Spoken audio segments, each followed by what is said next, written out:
this year, so it's not like you're without it. Their lineup is I know him. Is that Roger? It's his kid. Royce Lewis. You've heard of Royce Lewis. I'm familiar with Brooks him. Lee. And Lee. That's it. That's all I know. I don't know who Gasper or Keck The Friendly Ghost. or Wald. I don't know who the rest of these guys are, but I do know who the rest of them are. So some of the players, look, they're a team that gave away a huge chunk of their talent. They're a team that was going backwards before they gave away a huge chunk of their talent. Well, that's why they did it, yeah. That's the other part of it. It's not like that was a hot team who was, or like a team like the Royals, stuck in the middle of the road and then doing it. They were a team who was stuck in the middle of the road like the Royals for a long time, started to stink, so they gave away anybody of value at all. They sent out maybe 10 different, we're sad to see it go. But to your point in baseball, they just won 2 or 3 against the Tigers. Yep. After they traded everyone away. And so, no, you're not guaranteed any wins in this sport.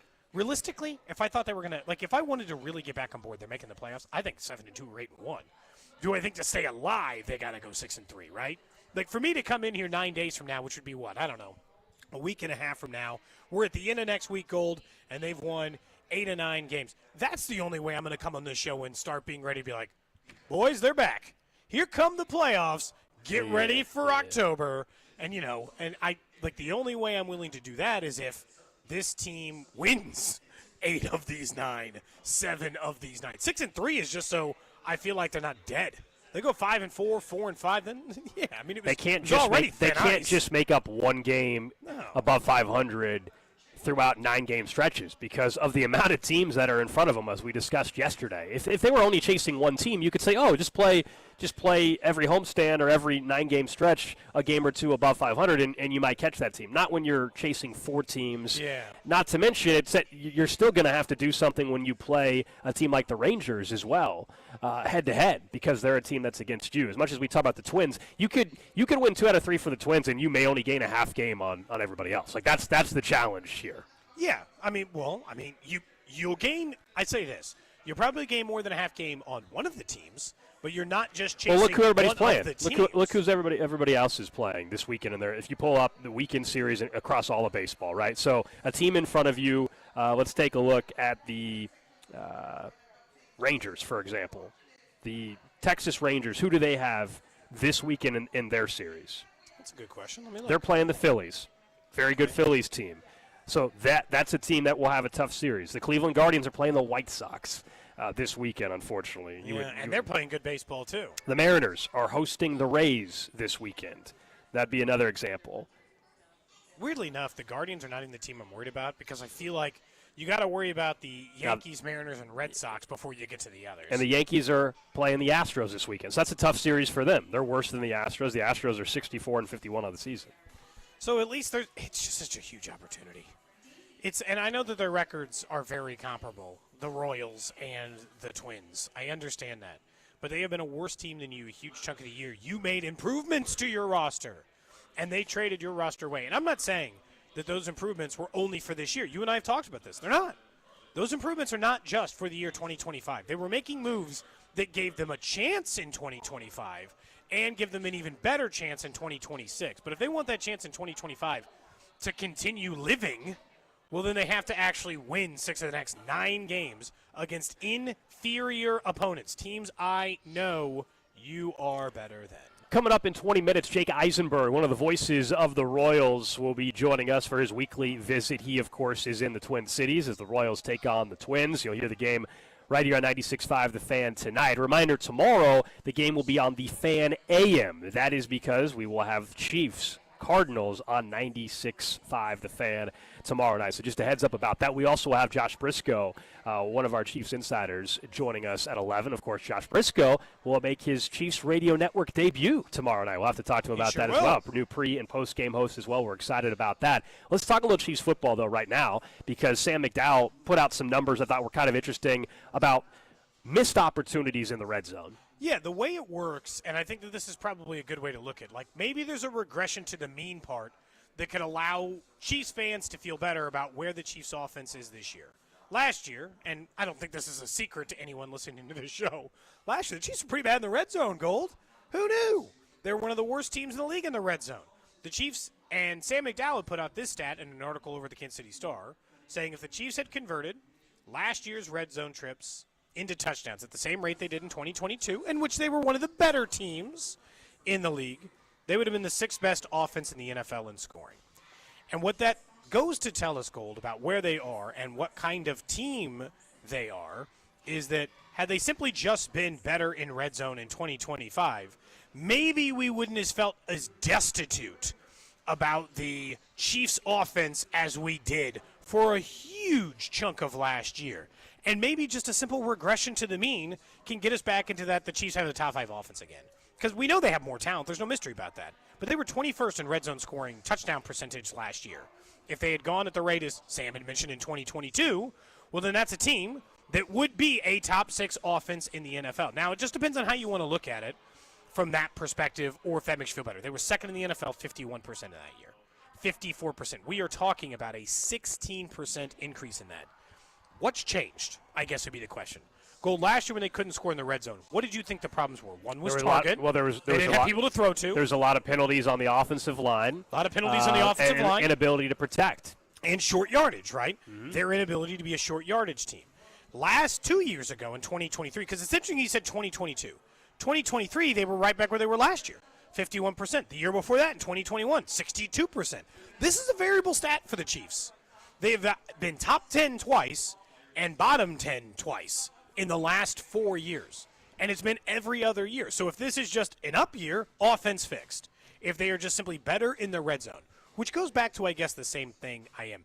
This is where Simmons, and this is where the offensive line play is not discussed as it relates. We just see it on, like, the Gold, it's 3rd and 6, and he can't get the pass off. It matters far more in the red zone than anything else. The 2 years in which they struggled, they had injuries on the offensive line, preventing them from being at their best. 2022, they had a stable offensive line. They had Orlando Brown Jr. and Creed Humphrey and Trey Smith and the other guys, and they were comfortable and happy and consistent across the offensive line in all 5 spots for a huge chunk of the year. So if Joshua Simmons is the good, I expect them to be there. I actually did the math myself because I was curious. What would they be if they were just last year, the 61% instead of the 2022?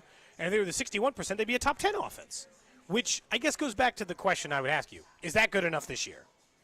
Is the defense good enough this year that the 9th best offense is a Super Bowl? Absolutely. How can I say no when we saw last year a team still won 15 games with the offense being what it was? Now, it was a very, very good defense. But, yeah, if you tell me they're a top 10 offense and a top 10 defense, meaning like literally 9th or 10th, not 5th and 3rd, then, yeah, of course that's good enough. Doesn't mean they're winning 15 games, no. But is that good enough? That would give them actually a better chance to win the Super Bowl than a year ago, even though they're going to win fewer games probably this year. That is a more well-rounded team. You have to have the ability to have the threat and the killer instinct. I don't think the offense has to be 5th best to – I mean, we just, how can I say that after last year? Do I think they're going to be the 6th best defense is the problem? Why not? They were the 6th best defense last year at 20.5. I mean, honestly, there should be some regression. Charles Omenihu is available from week 1. He wasn't available week 1 last year. For now, he's another player. He lands in the Hollywood camp. I can't just ring in 17 games for him and count it. Like, I'm not saying you have to count on an injury. He's healthy right now. No, but his time missed in a Kansas City Chiefs uniform, his first year was 6 games due to a suspension from a prior incident. And then when he missed the beginning of last year is because he had an ACL injury in the AFC title game the year before. So he was playing, you know what I'm saying? Like, the injury, I actually don't consider Charles Omenihu injury prone. Oh, you think he had an ACL injury in an AFC title game. But I guess he was healthy for those 6 games that he was suspended, but he was suspended, so, like, does it count? Right, but we know he doesn't have any legal problems right now. So. I know, but he's played 1 complete season since 2022. Like, 2021. He played 14 games his rookie year. I don't know if he was hurt. He probably wasn't. 15 games in 2020, 15 games in 2021. That's a healthy player. 2022, he played in 17 games. That's a healthy player. 2023, he played in 11, but that was a suspension, and then last year he was hurt. Yeah, I don't consider him an injury-prone player. It just, because he played for 2 different teams, maybe he's not. Maybe he's on that. If he got hurt again this year, then I feel like you would enter that conversation versus Hollywood has been hurt a lot in his career. I think we're having a slightly different conversation. So if you're just telling me they're better, I mean, I don't know, no veteran safety. It's pretty much, slightly aging. Chris Jones a year older. I could make a few arguments for why they would be slightly worse. I don't think that there's some dramatic drop-off coming that way. Yeah, but also, I don't think Chris Jones is having fewer than the 8 sacks or whatever, 8.5 that he had last year. This is just history. History is on the side of defensive regression. Not the Chiefs, just everyone. Typically, if you're a top 10 defense 3 years in a row, that doesn't maintain forever. You don't, you just, as an NFL franchise, maintaining that level of consistency on defense is much harder than on offense. And so I'm not disagreeing with you that would be the case, but yeah. I just don't know what changed in the offseason, unless you view Justin Reed as, literally the guy that kept it all together. I don't know what changed on the defensive side of the ball. Other than they got older a year, yeah. Well, Chris Jones is not 35 years old. He's 31? 30? Not 35. I don't know exactly. I also know he's not 35. He's 31. He just turned 31. Yeah. I mean, that's not nothing. No, but again, he had 8.5 sacks last year. Worst. We think Chris Jones is now going to be a 6-sack guy? No chance. Not yet. No, I don't think so. I don't think he. And Charles Omenihu is healthy. George Karlaftis, no reason to believe he's taking a step back. Was he 8.5? I thought he was 6.5 last year. Was it all the way down to 6.5? That's the problem, is that to say, can he be a 6.5 guy? It's I feel like he might have been that last year. He might have been 8.5, but I think he was 6.5. Let's pull up a stat. 5. Oh, even worse. So can he be a 6.5 guy? I mean, yeah, he was statistically last year. Would I bet on that? No, Gold. I'd probably bet him on the 8 range, right? 8 to 10 to 11 range, if you made me guess what he is. I think they actually should be slightly better on defense, but I can't rule out the regression in. And I just think most of the time when you're talking about a Super Bowl caliber team, you were top 10 DVOA in both offense and defense, or elite at one. This is what I mean when I say, can you be the 9th best offense?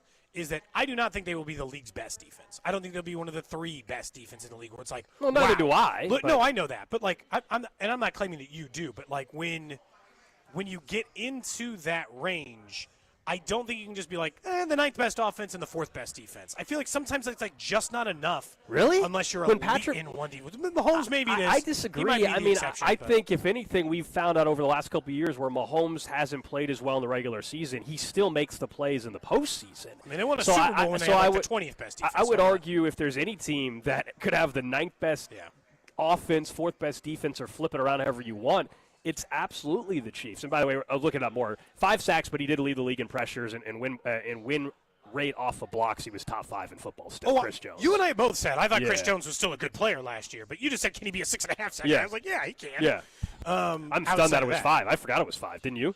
Yeah, because he was still a dominant player. I thought it was 6.5, honestly, so I was high, too. Who was 8? Was it Karlaftis was 8.5? Maybe that's who was 8.5. Karlaftis was 10.5. I think he was in the double digits. No, I thought he fell below double digits last year. I think now we got too many numbers flowing through our mind. But I go look it up. I want to say it was Karlaftis that fell below. I thought he was 10.5. He was 8. Okay. He was 8. He was 10.5 the year before. Okay. That's why I was thinking there we go.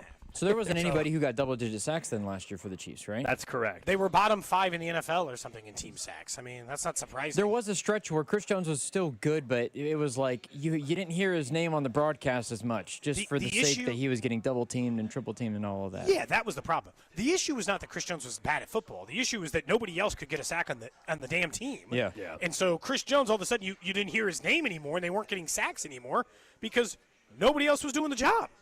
It was not Chris Jones' fault. He led the league in double team rate. They double teamed him more than any other player in the NFL last year. And for good reason. If nobody else was going to get a sack, sure. I don't think the odds are out for every single player here at Hollywood. For sacks, they don't have Chris Jones and Omenihu and every single player. No book offers it for each defensive player. But what would you take if I told you over under 9.5 sacks for George Karlaftis? It better be over because they paid him. I think it needs to be over. How it works. Also, the Karlaftis deal's over 6 years. He doesn't have to suddenly be a 12-sack guy because he got paid yesterday. Omenihu healthy, Gelati no more, Norman Lott. I would think he's got better opportunity this year. I would probably lean under, but I'd be that's a good number. I think Karlaftis, that's why I say 9.5. I think is probably. I'd take 9, so I'd go under on Karlaftis. If you gave me 9.5 for Chris Jones, I'm taking the over. I would take the over on Chris Jones, just knowing his Omenihu 6.5 over under. Over. I would also take the over. I'm also very bullish on him anyway. I think he might end up having double-digit sacks this season. I mean, what are you thinking? Everyone's going over? No, I said under on Karlaftis. I said over on Jones. That's And then over on I forgot the. Like, if you're asking for exact sack totals, I think Charles Omenihu could have 10 sacks. I think Karlaftis 9, Chris Jones 11.5. I mean, then you definitely think they're a top 5 defense. Yeah. Because that's a team that's near the top of the NFL in sacks. I Not at the think bottom. I take the under on Omenihu. He's only had over that number once. So, it's 6.5, and he did it in 2023 as a full-time defensive end for the Chiefs in just 11 games after the suspension. Had 7. He was coming off an injury last year, so I don't really care that his sack numbers were low last year. He's been a good sack guy the last 3 years when playing in the NFL. I'd probably still lean under. 6 sack season's a nice NFL season. I wouldn't even be honestly, if you told me to lock in 6 sacks for a minute, I'd probably do it. That's what's messed up about it, is that I'd probably just take it. I'd be like, yeah, sure, 6 sacks, that sounds fine. Gold, I'm curious. So you said you don't think George has to do it because it's spanned over 6 years. At what point do you need George Karlaftis to get double-digit sacks? Is there a point at all? He's had double-digit sacks. Yeah, he has to have. I mean, from here on out. If I tell you a player at $23 million a year gets 50 sacks over a 5-year period, I think we would all say it's a huge win. Yes.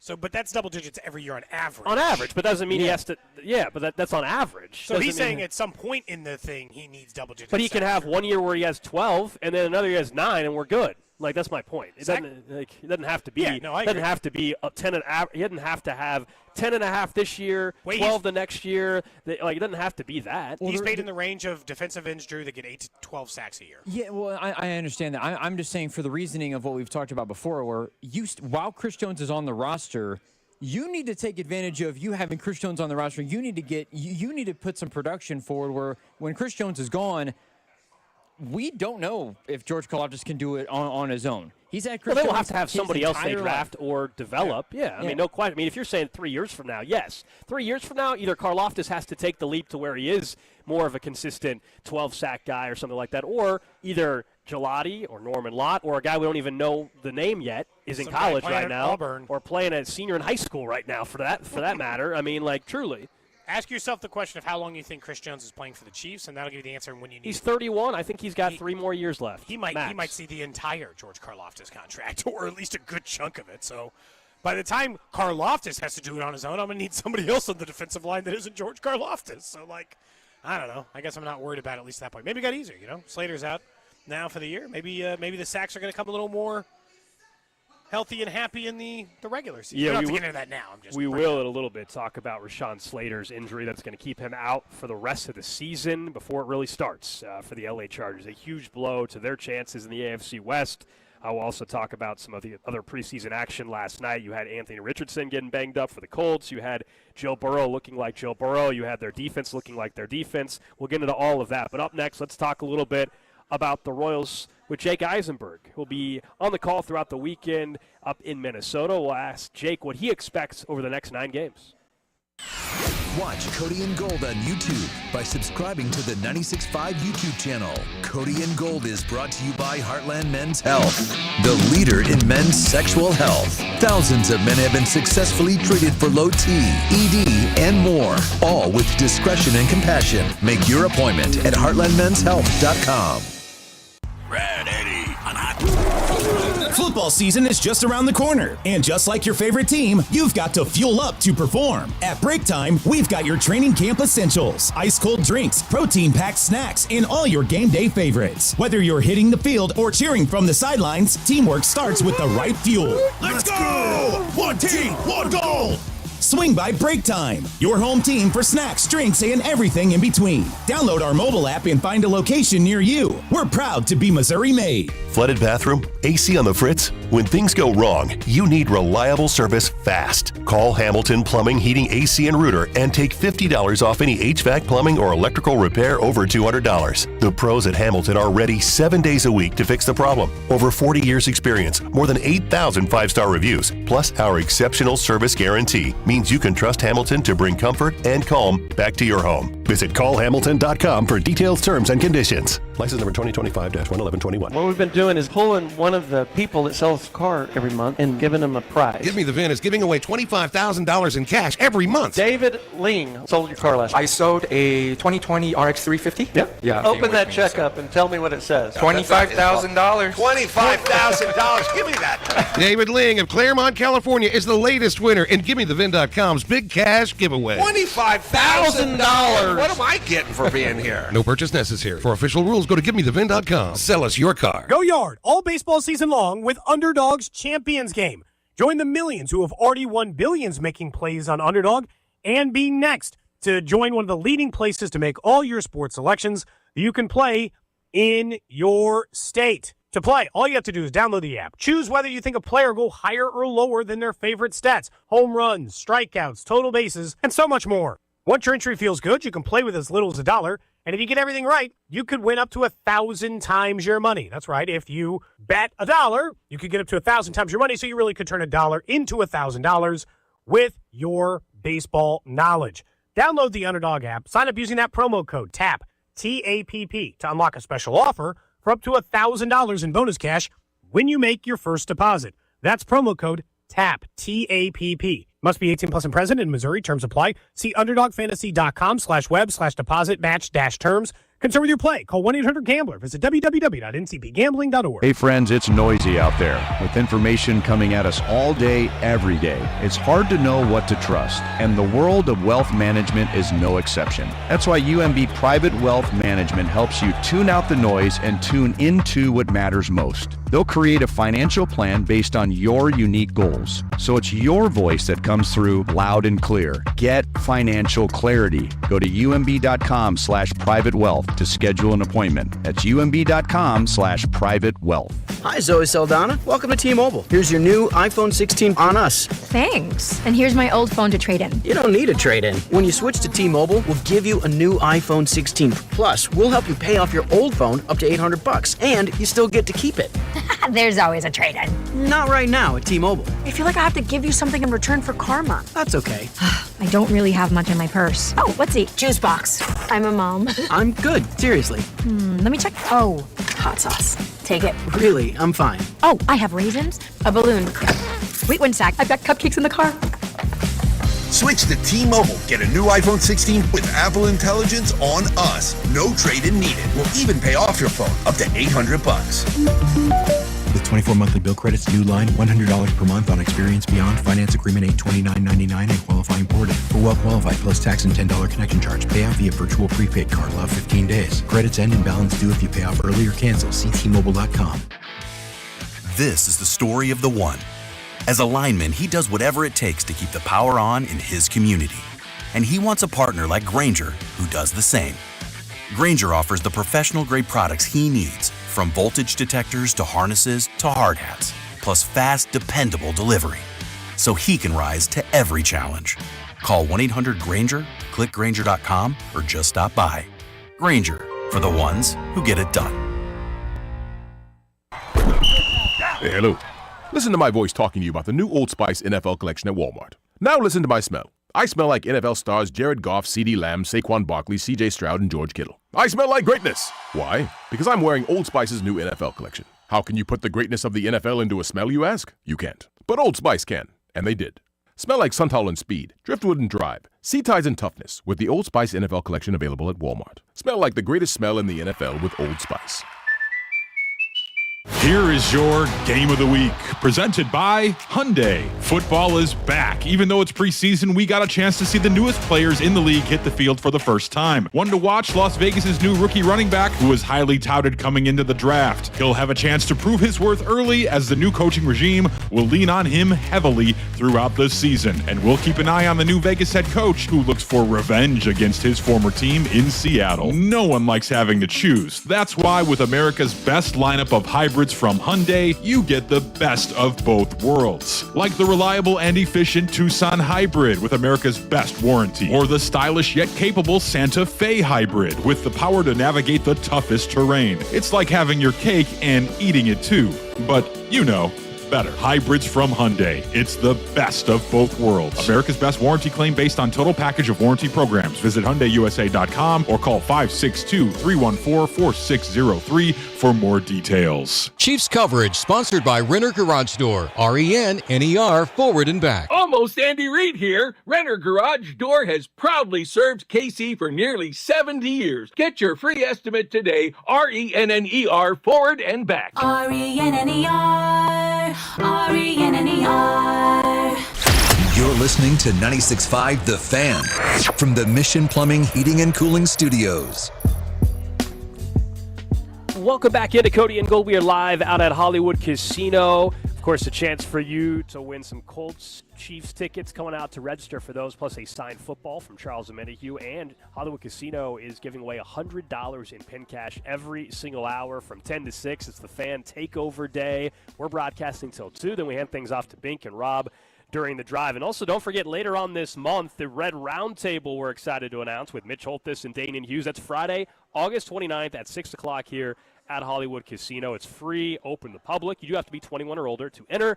There'll be a Q&A plus a meet and greet after the roundtable. A really cool event coming up at the end of the month here at Hollywood Casino and with 96.5 The Fan. Let's talk some Royals baseball with Jake Eisenberg. He is in the Twin Cities. He probably has already been to a coffee shop. It is a big start to 9 games, though, Jake. We were starting to start the show that it feels like, while it's asking for a lot, they're in a position where they need a lot, which is you got to go 7-2 or 6-3. I know the team can't view it in the big picture like that, but for those of us outside, I think it's very fair. What do you make of this stretch coming up? Yeah, good morning, guys. First, I'll say I'm very proud to share that I've already been to 2 coffee shops. Part of that is thanks to the off day. We had an off day here yesterday, so I had a little bit more time. But yeah, I am almost fully caffeinated and definitely ready for this next stretch of games. Alex, I think it's really interesting because you look at the teams that the Royals played coming out of the All-Star break, and you got the 2 hottest teams in the American League, in the first place Blue Jays and the Red Sox, that have had the best record in baseball pretty much since they traded away Rafael Devers. As bizarre as that was, they have really catapulted themselves into very serious, not just playoff contention, but wild card, but division contention. And you go 3-3 against those teams on the road. 3-3 on its face might say, okay, that's 500, but 3-3 against those teams on the road, that's pretty darn solid. And now you get a piece of the schedule that has a little bit of I think you'd agree, a softer underbelly. You have what's left of the Minnesota Twins, though that does include Joe Ryan tonight. Then you've got the Nationals, a team that has disappointed this year. Then you've got the White Sox, a team that's playing a lot better, but is still not a playoff contender. And then you've got a team in the Rangers on the back end of the upcoming homestand that you are directly chasing in the wild card picture. A team, by the way, that you swept at their place just a couple of months ago. So, you can take the season series against them. You can improve your own wild card standing. That's going to be a pretty pivotal series. And then it's on the road against the Tigers and White Sox pretty much to round out the month of August. So, yeah, this is a really pivotal point of the schedule. But I think that the Royals are capable of making some noise and putting themselves on stronger footing heading into the final month of the season. We've seen them try a lot of different stuff on offense. That includes letting some players go, calling some players up, and Jack Caglione, and so much more. Now they move Jonathan India down in the order, at least for a game. What would your expectation be on the permanence of that? Do you think it'll be more Grichuk, or is this just going to be matchup by matchup? India's got good numbers against somebody, he'll be at the top. If Grichuk or somebody else has good numbers, they'll be at the top.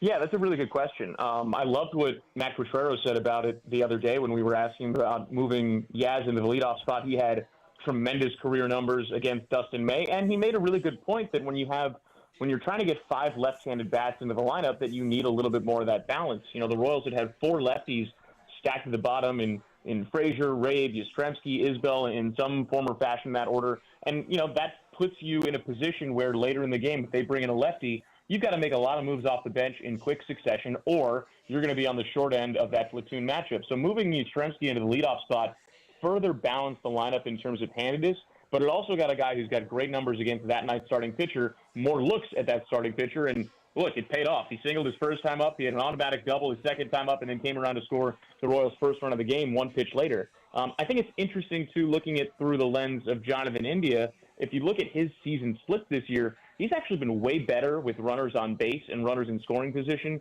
than he's been with the bases empty. Now, does that mean that he can't hit leadoff or that he shouldn't hit leadoff? No, not necessarily, because you really only technically hit leadoff once in the game. After that, it's kind of variable depending upon what happens with the rest of the lineup. India might hit third in an inning after Raven Isbell, something like that.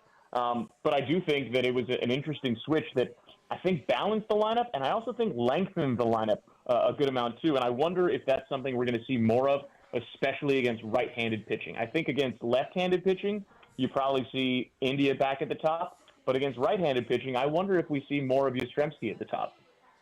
Jake, so much of the focus has been about the offense all year. We all know it. We've all talked about it. The other thing has been base running, and it's come back up again a few times this week. What have you heard, at least from the team and talking to Q and others, just what the biggest reason has been for some of the mistakes? I mean, some of these are mistakes that, frankly, shouldn't be happening at the big league level. Yeah, I wish that I had a good answer. I don't. I think that through our lens as broadcasters and media members and by extension fans, I think that when these pickoffs are happening, they seem to be happening in moments that are magnified as opposed to moments that, maybe it doesn't maybe it doesn't matter as much in that moment, but it seems to be happening, in a pivotal spot. And I think that's why it gets more magnified. And look, the thing with Frazier yesterday, technically it's not a pickoff. Statistically it's a caught stealing because he was thrown out at second base. But if you want to think about it as a pickoff, that would give the Royals 16 this year. That's the most in baseball. And then you think, man, the base running this year has been kind of all over the place. And I was actually surprised to dig into this and realize this.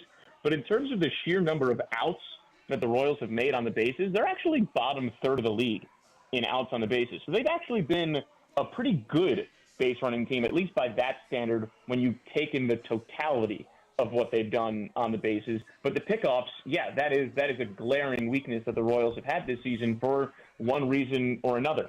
I will point out, and I'm not just blowing smoke or looking through Royals-colored glasses here, as tough as that pickoff was with Frazier on Wednesday, there were two other base running plays in that actual same inning that I thought were really smart and really important.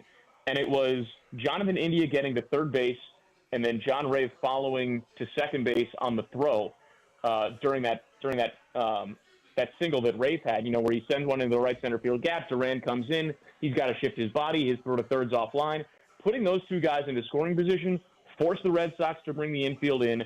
Izzy muscles one literally right behind the second base bag. If the infield's back, as it would have been if it was first and second, then Izzy's out and who knows what happens. But because the infield's in, well, that creates an opportunity for the Royals to get some runs. And we've seen that a couple of times now where the Royals have put themselves in a position to force the other team to bring the infield in, and that's created an opportunity. It happened later in the game, too, when Tyler Tolbert stole a couple of bases, and then Vinny Pasquantino shot one through a drawn-in infield to bring in another run. So as poor as the base running has been in the pickoff situations, I do think it's gone maybe a little bit understated that it has been better than maybe we realize when it comes to strictly running the bases.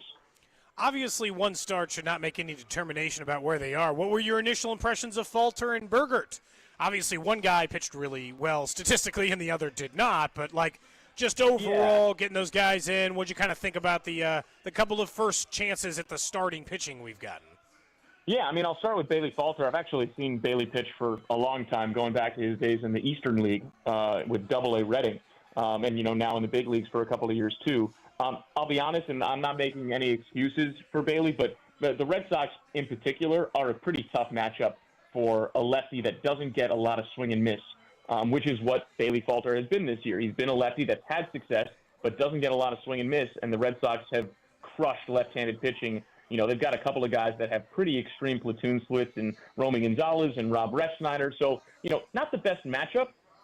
At the same time, you want, to pitch well. And I think that outside of the first inning, I thought Bailey Falter was fine. And I think he will continue to get better. I pointed this out on the air too, but, we've seen over the last couple of years that this Royals pitching group, they've developed a track record of taking a lefty from either in the organization or outside the organization and turning that lefty into an all-star. We saw it with Cole Reagans a couple of years ago, added a slider, bang, he's a Cy Young candidate. We saw it with Noah Cameron this year, added a slider in spring training, bam, he's a Rookie of the Year candidate. We saw it with Bubic in 2023, added a slider, looked great, had Tommy John, came back, boom, he's an all-star this year. So I do wonder what Bailey Falter looks like 2-3 starts from now when he's had a chance to really sink his teeth in with Brian Sweeney and the rest of the pitching group. As for Ryan Berger, that was really impressive. I mean, he's still a rookie. The poise was there, kind of similarly to Noah Cameron, I think you'll agree. And I especially thought that the sweeper-slider combo, the two different sliders, kind of similar to Chris Bubich in a way, those two pitches played really well off one another, and he was inducing a bunch of weak contact. He was getting swing and miss. That fastball was running up to 95. That was an impressive debut for a guy that the Royals are going to have for years to come. Jake Eisenberg, we appreciate it, man. Enjoy the trip to Minnesota, and then we'll see you back in KC next week. All right, sounds good, guys. Thanks so much. There you go. That's Jake Eisenberg. You'll hear him throughout the weekend. Obviously, you'll see him on TV as well, but you'll hear him here on 96.5 The Fan. A reminder, tonight's game, of course, is on 96.5 The Fan. Tomorrow, due to the Chiefs preseason game on 96.5 The Fan, the Royals game tomorrow afternoon will be over on The Fan AM. So just a heads up for those of you looking for both Royals and Chiefs. Obviously, your home for KC Sports is right here on 96.5 The Fan and also over on The Fan AM. You get a little bit of both. Again, Absolutely. Yeah, that's why we're the home for Kansas City sports. You get us one way or the other. And, yeah, it's important to note, only on 96.5 The Fan. That's where you'll catch every Chiefs game, obviously every Royals game as well. Looking forward to hearing from you guys this weekend. Thanks to Jake, who does. That's his thing. Coffee when he goes out of town. man. What do you like? What's something you do when you go out of town? Is there something I almost always on a vacation end up at a museum. Ooh, that's okay. pretty common for me. I almost always visit a museum on vacation. So, like, that's a pretty regular coffee shop. Local coffee shop's not uncommon for me either, but museums. For me, I like to look up what basically, like if someone said come to Kansas City, you would say, all right, what's the best barbecue restaurant? So I like to, if I'm going out of town, I like to look up what is considered by the locals to be one of the best restaurants in town. I'm not saying like fancy. Like I'm talking about just one of the best restaurants. We all would have, like if you had a buddy coming in town, you would tell whatever your favorite barbecue restaurant is. I like going to like the town, food right? of choice. Like if we're in Miami, I want Cuban food or I want seafood if I want whatever is considered like the best restaurant in that city, I like to try to find a way to go to that. That's usually something I'll look up. One of the first things I do. And then not as much recently. I used to say, I want to look up a brewery.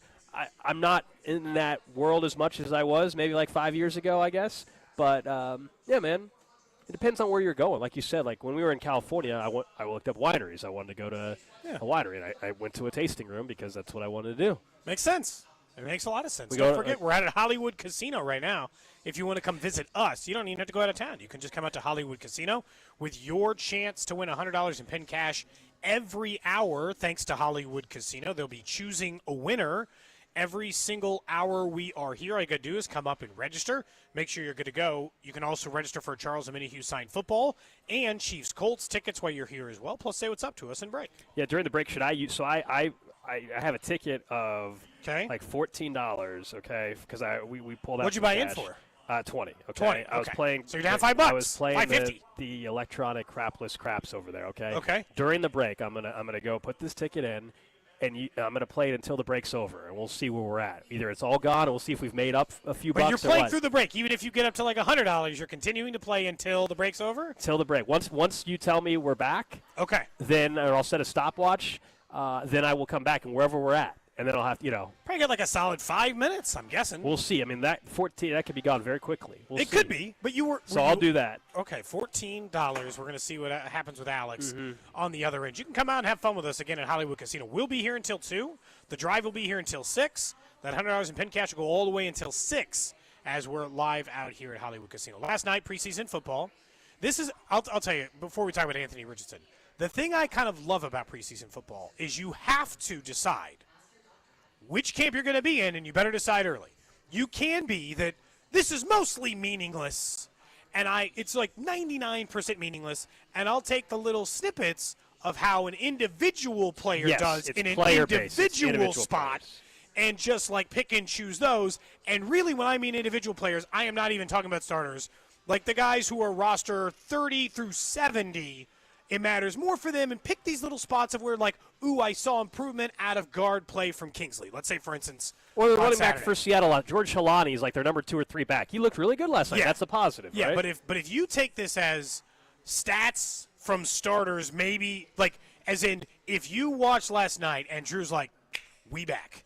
Here comes Jamar Chase and Joe Burrow. Unstoppable. I wanted Drew's thoughts before. Drew. Don't lead him into Okay, it. I is just that what wanted you his mean? thoughts last night on the Bengals. Is that your takes on the Bengals offense?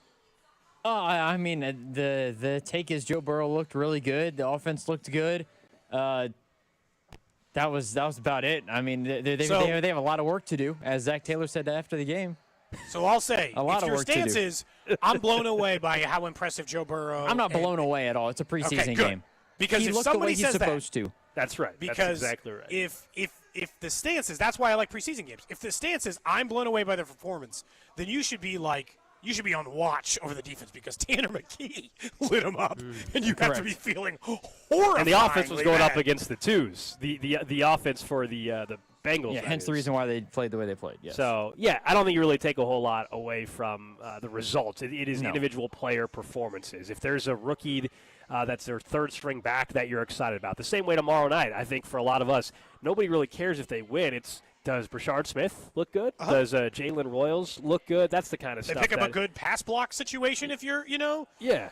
Brashard Smith, that kind of thing. I And then think Anthony people Richardson know. got hurt. I mean, right after I told you, I was feeling kind of good about his offseason. Mahomes could go 5 for 5 for 60 yards and a touchdown. He could go 1 for 5 with a pick. I don't care. It just doesn't matter. And you should. It just doesn't matter either way. You should. I mean, it's just not. None of those things inevitably matter in the end. I did see it was good news for Anthony Richardson. They called it day-to-day with that dislocated pinky. He got nailed. He didn't even see the sack coming. That's on him, though. Bad part about him was he did not adjust coverage Or protection. For yeah. protection. Yeah. To help He was looking in the wrong direction of the Had guy no that was clue open that at the guy back. was coming. He's lucky all he did was dislocate a pinky. Yeah. Yeah. That guy So had a he free left run at after one drive or whatever. Then Daniel Jones came in with whatever. But it's the same thing with Anthony Richardson, man. He can't. I understand this is a minor injury, but still, guy just always has something. I just don't believe in him one bit. Not at all. Not at all. I said it yesterday before. Has your opinion changed at all, Cody, in the last 24 hours? I gotta say, Anthony Richardson. I did not bother. Somebody put down a 3-play breakdown of him, the good and the bad, and I'm like, I can't do this. I can't care enough about a preseason game to be like, he made a good read here, because inevitably, one of the biggest mistakes he made was he couldn't handle protection and got himself almost killed on a football field. But his career story is about not staying healthy and also him taking himself out of a game. And then last night, he got hurt again. That's why he it's couldn't stay in a game for a different reason, but he couldn't stay in a game. No, but I don't feel any better. My opinion didn't really change based on the 3 throws he made in a preseason game. Yeah. I still think that he could be better than he was last year. My thing is I don't understand why anybody's like, yeah, Daniel Jones is definitely better than him. I'm like, I don't know about that. If Anthony Richardson was just healthy, he probably just is Daniel Jones. Yeah, I think it's because Probably, Daniel Jones, the 1 year Daniel Jones had was very good. Is still better than anything we've seen from Anthony Richardson. That's probably why. Yeah, but I guess I haven't. I need a lot of it is still last year, man. And I get it. I'm in this camp, and I know a lot of people are last year, when not only were you coming off of an injury, but when you take yourself as a starting quarterback out of a game in the middle of the drive because you're tired, that is something you can't. That's something you can't just ignore and forget happened. And there's guys in that locker room that didn't either.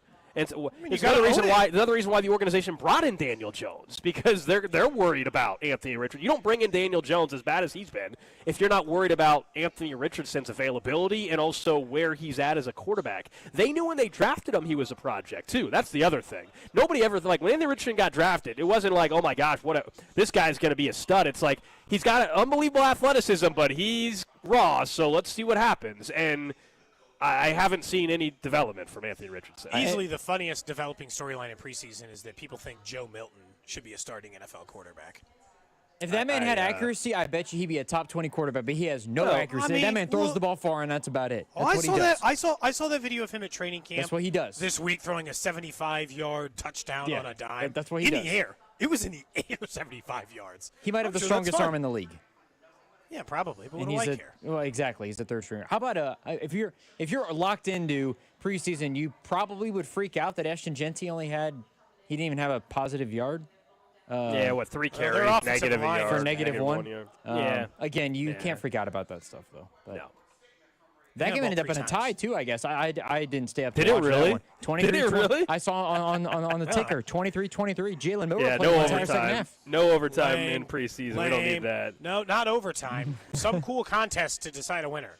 Lame, no ties. It should be the quarterbacks throwing it. It should be the quarterbacks doing the thing that they do in like preseason or a training camp for the Chiefs, like having nobody first wants person to hit the waste their crossbar. time. Nobody wants to waste their time. That's They what just want to Jameis get the did hell out of yesterday, there. by the way. I don't know if you saw that video. Jameis Winston hit it on the first throw. I did not. No, but you don't need any overtime or any gimmicky thing. It's preseason. Just end the game. We don't need to waste anybody's time. Everybody get the hell out of there. Get on a flight. Get back to training camp. I'll tell you right now, you're already wasting my time if I'm watching fourth quarter preseason. Then end it after a half.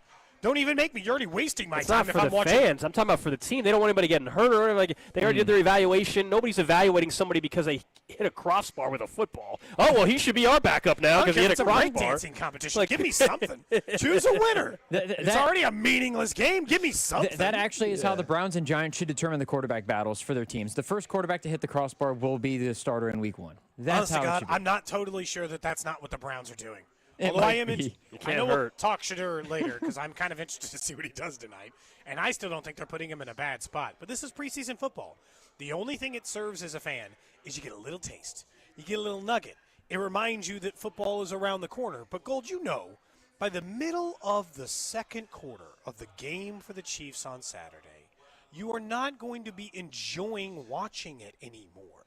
Not like for a regular basis. You're going to be like, here's a bunch of, it's going to be all the rookies or second-year players, and C.J. Hansen's going to be in at center, and all these other guys. And you'll be like, well, it's fine, I guess. It is football, and I will leave it on. But it's like outside of that, did any of you guys finish a preseason game last night? No. I told you it was just going to be on casually in the background. That's about it. And then by half, it was And I definitely something else was on did casually not in the stay up background? for that Raiders game. I was asleep by about 10:15. So you didn't even watch that first Genty carry, or you did? The game started at 9. Okay, yeah, so you watched that first one. Yeah. All I said, 10-10, I was out. We talked about it maybe 2 months ago that the running backs coach didn't want him to do the Michael Myers stance anymore. Lamest Come on, helmet Chip Kelly. sticker, lamest Come on, Chip college Kelly. helmet sticker nonsense ever, Drew. That's what that is. You got to earn your stripes at US. Get out of here. I'm an NFL player. You took me in the top 10 picks. I can stand up straight before I take the ball. Agreed. Like, coaching that out of him is the lamest thing to do. And he's like, well, I guess I got to earn. No, you don't have to earn it. You earned it by becoming the 6th overall pick. In the NFL, this isn't even baseball either.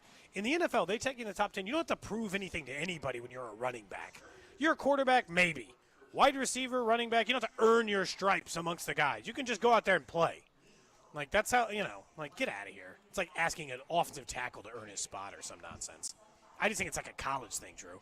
Chip Kelly, I think it's a 100% college thing. Ironically, Chip it's Kelly, a Buckeye sticker. I was going to say, ironically, he just came from Ohio State. But Forgot how it works in the pros. Apparently. All right, up next, let's talk some Chiefs football. Josh Brisco, of course, the new pre- and post-game host on the Chiefs Radio Network, is going to join us. We'll talk a little bit about what we've seen at camp, obviously what he's expecting tomorrow night, right here on 96.5 The Fan. This is Cody and Gold on your home for Kansas City sports. 96.5 The Fan. Brought to you by Heartland Men's Health, the leader in men's sexual health. Thousands of men have been successfully treated for low T, ED, and more, all with discretion and compassion. Make your appointment at heartlandmenshealth.com. Summer evening, I'm going to be spending time out on my screen porch tonight. Maybe tomorrow, watching the first preseason game for Kansas City. You could be doing the same on your dream deck, thanks to All Weather Decks, the right deck at the right price. Schedule your free estimate today by going to allweatherdecks.net and see some of the reviews of the work right there on their website. I can tell you from personal experience, come over, talk about the repairs or the replacement jobs you need, and they'll break down every little part. Do you want to add this little area? Do you want to get rid of this? Do you want some outdoor power? What are you thinking about for the big screen TV? Let's get all this stuff planned out so then you're watching games this fall outside. You're doing it on your dream deck. You can make it an all seasons room. All those projects they handle. Wood decks, composite decks, covered decks, 3 season rooms, any of those things available over there. And you can see pictures of their award-winning work right over there at allweatherdecks.net, a 24-time winner of Angie's List Super Service Award. Schedule your free estimate today at 913-206-1974 or online at allweatherdecks.net. The summer selection is on at Reiselman Nissan, and 0% financing is back. Get 0% APR for 5 full years on new Rogues, Muranos, and Pathfinders. Or go long with 1.9% for 72 months, or 84 months at just 3.49% APR. Get up to $6,000 in total rebates on the rugged Frontier. And if you're leasing, you'll pay 0 sales tax. That's real savings. Nobody in Kansas City beats our deals or our selections. Visit Reiselman.com for details. Reiselman Nissan, every customer, every time. Summer is here, and it's time to plan your style staycation with Bob's Discount Furniture, where you can find everyday low prices on the hottest styles. The comfiest Consumer Reports recommended mattresses, fast, friendly delivery, and flexible financing to fit your budget. Go to mybobs.com for details. So stock up and score everyday low prices, delivered on time all summer long at your nearest store or at mybobs.com. Oh, my Bob! Bob's Discount Furniture. Famous Footwear has the latest styles from all my favorite brands like Nike, Adidas, Crocs, Converse, New Balance, Birkenstock, and more. And with over 830 stores, Famous Footwear is always nearby with fit experts to make sure my new shoes fit my feet and mom's budget. She says the prices are like really good, so you don't have to overspend to make it famous. Right now, buy 1 pair of shoes, get 1 half off at your local Famous Footwear store. Some exclusions apply. Every big play starts with a first down, and every financial future starts with the right partner. Main Street Credit Union is not-for-profit and member-owned, which means we invest in you with guidance that's clear, tools that make sense, and people who actually listen. We're here to help you move the chains. Whatever your next move is, auto loan, savings goal, or paying off debt, let's make it one play at a time. Visit mainstreetcu.org to get started. If you have back-to-school shopping to do, then you should make Macy's your first stop. That's because your Macy's store has back-to-school essentials at incredible prices, like complete looks from Epic Threads, Levi's, and Abercrombie Kids. Character outfits from Hello Kitty, Mickey, and Minnie Mouse. Plus, backpacks from JanSport and High Sierra. The best part? Get it all for 25 to 50% off. That's right, up to half off. But hurry in. These back-to-school deals end Sunday at Macy's. Savings off already reduced prices. Exclusions apply. Surfside Iced Tea and Vodka and Surfside Lemonade and Vodka. Proud partner of the Kansas City Royals. Each can of Surfside is only 100 calories. And the best part, 0 bubbles. Grab it at the K or ask for it at your favorite bars and liquor stores. Hey guys, it's Carrington Harrison from The Drive. Summer is officially here, and that means the sun is out and the grill is hot and life is calling you. But what if you're just not feeling it? Low energy, brain fog, maybe you have no drive. It might not just be your age. It could be low testosterone. At Heartland Men's Health, they know what you're going through, and they know exactly how to help. Low T can lead to poor sleep, weight gain, low sex drive, and 0 motivation, but it doesn't have to be that way. Do you know what the first step is? It's taking the free Low T quiz at heartlandmenshealth.com. It only takes 2 minutes. Then schedule your $99 consult. That includes lab work and a full medical review. And if your treatment starts that day, that means your visit is on the house. Don't wait. Heartland Men's Health is changing lives in Overland Park, Independence, and North Kansas City. Call this number, 844-447-6600, or visit heartlandmenshealth.com today. That one phone call can change your life, can change your summer. So get back to feeling like yourself. Pick up the phone and call Heartland Men's Health today. This is the story of the one. As a lineman, he does whatever it takes to keep the power on in his community. And he wants a partner like Grainger who does the same. Grainger offers the professional-grade products he needs, from voltage detectors to harnesses to hard hats, plus fast, dependable delivery, so he can rise to every challenge. Call 1-800-GRAINGER, click Grainger.com, or just stop by. Grainger, for the ones who get it done. Some people just know they could save hundreds on car insurance by checking Allstate first. Like to check the GPS directions first, before driving to the mall. Turn right at the light. In 1,000 miles, you will reach Montreal. Not Montreal, the mall. Recalculating. 6,000 miles to Nepal. No, the mall. Checking first is smart. Recalculating. So check Allstate first for a quote that could save you hundreds. You're in good hands with Allstate. Savings vary, subject to terms, conditions, and availability. Allstate Fire and Casualty Insurance Company and Affiliates, Northbrook, Illinois. This is the story of the one. As a lineman, he does whatever it takes to keep the power on in his community. And he wants a partner like Grainger who does the same. Grainger offers the professional-grade products he needs, from voltage detectors to harnesses to hard hats, plus plus fast, dependable delivery. So he can rise to every challenge. Call 1-800-GRANGER, click Grainger.com, or just stop by. Grainger, for the ones who get it done. Hey, hello. Listen to my voice talking to you about the new Old Spice NFL collection at Walmart. Now listen to my smell. I smell like NFL stars Jared Goff, CeeDee Lamb, Saquon Barkley, CJ Stroud, and George Kittle. I smell like greatness. Why? Because I'm wearing Old Spice's new NFL collection. How can you put the greatness of the NFL into a smell, you ask? You can't. But Old Spice can. And they did. Smell like Suntal and Speed, Driftwood and Drive, Sea Ties and Toughness with the Old Spice NFL collection available at Walmart. Smell like the greatest smell in the NFL with Old Spice. Fantasy Football Sunday with Mac Morey returns Sunday, August 10th at 9 a.m. on your home for Chiefs football. 96.5 The Fan, KFNC FM and AM HD1 and HD2, Kansas City in Odyssey Sports Station. 11 o'clock hour here on Cody and Gold. We are live out at Hollywood Casino. It's the Fan Takeover Day. Your chance to win a signed Charles Omenihu football. We're registering you for that, plus some Chiefs Colts tickets. Hollywood Casino is giving away $100 in pin cash every hour from 10 to 6 today. The drive is going to be broadcasting starting at 2 o'clock. And during every break, I am taking what we started with on a cash-out ticket and just putting it in a craps machine and playing craps every commercial break. We had a good commercial break. Ooh, a good commercial break. We went from $14 to $29. Oh, nice. Quite good commercial break. We had a good commercial break playing some craps. At one point, we were actually at $38, but the rule was I had to play until the break ended. Until the break ended. So you couldn't just get up. Maybe we could set like a limit. If you get up like 20 or something, you can come back, you know? Yeah, we'll see. I'm guessing this is going to ebb and flow throughout the entire day. Throughout the entire day.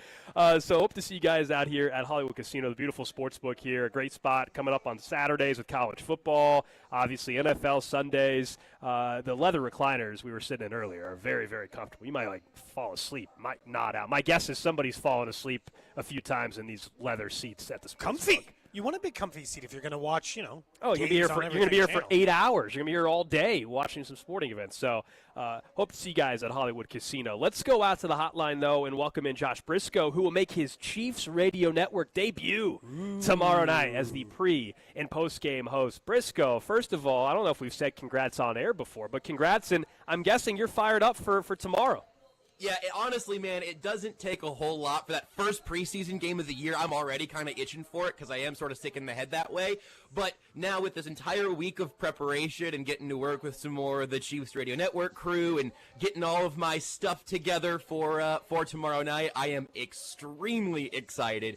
I think this is by far the most excited I've ever been for a preseason game. And I usually start that at a pretty high level. So, yeah, it's been a very cool, pretty surreal stretch of these last few weeks, month, whatever it's been. And I'm very, very glad to have football here for a whole variety of reasons. We were just talking about other preseason games, and really, usually you pick a few players that you're going to key in on.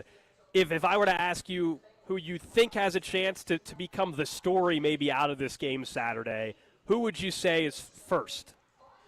I'll give you the one that I'm guessing you've already mentioned some because he has been a story out at training camp all summer. I want to see what Tyquan Thornton does against another team, against another defense. Can he get off the line of scrimmage against somebody who's going to put his hands on him over there? And is there an inclination, we're assuming, at least I'm assuming, I don't know this, but I'm assuming Rashee Rice and Hollywood Brown aren't suiting up, not having practice, don't need him out there tonight or tomorrow night. But if Tyquan Thornton's out there with the ones, I don't even know if I care if Patrick Mahomes goes his way. I want to know if Andy Reid calls his number in terms of just having him out there to get a little bit more action in this offense. So I am, for the 8th consecutive year, I've found a pass catcher in training camp who I really do think has a real chance to make the roster and then maybe make an impact. The last 7 times, I'm not sure that's worked out. Maybe this time will be different. 8th time, shame on me.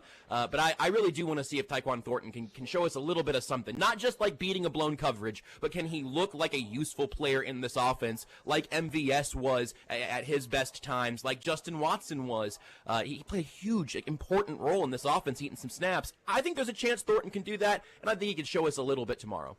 This is the first time in the Camp Darling part, and he is still on Camp Darling Island, a thing we do up at training camp. Only 4 players remain. 9 entered. Only 4 remain, although, again, it's reality TV on our show, too, which means you can re-enter. Tyquan's the first guy in a while that I'm like, he could be a contributor that, we talk about every once in a while. I'm not going to tell you he's everything, but Justin Watson even his 350 yards, Brisco, sometimes mattered because, if you can just make a catch on 3rd and 5 sometimes, that matters, especially because if you're Justin Watson or Tyquan Thornton, 3rd and 5, and Travis Kelce and Rashee Rice and Xavier Worthy are out on the field, you pretty much get carte blanche to go up against anybody who can't cover if you're Tyquan Thornton. So, you should be able to win your matchups at that point. That's what I always felt like happened with Justin Watson. He was just going up against linebackers or backup safeties or, not bad players, but less good players. And I had to double check this to just make sure I was remembering it correctly. I'm going to say it, and half the people listening are going to go, that can't be right. Justin Watson played 60% of the Chiefs' offensive snaps last year. Obviously, you had Hollywood's injury and Rice's injury, and injuries happen. Hollywood's on the sideline now. Rice is going to miss some games, we guess. Justin Watson was on the field more than any Chiefs wide receiver last year in the regular season, not named Xavier Worthy, who barely passed him late in the year. So that's the other thing with Thornton that has him beyond the darlings of camps past. And let's go ahead and pour one out for Luis Rezamet. We barely knew him, but man, he made an impact. Red Zone Louie, I called him for no particular reason. He would have won Camp Island a couple of years ago, man. Oh, man, I would have voted for him. I hear you're going to be the highest bidder, and eventually, if we do this Cody and Gold garage sale ever again, with that LRZ signed helmet. Not only that, I want you guys to know, I'm willing to engage in corruption to get that helmet. I don't need to win it fair and square. I need to have it. I don't need a signed Tyquan Thornton helmet yet, but the Chiefs do need somebody to go outside and do some of those things as the ex-receiver who doesn't end up being one of the main pass catchers in this offense, but somebody's got to run the route. Somebody's got to make a safety believe that you could try to take the top off the defense. And the fact that Thornton was in the offense late last season and then had some reps there, had the entire offseason, now has this, he got a head start in his PhD in Andy Reid's offense or whatever it's going to be. Maybe just getting to 301 before this season starts. But I see the need for it, and that's the thing that separates him a little bit from your Reese Zamets or your Reese Fountains or whoever you've had in your years past. Justin Ross even. We saw the vision there, didn't come together. I'm cautiously optimistic about Thornton. I forgot how good of a preseason Reese Fountain had. I could never forget. Such a good preseason. Who was the other one? People were mad, went to Carolina, and everybody freaked out. Amir Smith-Marset. Yes, Amir Smith-Marset. I think he got a conditional 7th pick swap, something kind of thing going on there. I think he's a Giant now. Speaking of conditional pick swaps, Nate Taylor was on our show with us a couple of days ago when we were out at training camp, and he made it sound like that it's a non-zero chance that Felix Anudike-Uzomah is playing for his job this preseason. As in, maybe there's another team who suffers a defensive line injury who comes calling on a player like that where they haven't had the room and drafted 2 guys to directly compete with him, and Omar Norman-Lott and Ashton Gelati to go with the other guys who are back, like Mike Dana and Charles Omenihu. So it starts feeling like squeezed out of the room. Does it feel like to you, sometimes in preseason we talk about guys playing for their role, does it feel like Felix Anudike could be playing for his roster spot? I got to talk to Nate less because I told you at the beginning of this, I got an obvious one and then kind of a sneaky one. Apparently it's not that sneaky. Is that the sneaky one? That's the sneaky one.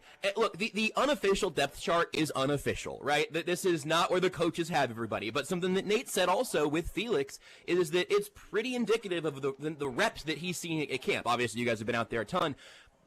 Felix Anudike-Uzomah being in line behind Ashton Gelati is maybe a good sign for Ashton Gelati, but boy, it really hurts for a guy who was a first-round pick so recently and who showed some flashes last year. So yeah, I think Felix isn't going to be able to prove that he can be an NFL starter in the preseason against the second and third teams of the Arizona Cardinals. But if he is out there later in a game, I think he really needs to show a level of dominance. The level of dominance of, hey, this is a backup tackle. I need to look like a first-round pick who has a future in this league. I would guess at this point, and Nate would know more, but I would guess that he's not like a hot trade candidate because it would be hard to sell lower on a former first-round pick. But if you get down to the roster bubble and you're thinking, man, I don't know, Janarius Robinson might be more useful in Spags' defense right now, I would understand. The thing about it that was kind of evident at the time and then now just sort of just weighs heavy is if you looked at Ashton Gelati and Felix Anudike-Uzomah, you took all the uniform colors away, you changed their numbers, they're just wearing black and white uniforms, and you can watch their college film and their camp film, and for Felix, his NFL film. If you said, all right, look at player A and player B, which one of these defensive ends looks more like a Steve Spagnuolo edge? everyone would say, well, Ashton Gelati doesn't quite have the length that you'd like, but he's the guy, right? So I still hold out a little bit of hope that Felix has a future in a situational pass rusher kind of role. But if the Chiefs are no longer all that interested in seeing what else he has, that would obviously be a pretty big bummer. When you look at the rest of where the Chiefs are offensively, we were talking a little bit about where they're going to be defensively and offense, and would the 9th ranked, I think was the random number we tossed out, offense be good enough for this team to win a Super Bowl? What do you think the absolute ceiling is for both defense and offense? What's the absolute ceiling of points per game? Everything goes well. Chris Jones, a 10-sack guy. Everything goes well within reason. Chris Jones doesn't get 25 sacks this season. But within reason, what do you think the peaks for both the offense and the defense are? I mean, if Patrick Mahomes is playing quarterback, I'm going to say that the ceiling is that they're the best offense in football. And that's not that's not a snarky answer. That's legit. Obviously, if Rashee Rice misses significant time, I think it might be something where the season-long stats aren't quite as shiny, or maybe the beginning of the year without Rice would be a little bit more tumultuous. But I think by the back half of the season, we could be looking at this offense and say, all right, Josh Simmons has played 6, 7, 8 games. Rashee Rice is on the field. Everybody's up to speed. Hopefully Hollywood's healthy. We're going best case scenario here, right? The running back by committee is giving you some different pitches and some different looks you can show. And Travis Kelce's got a little bit of a load off his shoulders. He's more effective and more efficient, I guess I should say. And Patrick Mahomes is Patrick Mahomes. I think they could have a kind of frustrating first 4 weeks or whatever. Again, like if Rice isn't out there and things don't quite gel how you want them to. By the back half of the year, I think we're going to feel silly about that.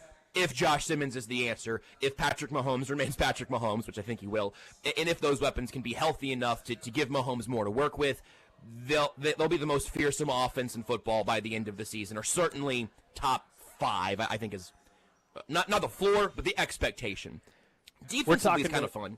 Well, we're talking to Josh Brisco. Sorry, Brisco. We're talking to him as he's getting set for the Chiefs Radio Network pre- and post-game show tomorrow night right here on 96.5 The Fan as the Chiefs open up preseason against the Cardinals to kick this thing off. We were looking at the AFC West, as we all have, and every year in the summertime, everybody's starting to make their predictions, and everybody falls in love with the Chargers or the Broncos. Yesterday, though, devastating news with Rashawn Slater, their left tackle, out for the season with that patellar tendon. What do you think this does for the AFC West and just how tight it's going to be? I mean, it's a massive loss for the Chargers, and you can't help after having the patellar tendon on the mind for basically from March to now in Kansas City. I saw that news yesterday, and it just kind of takes the air out of you. Obviously, that's the matchup in Week 1 for the Chiefs, and so they'll get a first crack at whatever the answer ends up being. I don't know if there's any talk of shuffling Alt to the left side or what they're going to do there. The guy who used to play tackle for him, I think, was the rumor is going to play left tackle for him again. The backup guy, I don't remember his name. Pipkins, I think, would be the left tackle then if that's the plan. So good luck with that. It obviously, and maybe he'll work out, I don't know, but he's not going to be Rashawn Slater. It's a crushing blow to the Chargers, who I think do have all the offensive pieces, at least maybe the wide receivers I've still got my doubts about. McConkey's good, and they've got Keenan Allen back. But it really did feel to me for the 10th consecutive season, I know, it did feel to me like the Chargers had a real chance. I think they still have a real chance to kind of take that step from perennial fringe team that never makes it work to finally getting one of those seasons from Justin Herbert, to finally having enough of a roster around him for that entire team to look better. You obviously have the right head coach there now, or at least I would say they do. But it's going to be such a burden to have to work around that. We know what it looks like when an offense can be kind of curtailed by poor left tackle play. We just watched that happen last season. So it's a big deal. And if they can get average left tackle play, again, thinking back to last Chiefs season, if they can get average left tackle play, they're a wild card team to me. But without Rashawn, like a fringe wild card team. With Rashawn Slater, I think they would have been probably my favorite wild card pick of the group. You mentioned the rest of the AFC West. Like, the Raiders are a professional organization again, I think. You have a coach and quarterback who have done it before.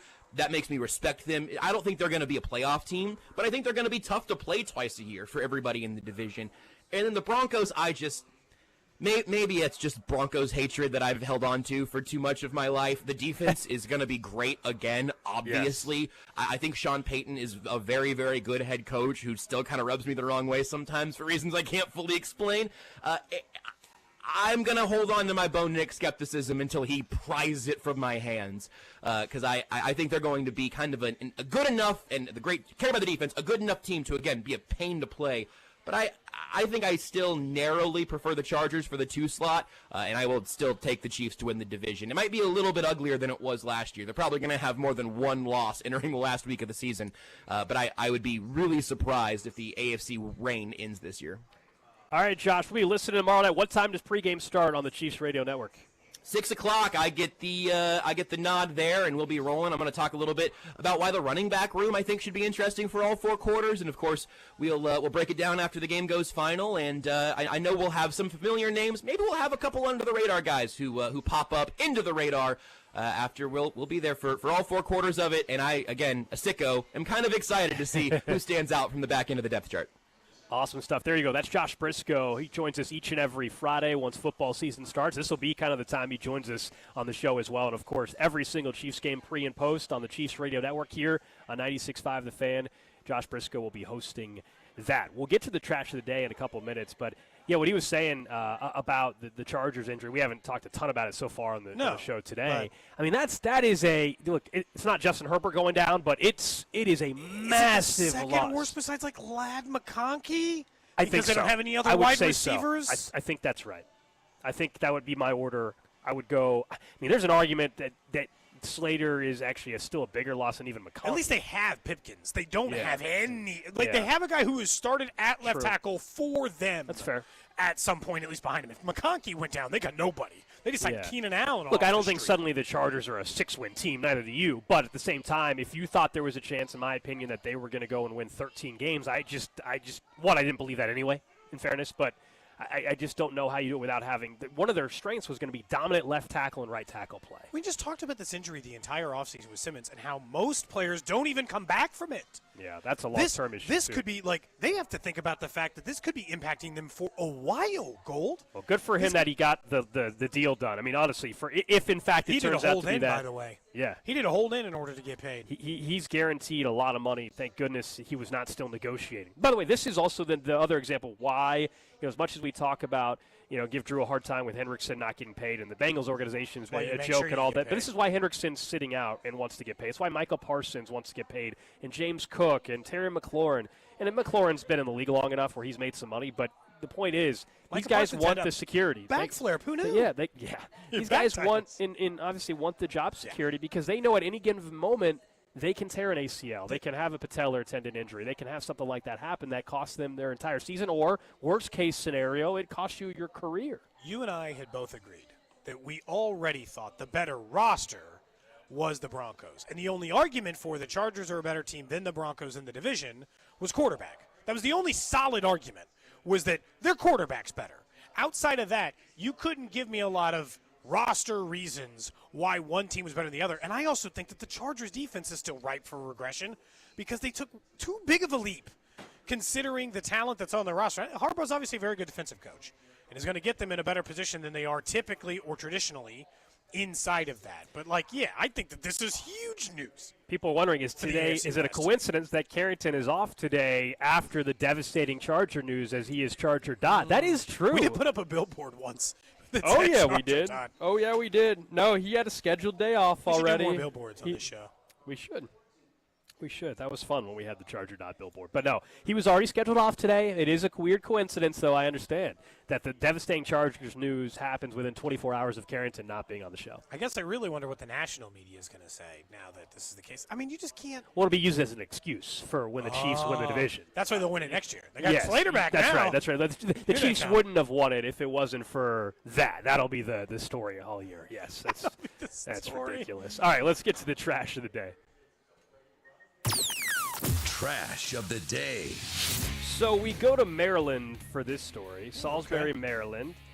This is a lady that now Just always is. makes me think of the line from Wedding Crashers. Yes. There's a lady there that is now facing multiple charges after she allegedly set fire to a man's home. And you're like, well, that's crazy. But what's the detail Andre behind Rison it? style, huh? Yes. Yeah, exactly.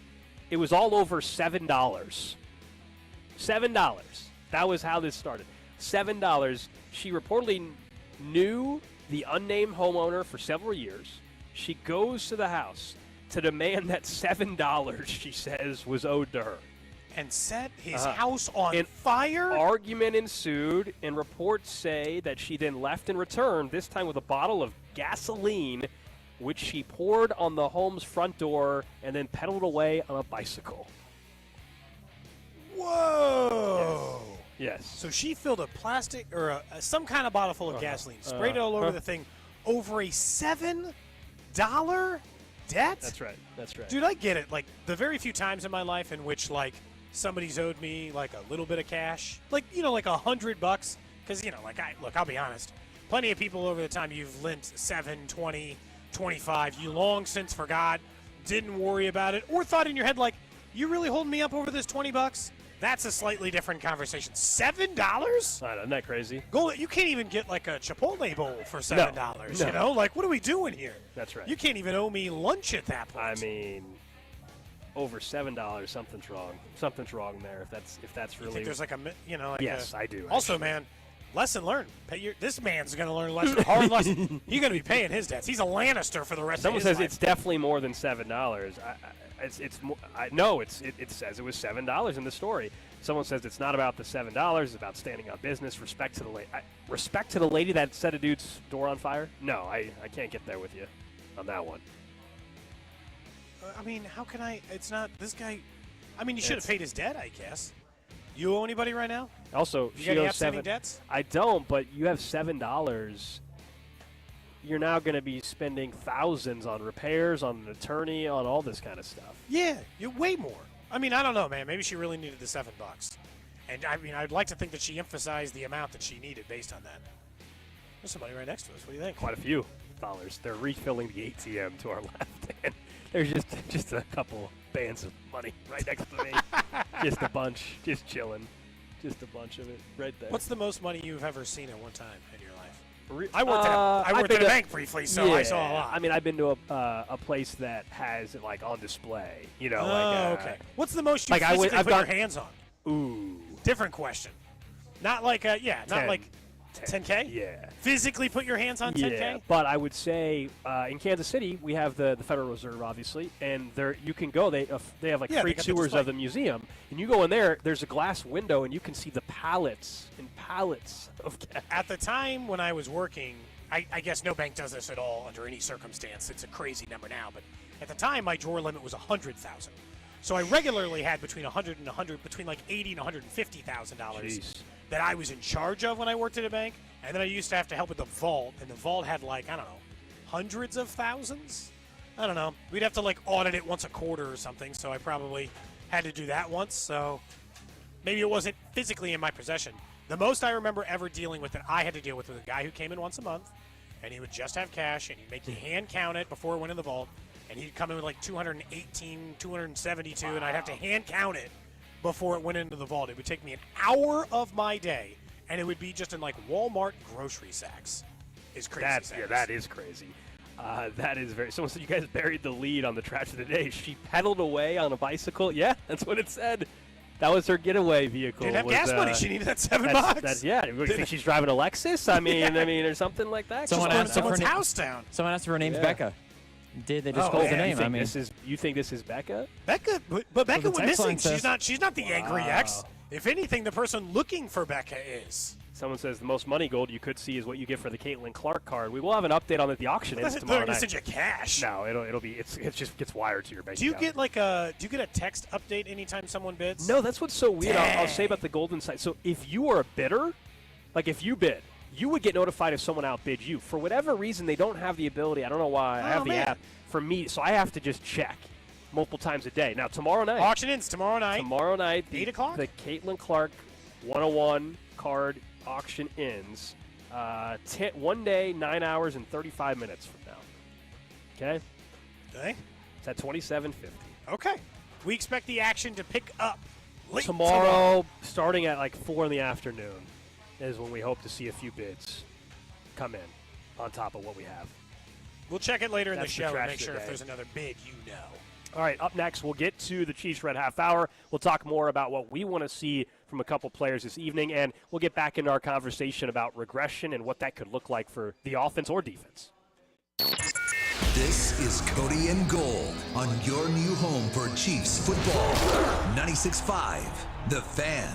Brought to you by Heartland Men's Health, the leader in men's sexual health. Thousands of men have been successfully treated for low T, ED, and more, all with discretion and compassion. Make your appointment at heartlandmenshealth.com. Go Yard all baseball season long with Underdog's Champions Game, one of the leading places to make all your sports selections that you can play in your state. You can be watching baseball tonight, football on Saturday, making those selections on the Missouri side. So join the millions of fans who have already won billions making plays at Underdog. To download, all you have to do is pick up the app, super easy, log in, then just choose which players are going higher or lower than your favorite stats. So home runs or strikeouts, yards or touchdowns, all of those things. And you can mix and match sports over at Underdog as well. Their app has over 100,000 5-star reviews and millions of players. So download that app, use promo code TAPP, T-A-P-P, for a special offer for up to $1,000 in bonus cash when you make your first deposit. That's promo code TAPP, T-A-P-P. Must be 18 plus and present in Missouri. Terms apply. See underdogfantasy.com/web/deposit-match-terms. Concern with your play. Call 1-800-GAMBLER. Visit www.ncpgambling.org.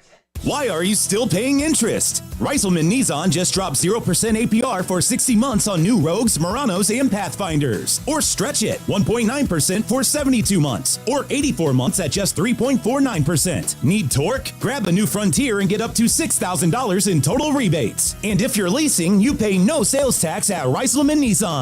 Zero. These are real deals, but they won't last. Tap over to ReiselmanNissan.com. Reiselman Nissan. Every customer, every time.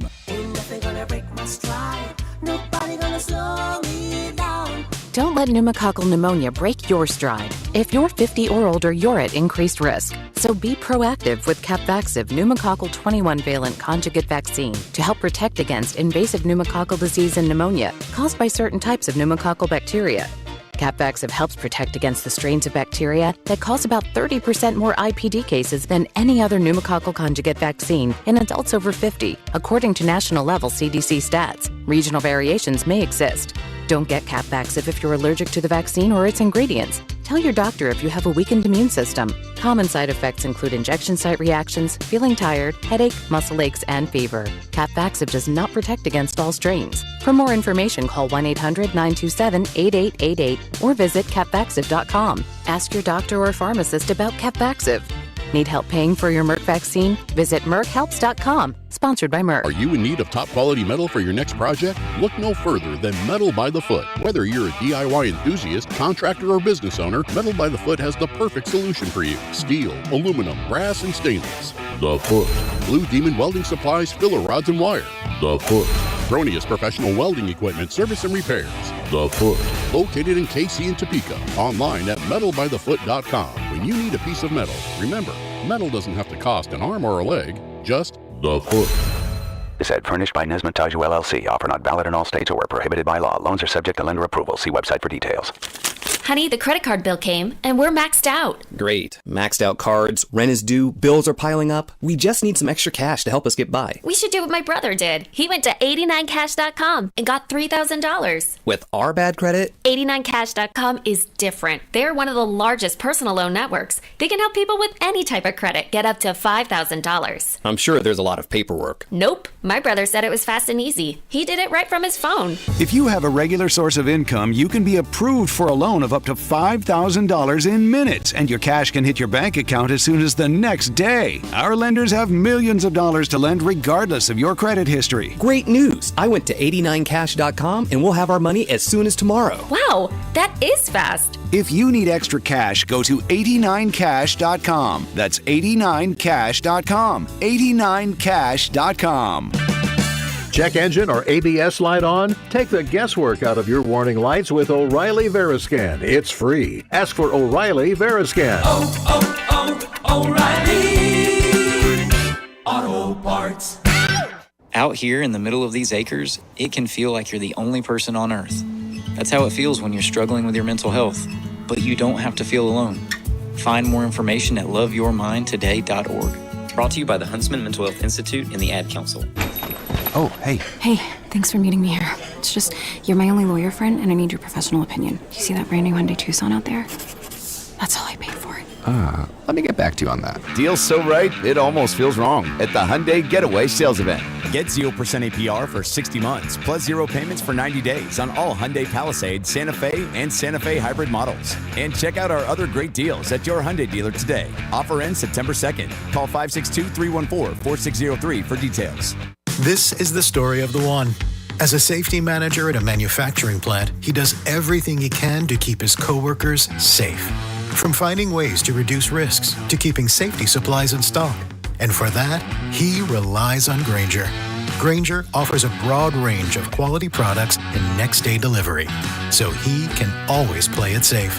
Call 1-800-GRAINGER, click Grainger.com, or just stop by. Grainger, for the ones who get it done.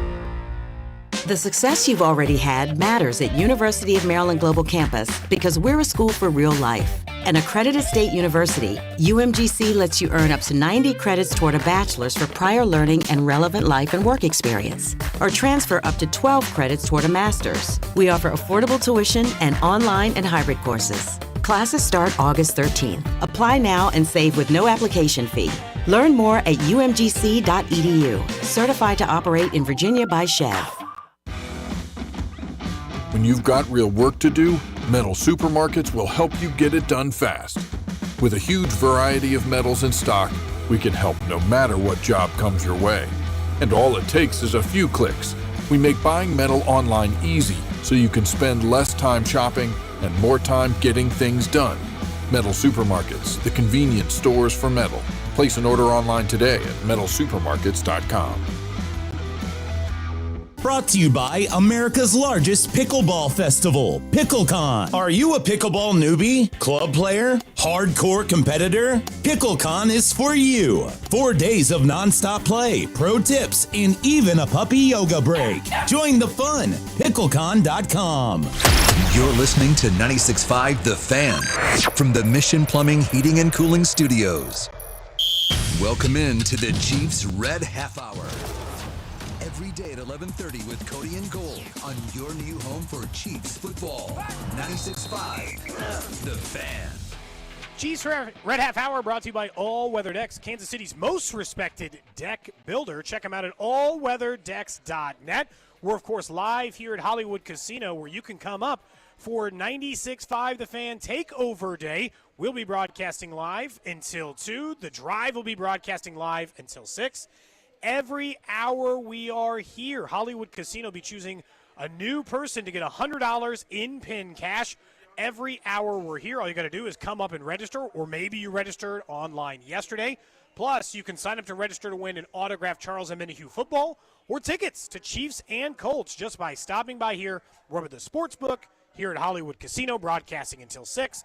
Be a great time, so come by and see us. You want a chance at all those great prizes. How did craps go? We had a good break. Oh. We're playing the electronic craps machine every break. Remember, we were down to 14. Then last break we entered the ticket at $29. They said you got to play through the commercial break. Yeah, you can't just get up $5 and then walk back. You got to play through. So I just sat back down right as we got back from break. We're up to $42.48. It was a good break. Hey. It's like a $13 break. You know what? Let's just see how it goes all day. $42. They got a little money to lose. The next break, we'll just keep going. We'll see. I for sure thought we were about to go down, and we got. Well, you crapped out on the first one, and so I had to come back and make sure that we were okay. You crapped out on the first one, so I thought, I don't know if it's going to go so great. You were bad luck, I think, actually. The second I left, it started going good again. It did. So we'll see. We'll keep an update on this.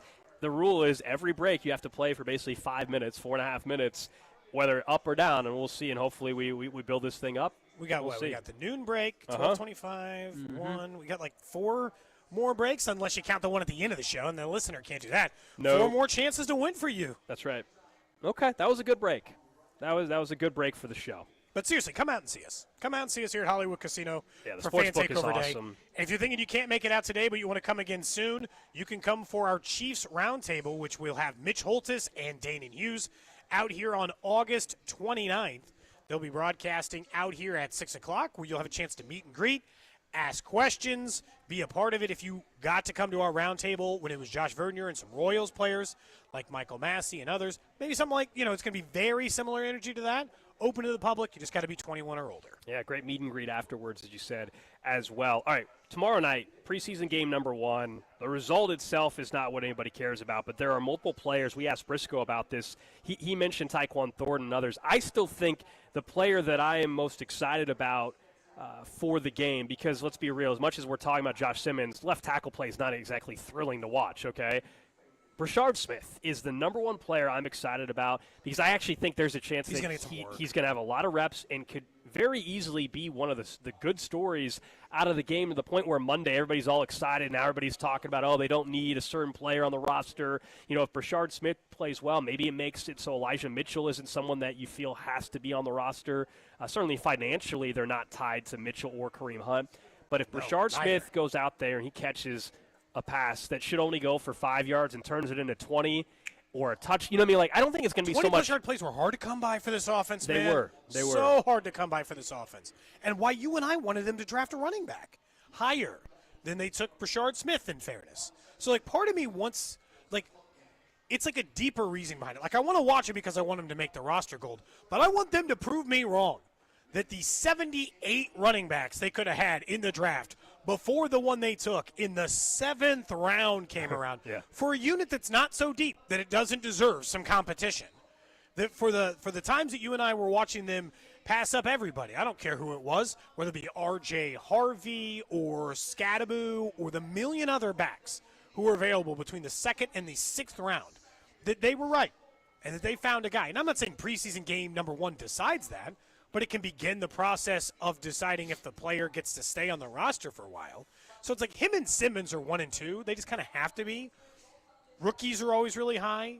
Karlaftis got 2 sacks, I think, in his very first ever preseason game. So if Gelati bursts onto the scene, maybe that's a good sign that he can be there right away. And you can see when pass rushers have it, Gold. So, that always interests me, at least. Noel Williams interests me.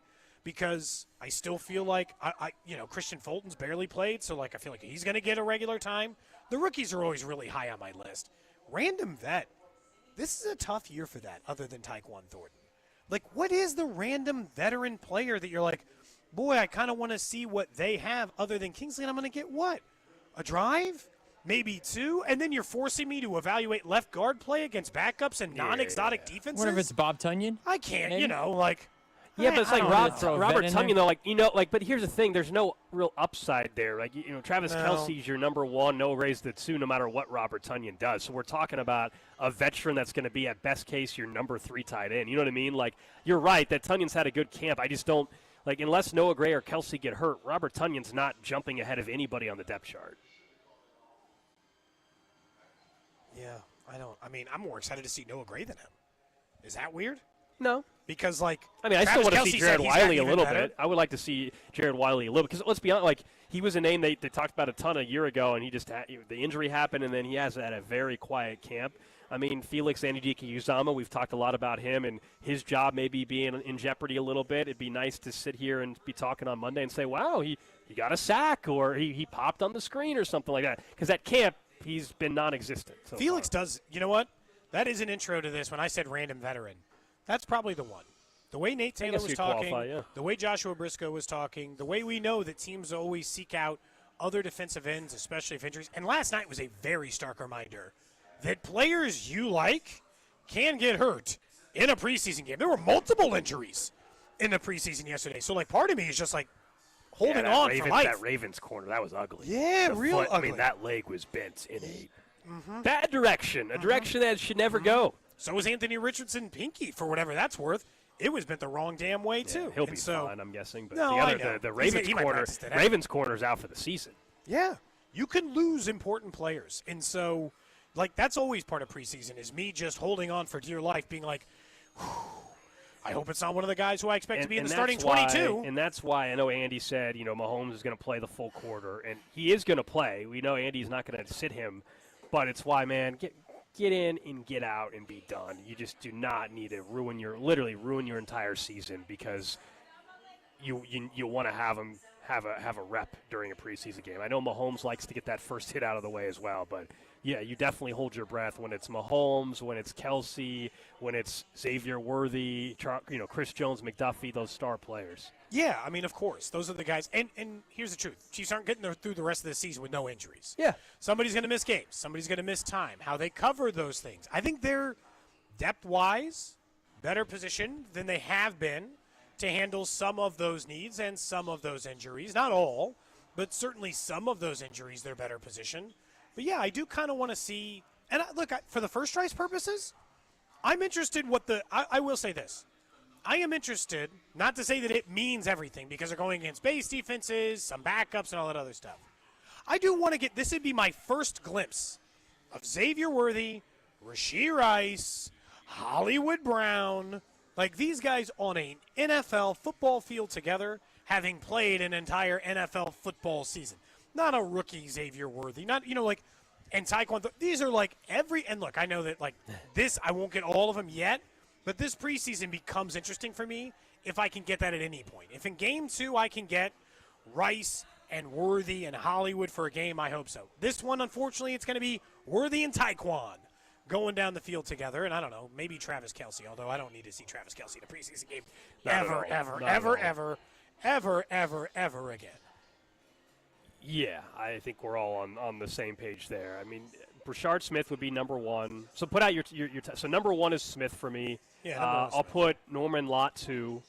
Gelati's 2 for you. And then Felix. So I'm not there. So, yeah, 1 Smith. Norman Lott is 2. I would say Jalen Royals, then Josh Simmons, and then Felix, in terms of order of guys that I'm interested to see. It's just hard for me. For Kingsley and Simmons, it's the only way I'm going to be like, well, I didn't screw it up. I'm still going to need to see it in a regular season. You know what I'm saying? It doesn't move the needle even a little for me. Thanks for not screwing it up against backups in a non-exotic defense situation. Talk to me in a month, man. Jalen Royals, he can at least make some catches, and I can be like, well, you know what? See a little juice there. You see a punt return for a touchdown. You see some kick returns. Maybe Smith does that. That's why he's 1. You might see him in a punt return, in a kick return, in the receiving game out of the back, off in the backfield. He's easily the most interesting player. For a 7th-round pick, that says something. But I've told you, they are not hyping him the way that they were hyping Pacheco. So I do think you should set some reasonable expectations. When Isaiah Pacheco was a rookie and he was coming out of the draft, by this time, the hype train on Pacheco was very high. Like, it was clear he was probably had a good chance of being the starting running back for this team. Nobody's talking about Rashard Smith this way. We're talking about ancillary, can he contribute receiving ways. option more than anything else. Do we know in Arizona, have you guys looked to see, are they playing Kyler much? Do we know? They're playing the Cardinals, obviously. Are they playing Kyler? Are they playing Marvin Harrison Jr. much? They got some young running backs there. A lot of people are looking at them as a Cardinals team. Could they take a leap this year in a tough division? But I didn't know if we know if Kyler's going to – because that'd be a good test for the defense, all I'm saying. Is Kyler playing a series or is he playing a quarter? He's had injury history in his career as well. James Conner has got injury history, but they've got some other young backs they like over James Conner almost at this point. This could be the last year where James Conner is much of a factor in Arizona. Kyler Murray will play in preseason opener 2 days ago from azcentral.com. Let's see. He's taken just 9 preseason snaps in his entire NFL career. Gannon said, quote, I think it's best for this and our entire team that he gets those snaps. I think he'll be good at this point of health-wise. God, why Papa Pads on this, whatever this site is. It'll drive me nuts. Did not commit to how many snaps the starters will get, but did say he will play in the first preseason game. So, yeah, you will get the Kyler Murray experience. We know Andy, he's old school. Yeah. He'll give all of his guys a drive. The starters will go against whoever the Cardinals throw out for Series 1. Chiefs starters will get to go for Series 1, and then, we'll just kind of see where things go after that. You and I talked at the beginning of the show, because this is the part that we're talking about when it comes to the offense. Sam McDowell put out the statement and a KC Star article just saying, had they been as good as they were in the red zone in 2022, which, as a reminder, was 71% touchdown rate, right? 71% touchdown rate. They would have been the 6th best offense in the NFL. And you're like, ooh, maybe that is a good sign of regression to the mean alone will bring the Chiefs offense back to where it needs to be. Now, that would be oversimplifying it, in my opinion, Gold. to a way too common extent, because the Chiefs' offense in 2022 also scored 29 points a game. He said they'd be the sixth best offense with that level of red zone percentage, not the first best. So they're still off where they need to go is the way I look at this. Yeah, they can just be better in the red zone, and that certainly will help them. But that alone, Gold, will not make them the offense that I want them to be under Patrick Mahomes and Andy Reid and everything else in between, you know? Yeah, Where I but want the them to be bar back for to being them, the best offense in football. The bar for them, though, is top very top high. 5. I understand, like, you can say, like, everything goes right, they're the best offense in football. That is true, but realistically, if they were a top 5 offense again, that changes everything for them. They could be a top 5 offense, win fewer games, and you would feel better about them in the postseason. Because even in these years where offensively Mahomes and they haven't looked right and they haven't been as effective, come playoff time they have still made the plays they have to, with the exception of being in the actual Super Bowl where everything went wrong against an Eagles team that just flat out dominated them. Otherwise, even the last couple years in which they won Super Bowls, they weren't the best offense in football in the regular season, but come playoff time, Mahomes just took it up a notch, and that's what the great ones do. So, yes, if during the regular season they were top 5 offense and a defense that I still think will be top 10 easily, then they will be just fine. They will be competing for one of the top 2 seeds, 3 seeds. The reason why I say I extended out to 3 is because I'm not so sure that because of scheduling that the Bills aren't the clear favorite to be the number 1 seed. Doesn't mean they're going to get to the Super Bowl, but this is their best shot. If the Chiefs get to top 5, I don't think it's crazy for me to sit here and say, oh, they're winning the Super Bowl. No, I mean, if they're if they are a top 5 offense, they are winning the Super Bowl. That's it. That's the bar. Because look where they've been without it being that, look, Cody. I'll be honest. I'm trying to decide if I want to argue. Like, if if I disagree or not. Yeah. You're saying that, and I'm trying to think about it. I'm not saying they're going to win 16 or 17 games, but win the Super Bowl? If they are back anywhere to what they have been in the past offensively, and that's the big question. I'm not in why we've been saying, hey, they got to get back to it. If they do that, tell me why they're not winning the Super Bowl, because I don't think the defense is suddenly the 18th best defense in football. They will be a top 10 defense. I feel pretty confident in that. I'm more skeptical that the offense is actually going to be a top 5 offense and that the defense can't just stay right where they've been. I will say the defense's floor feels 10 to 13th, 10 to 12th. I mean, it just does. Yeah. They're returning a lot of their players. Justin Reed alone cannot sink them. We all agree that Steve Spagnuolo is the best at what he does. For a million reasons why, I just have a hard time imagining that they would be worse than that, even if, barring major injury, you know this works. Yeah, anytime you talk about season stuff, everybody's assuming health. Yeah, because, like, outside of that. But on offense, it's so hard to know. I didn't think last year's offense could be as bad as it was. But then in retrospect, obviously, Gold, they had no one. No one available in the wide receiver unit for 99% of the time. Part of the thought is if they actually were top 5 while they have their number 1 receivers suspended during that season, this season, for 4 or 6 games, and they still ended up being top 5, that means they were electric. That means the deep passing was back. That means Xavier Worthy, to me, did get to the 950,000-yard mark. It meant everything was clicking. It meant that they had the best left tackle play. A lot has to go right. I don't think it's impossible, but 3 or 4 things have to happen for them to get to that level, and that's what I'm saying. If they actually got to that level, then this offense would be back in that category of almost being unstoppable, and at that point in time, you give Andy Reid time to prepare in the postseason. You get Spags, what he's done against Lamar Jackson and Josh Allen at times. Like, I would feel like, how the heck are they not winning a Super Bowl? Still crazy. What was that stat I saw on? I think it was Nick Wright putting out the stat. It was talking more about Mahomes because he does a lot of that as a Kansas City kid who happens to be on national television. Yes. Makes sense that Kansas City, especially with Patrick Mahomes, would be a regular topic source. But he was pointing out the fact that there is only Josh Allen is the only quarterback in NFL history to have 7 playoff wins and not have appeared in a Super Bowl. And that is largely because of Patrick Mahomes. And Sean McDermott is tied with one other coach with most playoff wins by a coach who's never appeared in a Super Bowl. Because after a while, you just got to think that you're getting there. And I understand that that's because of Mahomes. The one thing about their offense, you're right, that the national media probably doesn't want to accept, Gold, is that their regular season offense can be whatever it is. But you and I both know that when the postseason starts up, that team scores. the Chiefs score.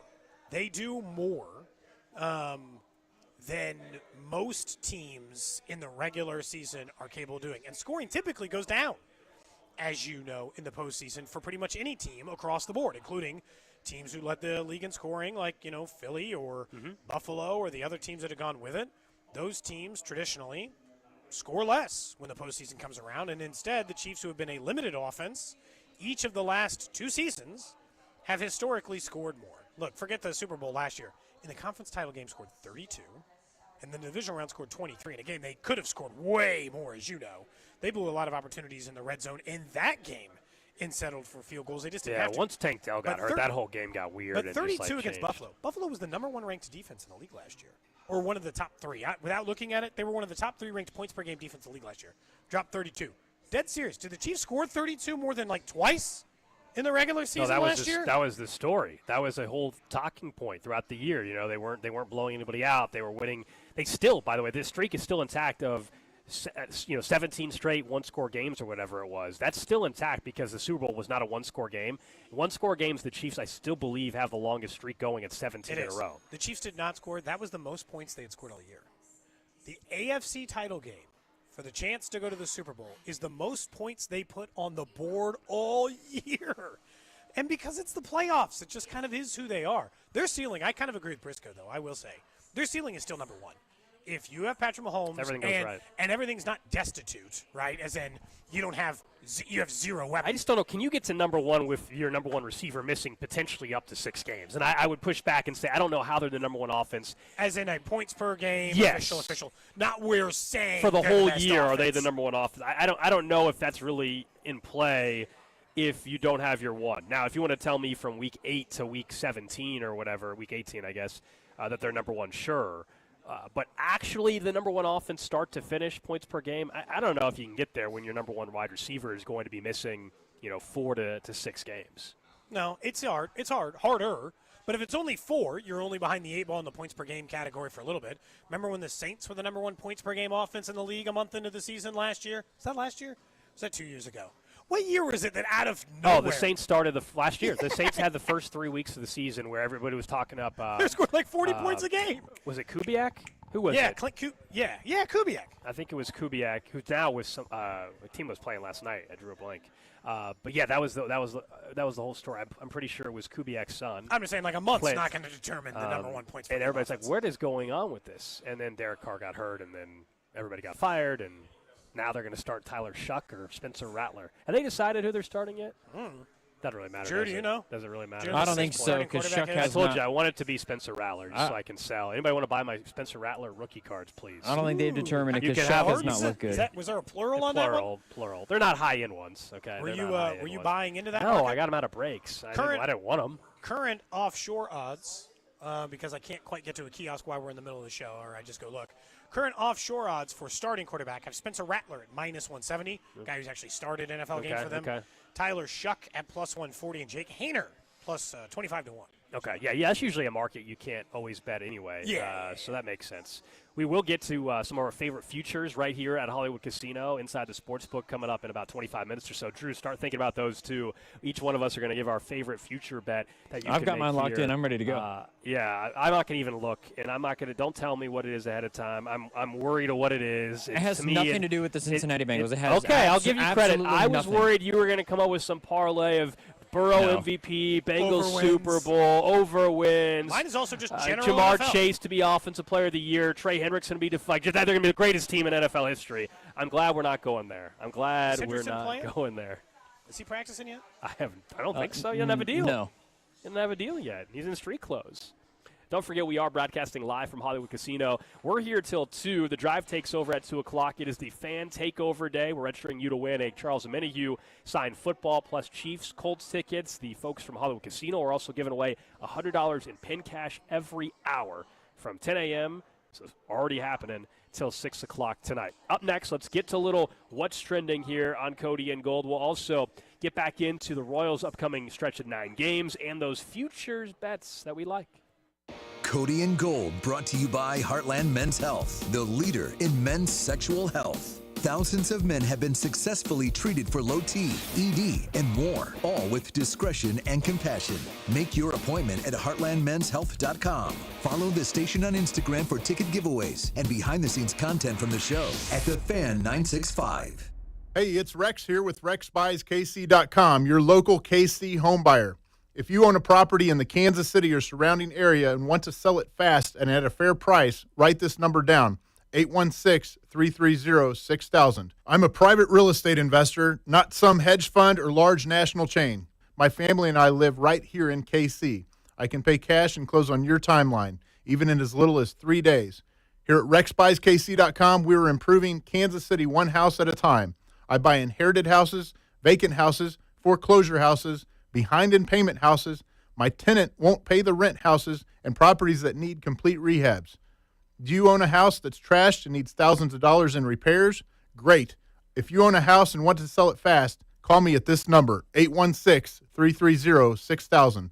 That's 816-330-6000, or go to RexBuysKC.com. That's RexBuysKC.com, and I look forward to working with you. Football season is just around the corner, and just like your favorite team, you've got to fuel up to perform. At Break Time, we've got your training camp essentials, ice-cold drinks, protein-packed snacks, and all your game day favorites. Whether you're hitting the field or cheering from the sidelines, teamwork starts with the right fuel. Let's go! One team, one goal! Swing by Break Time, your home team for snacks, drinks, and everything in between. Download our mobile app and find a location near you. We're proud to be Missouri made. Score big with Park & Go, your airport parking MVP. Don't get sacked by uncovered parking. At Park & Go, every spot is covered, keeping your car protected from the elements. Need a quick handoff to the terminal? Their fast and friendly shuttle service gets you there in record time. It's a winning game plan. Covered parking, speedy shuttles, and top-notch service every single time. Join the frequent Parker program and start earning points towards free parking. Reserve your spot now at bookparkandgo.com. That's bookparkandgo.com. Family owned, fan approved. It's almost Andy Reid. When I landed in KC, I started doing commercials, the whole playbook. That's how I teamed up with Renner Garage Store. For nearly 70 years, Renner has been serving KC with the latest styles, top brands like Delden, Amar, and LiftMaster, and the trusted service of a family-owned team. Get your free estimate today, and if you're looking for work, Renner's hiring installers with paid training. RENNER forward and back. RENNER, RENNER. When we're young, we take things for granted, like getting out of bed or even walking downstairs. But as we age, our knees and back and hips may start to prevent us from doing those normal everyday activities. And in the back of our minds, we're thinking, hey, this pain's going to go away. But nothing changes. It's time to call and schedule that free consultation with the medical pros at QC Kinetics. There are thousands of patients who will tell you they wish they would have done it sooner. They turned around their lives with QC Kinetics regenerative treatments that work with your body to help restore and repair that damaged joint tissue. Natural cellular therapies. No scalpels, no pills, just long-term relief with no dreaded recovery. So bring your x-rays and MRIs to QC Kinetics for a free no-pressure chat and through evaluation to see if you're a good candidate. Grab the phone right now and give them a call. Appointments available on Saturday, 816-412-6299. 816-412-6299. That's 816-412-6299. Off 435 in State Line and in Gladstone. If you have back-to-school shopping to do, then you should make Macy's your first stop. That's because your Macy's store has back-to-school essentials at incredible prices, like complete looks from Epic Threads, Levi's, and Abercrombie Kids. Character outfits from Hello Kitty, Mickey, and Minnie Mouse. Plus, backpacks from JanSport and High Sierra. The best part? Get it all for 25 to 50% off. That's right, up to half off. But hurry in. These back-to-school deals end Sunday at Macy's. Savings off already reduced prices. Exclusions apply. This is Danon Hughes. In Kansas City football, we honor tradition, but we always look forward to what's next. That's why I'm all in for Flight by Yingling. It's brewed by the oldest brewery in America, but built for today. 2.6 carbs, 95 calories, crisp, clean, and full of flavor, just the way a light beer should be. It's got the legacy and the stats to back it up. Flight by Yingling, the next generation of light beer and the official beer of Danon Hughes. D.G. Yingling and Son, Pottsville, Pennsylvania. I'm Bob Burke, founder and chairman of Burke America Parts Group, a family of brands that includes RepairClinic.com, an appliance and HVAC parts solution company that's grown into an international brand. Before AmericanEagle.com, we partially launched a new technology platform developed by another firm.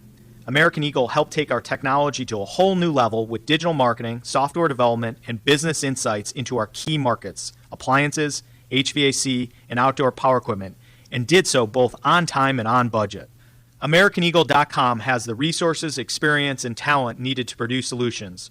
Our new technology platform, developed by AmericanEagle.com, has produced tremendous results with higher traffic, conversion, engagement, and online revenue. If you have any home repairs you need to take care of, check us out at RepairClinic.com.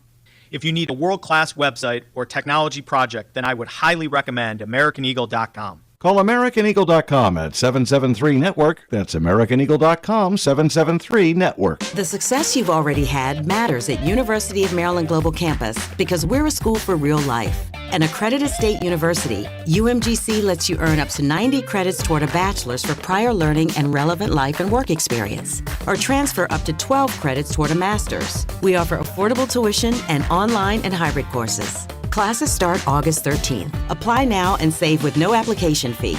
Learn more at umgc.edu. Certified to operate in Virginia by Chev.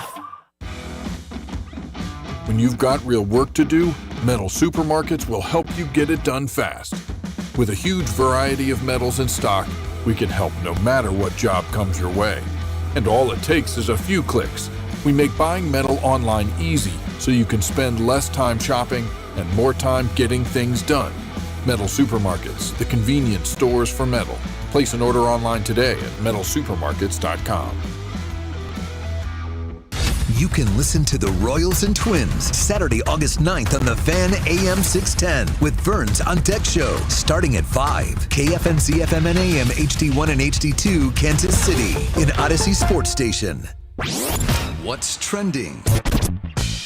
Number one on What's Trending, the Royals begin a big series tonight against the Minnesota Twins. You can hear that game right here on 96.5 The Fan. We're going to talk about it more here in just a couple of minutes. But begins a 9-game stretch against teams with a worse record than the Royals. They've obviously been more successful against teams with a worse record than them, but also, more importantly, they're running out of time. Clock's ticking on their set, but they'll start tonight. Seth Lugo will be on the mound for the Royals. Elsewhere on What's Trending, of course, preseason opener tomorrow night. Chiefs, Cardinals, 96.5 The Fan. Pregame begins at 6 o'clock. Josh Brisco begins pregame coverage. Then, of course, during the game, you'll hear Mitch Holthus, Danon Hughes, and Josh Klingler as the Chiefs take on those Cards. Mahomes, of course, Andy says is going to play the first quarter. We're all very skeptical. We've seen this play out. That's fine. We've seen it play out. I was trying to look up, since we're at Hollywood Casino, what the spread is for the game, if you were curious. 2.5. If you were curious, the Chiefs tomorrow night against the Cardinals are 2.5-point favorites at minus 120. The total 39.5. All right. I'm not betting the total on a preseason Come out game. to Hollywood Casino. You can get a little. If you need a little action, little preseason action. That's Honestly, right. at least sitting in a sports book would be the best way to watch preseason. Oh, give me tons of multiple preseason games at once. Now, do you know that underdogs are 4-0 against the spread so far in preseason, Cody, and the overs are 4-0. Trends. That's right. Two noticeable preseason trends, baby. Let's do a parlay maybe later. Next up on What's Trending, preseason and obviously NFL news. Chargers left tackle Rashawn Slater is officially out for the season with a torn patellar knee. You might say, what? That's not familiar? Yeah, that's the injury Josh Simmons is coming back from. Obviously, then Anthony Richardson dislocated his finger as well. Had to leave the game last night, but could practice as early as today. Is only listed as day-to-day, according to reports. So dislocated pinky, but he'll be fine. Tape it up. Lastly, on What's Trending, we all know on the Fox pregame show, Jimmy Johnson announced his retirement. And last year they started to work in Rob Gronkowski a little bit. It's now official, according to a few reports out there, that Rob Gronkowski will take over his spot and join that crew as a studio analyst. I mean, he's an entertaining guy. I like a little energy with it. But, yeah, it'll be fine. Jimmy Johnson obviously announced his retirement last year, but congrats to Rob Gronkowski, new studio analyst. Don't forget, that is What's Trending. We are live out here at Hollywood Casino until 6 o'clock. As you had mentioned, broadcasting live inside the sportsbook where you can register to win an autographed Charles Omenihu football and a pair of Chiefs Colts tickets.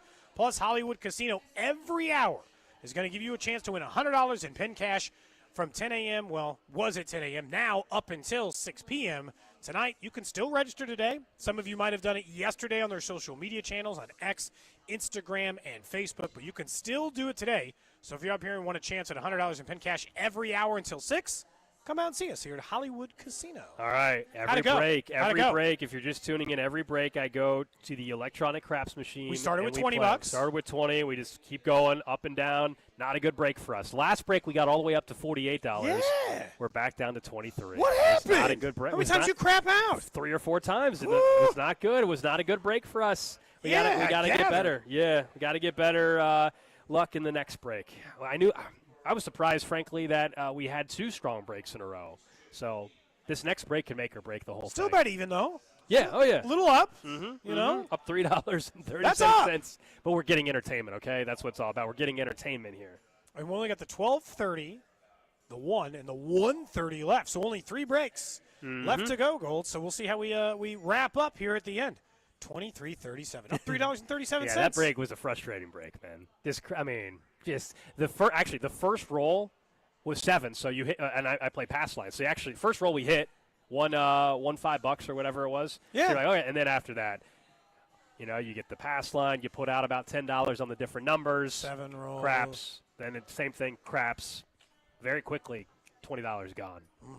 Kind of like our when we were in Vegas, man. It went bad for Alex and I. I was having a really Oh, you're talking about the Super Bowl week. Yeah, Super Bowl week. I was having a really good. We were playing craps at a casino that doesn't even exist anymore in Vegas.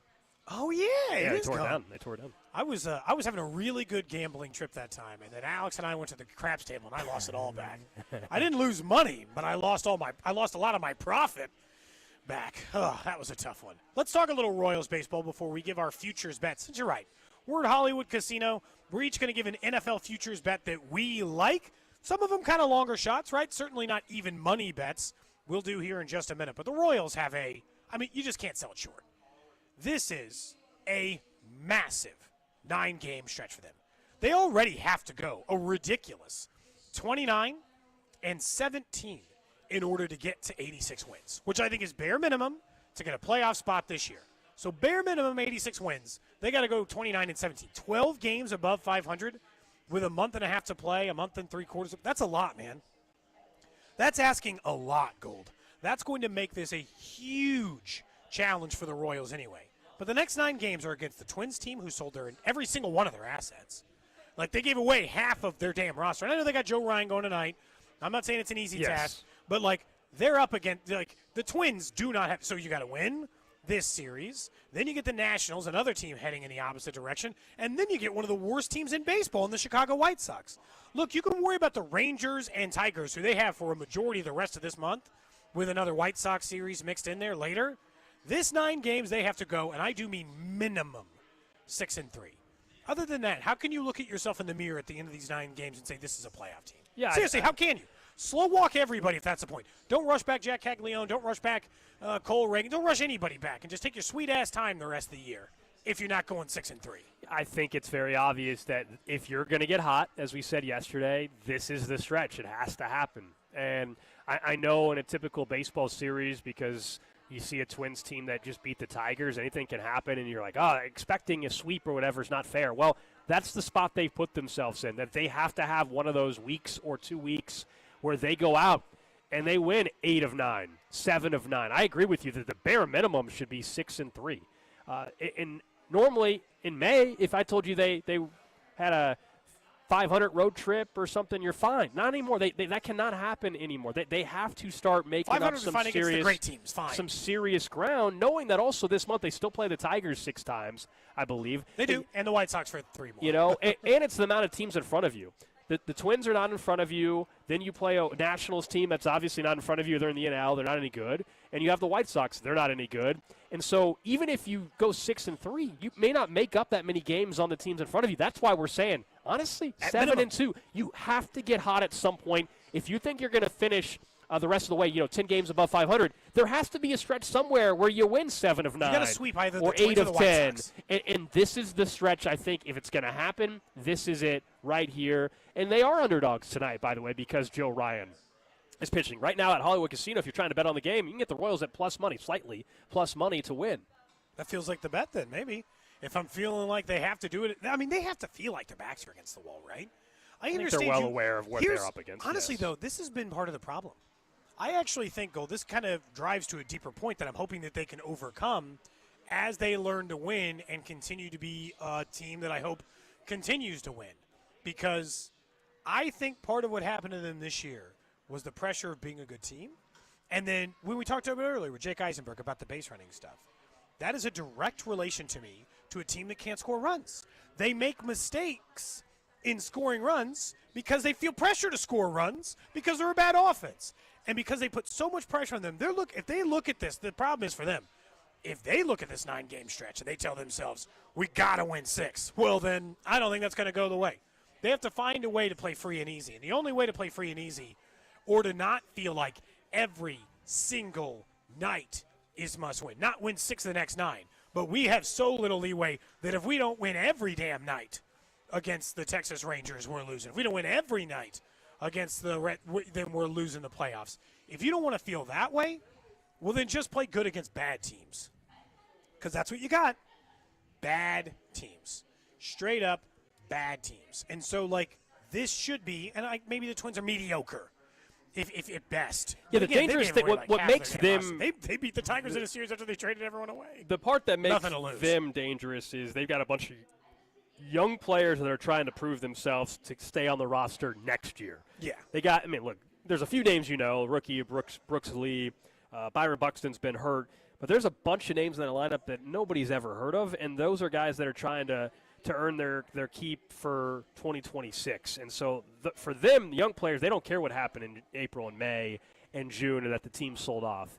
So I don't think we should think this is like some automatic this week. And in fact, I'm actually slightly concerned that as much as we're talking about the Twins not being good and all this, that we're gonna be here on Monday and say, Yeah, well, don't worry about it. All right, that's it.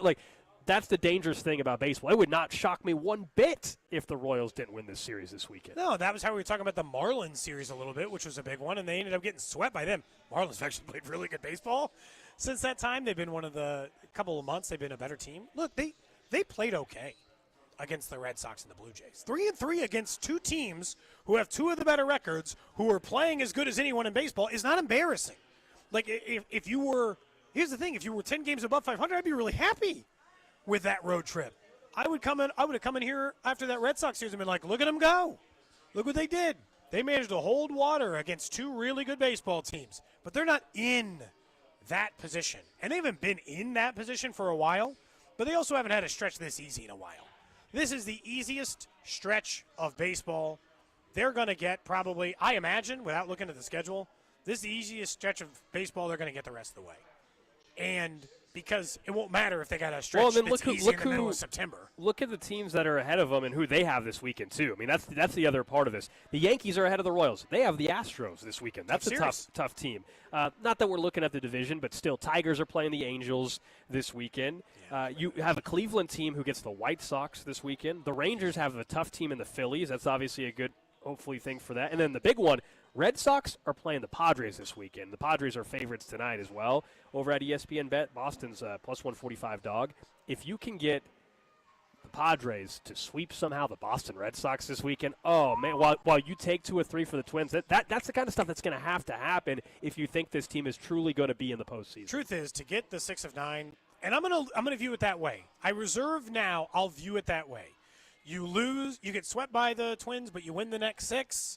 You win 2 out of 3, lose 2 out of 3, then sweep. I don't care how you do the 6 out of the next 9. Right. I don't care the order in which you take it, because then they'll be at home against the Rangers. A team will still likely be directly in front of them in the playoffs. You and I both know, for whatever reason, whenever we've talked about, the Royals are coming back home, they got a massive homestand and crowd should be great, for whatever reason, letdown city at that point in time. And so that's the other thing. So I actually think it's big for them to not only win the series for the obvious, but also heading into this homestand, because I don't think you can bank on it just automatically being a great one.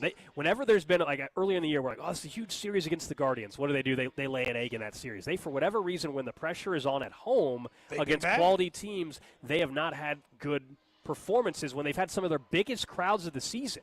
And they have a chance this week. If they go and win a series against Minnesota, there's a chance. I know it's a weekday series against the Nationals, then the White Sox over the weekend. That White Sox series this next weekend, the 15th, even though it's Chicago, that could be some big attendance nights out at Kauffman if everything comes together for them.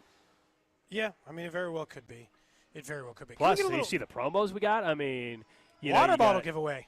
Yeah, I think there's a lunchbox giveaway coming up. It's teacher stuff. Soccer jersey giveaway. Stuff. There's a Casey Curran soccer jersey giveaway on Tuesday. I kind of want the thermos. I kind of want the Slugger thermos, even if it's for kids. You would. It says fans 14 and under, Cody. I can take my kids. You can't get one. No, it's your kids. It's not yours. It's not yours. Kids 14 and under. My kids aren't even like big sports fans yet. I dead serious. We were sitting in the backyard maybe a couple of weeks ago, and Desmond loves playing wiffle ball in the backyard, right? So he likes playing wiffle ball in the backyard, and I'll just toss him the baseball. He won't ever let me hit, but he wants to hit, and so we throw the ball a lot. And I was trying to give him a little bit of advice. A little like, hey, you should try not to spin around. It was simple advice, mind you. Mm-hmm. Try not to spin around when you're swinging at it. And he was like, no, you don't know anything about baseball. And I said, okay. I said, all right. I said, hey, let me do you a favor. I want you want to work on your hitting?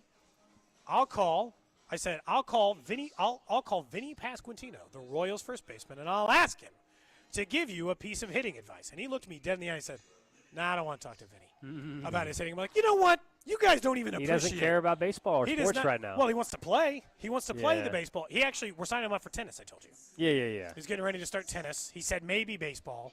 I'm trying not to force him into liking sports just because I do it for a living, you know? It's a tough spot. Let's get a little bit of music, though, Drew. A little NFL music.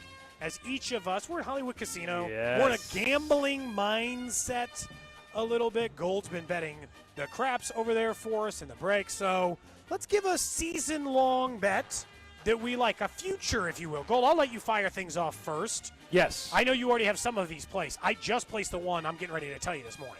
Yeah, so, of course, you can make these here at Hollywood Casino. One of them is an AFC West order of finish.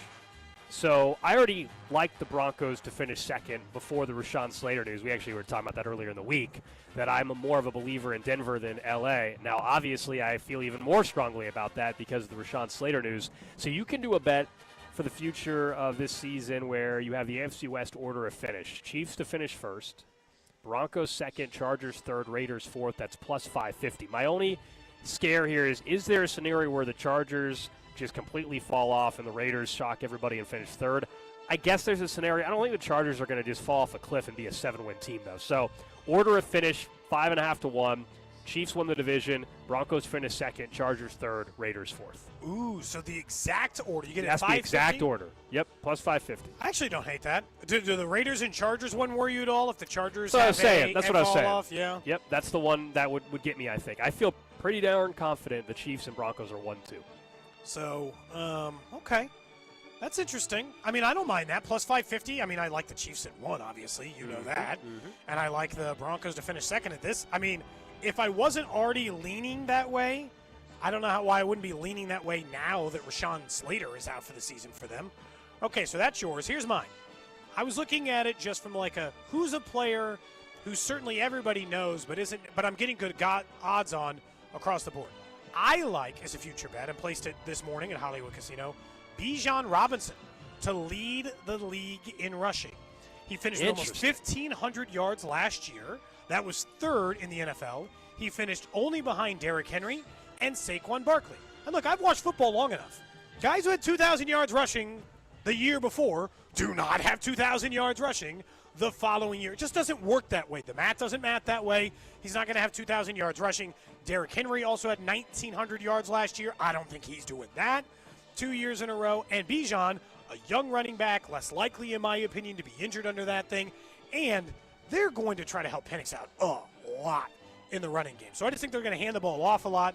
So I like Bijan Robinson because I can get it at 11-1 to lead the league in rushing over Saquon Barkley and Derrick Henry. He's third last year, and he was about 400, 500 yards behind. Yeah, a little outside the box. I like it. I always am concerned just with how much the usage will continue for Bijan now with this regime. Last year they showed they would use him.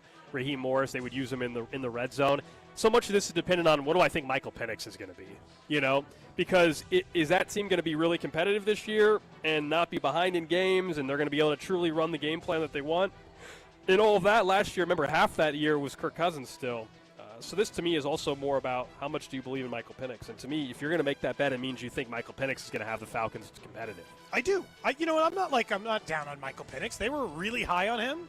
I mean, they were I just wrong don't on think, Kirk like, Cousins. is Derrick Henry and Barkley, are they going to have, even if they fall off, are they going to rush for 800 yards less? I don't know about that. Not 800. They only have to rush for 400 yards less in Derrick Henry's case, or 500 less in Saquon's case. And look, I mean, and Bijan would have to stay. Here's the other part. Historically, guys who rush for 2,000 yards aren't just down the next year; they're way down because they just ran their bodies into the ground. Yes. And Derrick Henry's old, dude. I don't think he's. No, I'm just saying, like, Derrick Henry had 2,000, then 1,900 in back-to-back years, I think, or whatever. But yes, he's an outlier. Saquon's just so crazy because if you took every season that wasn't Saquon's year last year, Bijan Robinson's last year would have beat him by 200 yards at least in his second best year. So in every other year, Bijan's year is good enough to beat Saquon Barkley, except last year, which is, honest to God, last year's the outlier year. Now, it was his first year in Philly, and obviously they can run, and with Jalen Hurts they can run. I'm just telling you, he's never run for more than 1,300 yards except for the one time he did it, which was last year. Derrick Henry actually has probably been more on the higher end of that figure more consistently. Who would you – obviously, I know your answer. You said Bijan. But I would say who would you – if I gave you the option of – these are guys with further odds as well. So, like, Jonathan Taylor is actually 9-1, Jahmyr Gibbs 11-1, Christian McCaffrey 12-1. Out of that group, you would take the field, or would you take Bijan if I gave you the field option? I'd probably take the field. Like, of those three, Taylor, Gibbs, McCaffrey, or Bijan? I'd probably take the field, just thinking Taylor numbers. maybe. Yeah. The numbers game. I was looking at it. Derrick Henry once led the league in rushing back-to-back years, but it was 1,500 and 2,000. So, like, again, Bijan's number last year could lead the league in a lot of years to do for it. the Ashton Genty at 17-1 is awfully interesting. That's a team that's not going to be that good, but Pete Carroll loves to run the football. Stinks, though, man. Stinks. We'll see. You like their offensive line enough? I'm not basing on the preseason. Yeah. No, I mean, look, deep down, I still think Barkley or Henry's probably finishing 1-2. But further down the board, I get your case for Bijan. Genty's interesting at 17-1. That's all. Drew, what about you? What do you have? So mine is actually the longest odds, ironically enough. I'm similar to you, Gold. I'm doing an order of finish. I'm doing the AFC South, though. Texans, Jags, Titans, Colts, plus 1,200. So you have the Titans ahead of the Colts. Okay. Yeah, I think I'm buying into the Cam Ward stuff a little bit. And just given the Colts situation with Anthony Richardson, Daniel Jones, part of me is just not drinking the Kool-Aid that they're going to be fully equipped to not finish last in the division. 6-11, 5-12. What's the payout on that, you said? 12-1. 12-1? I got to be honest. There's part of me, my biggest fear with you, Drew, is I'm not even sure who's finishing first in that division. Yeah, the Jags might finish first. Let alone first. Being forced into choosing That's why it's all 12-1. four of those teams. Yeah, I don't have any damn idea. That division could have. I mean, there's anybody could finish in any order in that division. I wouldn't be, other than the Texans. I don't think will finish last. That's the only thing I think I know about the AFC South. The Texans won't finish last, and the Titans to me won't finish first. Those would be the only two that I know. It's 12-1 for a reason. He's taking a flyer. I like it. I don't know that for sure if Cam Ward's great. Yeah, it's what a tough if he's just C.J. Stroud in his rookie year? Yeah, it's a tough bet. Okay, so Texans, Jags, Titans, Colts in that order. That's your pick? That's like what it. Drew has, yes. Someone was asking real quick. They said, what's Pacheco to lead the league in rushing? Don't waste your money, but 80-1. Kareem Hunt led the league in rushing one year. Stop. With Andy Reid? Stop. Just donate your money to me. I'm just letting you know what happened. Just donate your money to me, please. You'll take the bet? I will take Will the you bet. give him those odds? No. Oh, yes, but you're just like a book will cap what you can bet. You can't bet 1,000. They won't let you know what I mean? You'll let someone bet like $30 on you or whatever. Something. You'll take their $30. Isaiah Pacheco is not leading the NFL in rushing. Sorry. And I'm a big fan of Isaiah Pacheco, but there is not a world in which he leads all running backs in football in rushing. He hasn't had 1,000 yards yet, so no. Would Ashton Genty be your choice if you had anyone? Yes, at 17. That wasn't the two main guys, obviously. Yeah. Okay. I just didn't know which one you would go with. You can make that bet. We're here at Hollywood Casino. We have a chance to win $100 in pin cash every hour on the hour. They'll contact you, obviously, via the app. You'll have a chance to do that over here at Hollywood Casinos. We're broadcasting until 6 o'clock today as part of the fan takeover. So come out and see us here at Hollywood Casino. Also a chance to register to win a autographed Charles and Minihue football a Chiefs-Colts game tickets in case you want to get out to a game. All that stuff. Yeah, it's a good time, Bacon Rob will take over at 2 o'clock as well when the drive gets on the air. So perfect day to head out on a Friday as well. Maybe you're getting out of work a little bit early, want to hang out, taking some games. I think there's some afternoon baseball coming up in a couple hours as well. Up next, though, let's talk about some injuries in the AFC West a little bit more, plus the random question of the day on 96.5 The Fan. What's up, Kansas City? This is Bobby Witt Jr., and you're listening to Cody and Gold, weekdays starting at 10 on 96.5 The Fan. Brought to you by Heartland Men's Health, the leader in men's sexual health. Thousands of men have been successfully treated for low T, ED, and more, all with discretion and compassion. Make your appointment at heartlandmenshealth.com. Hey, it's Gold, and Circa Millions and Circa Survivor are back with a massive $21 million in guaranteed prizes. Circa Million, pick 5 games against the spread each week, 126 ways to win with $6 million guaranteed. Circa Survivor, 1 pick a week, no point spread, last the longest to win it all. $15 million guaranteed. Enter in Nevada, play from anywhere, $21 million guaranteed. Visit circasports.com for details. The summer selection is on at Reiselman Nissan, and 0% financing is back. Get 0% APR for 5 full years on new Rogues, Muranos, and Pathfinders. Or go long with 1.9% for 72 months, or 84 months at just 3.49% APR. Get up to $6,000 in total rebates on the rugged Frontier. And if you're leasing, you'll pay 0 sales tax. That's real savings. Nobody in Kansas City beats our deals or our selections. Visit Reiselman.com for details. Reiselman Nissan. Every customer, every time. GimmeTheVin.com's big cash giveaway. I hate games and scams. So when we had the idea to give away $25,000, I was very careful about the way it was orchestrated. Get the top of the market money and enter to be the lucky person to get $25,000. This is no joke. This is no game. This is very real. Just like GimmeTheVin.com. No purchase necessary. For official rules, go to GimmeTheVin.com. Sell us your car. GimmeTheVin.com. So easy you can do it in your underwear. I'm still going for it, even with higher stroke risk from atrial fibrillation, an irregular heartbeat not caused by a heart valve problem. Over a 3-year study, Eliquis apixaban tablets reduce stroke risk better than warfarin, and over 97% of Eliquis patients did not experience a stroke. A first stroke occurred in 2.9% of warfarin patients versus 2.3% of Eliquis patients. Don't stop prescription Eliquis without asking your doctor. Stroke risk may increase. Eliquis can cause serious and potentially fatal bleeding. Don't take if you have an artificial heart valve, abnormal bleeding, or antiphospholipid syndrome. While taking, you may bruise more easily or bleed longer. A spinal injection increases blood clot risk, which may cause paralysis. Get medical help right away for unexpected bleeding or bruising, or back pain, tingling, numbness, muscle weakness, or incontinence. Aspirin products, NSAIDs, SSRIs, SNRIs, and blood thinners increase bleeding risk. Tell your doctor about planned medical or dental procedures. Learn more at Eliquis.com or call 1-855-ELIQUIS. This ad furnished by Nesmith Taju LLC. Offer not valid in all states or where prohibited by law. Loans are subject to lender approval. See website for details. Honey, the credit card bill came, and we're maxed out. Great. Maxed out cards, rent is due, bills are piling up. We just need some extra cash to help us get by. We should do what my brother did. He went to 89cash.com and got $3,000. With our bad credit? 89cash.com is different. They're one of the largest personal loan networks. They can help people with any type of credit get up to $5,000. I'm sure there's a lot of paperwork. Nope. My brother said it was fast and easy. He did it right from his phone. If you have a regular source of income, you can be approved for a loan of up to $5,000 in minutes, and your cash can hit your bank account as soon as the next day. Our lenders have millions of dollars to lend regardless of your credit history. Great news! I went to 89cash.com and we'll have our money as soon as tomorrow. Wow, that is fast. If you need extra cash, go to 89cash.com. That's 89cash.com. 89cash.com.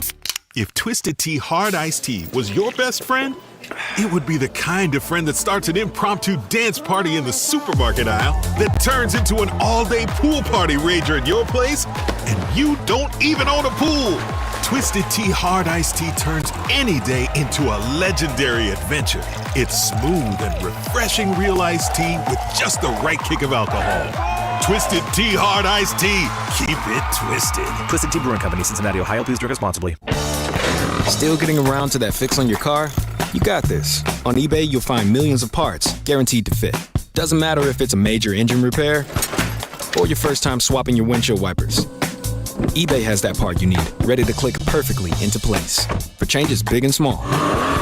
Loud or quiet. Find all the parts you need at prices you'll love. Guaranteed to fit every time.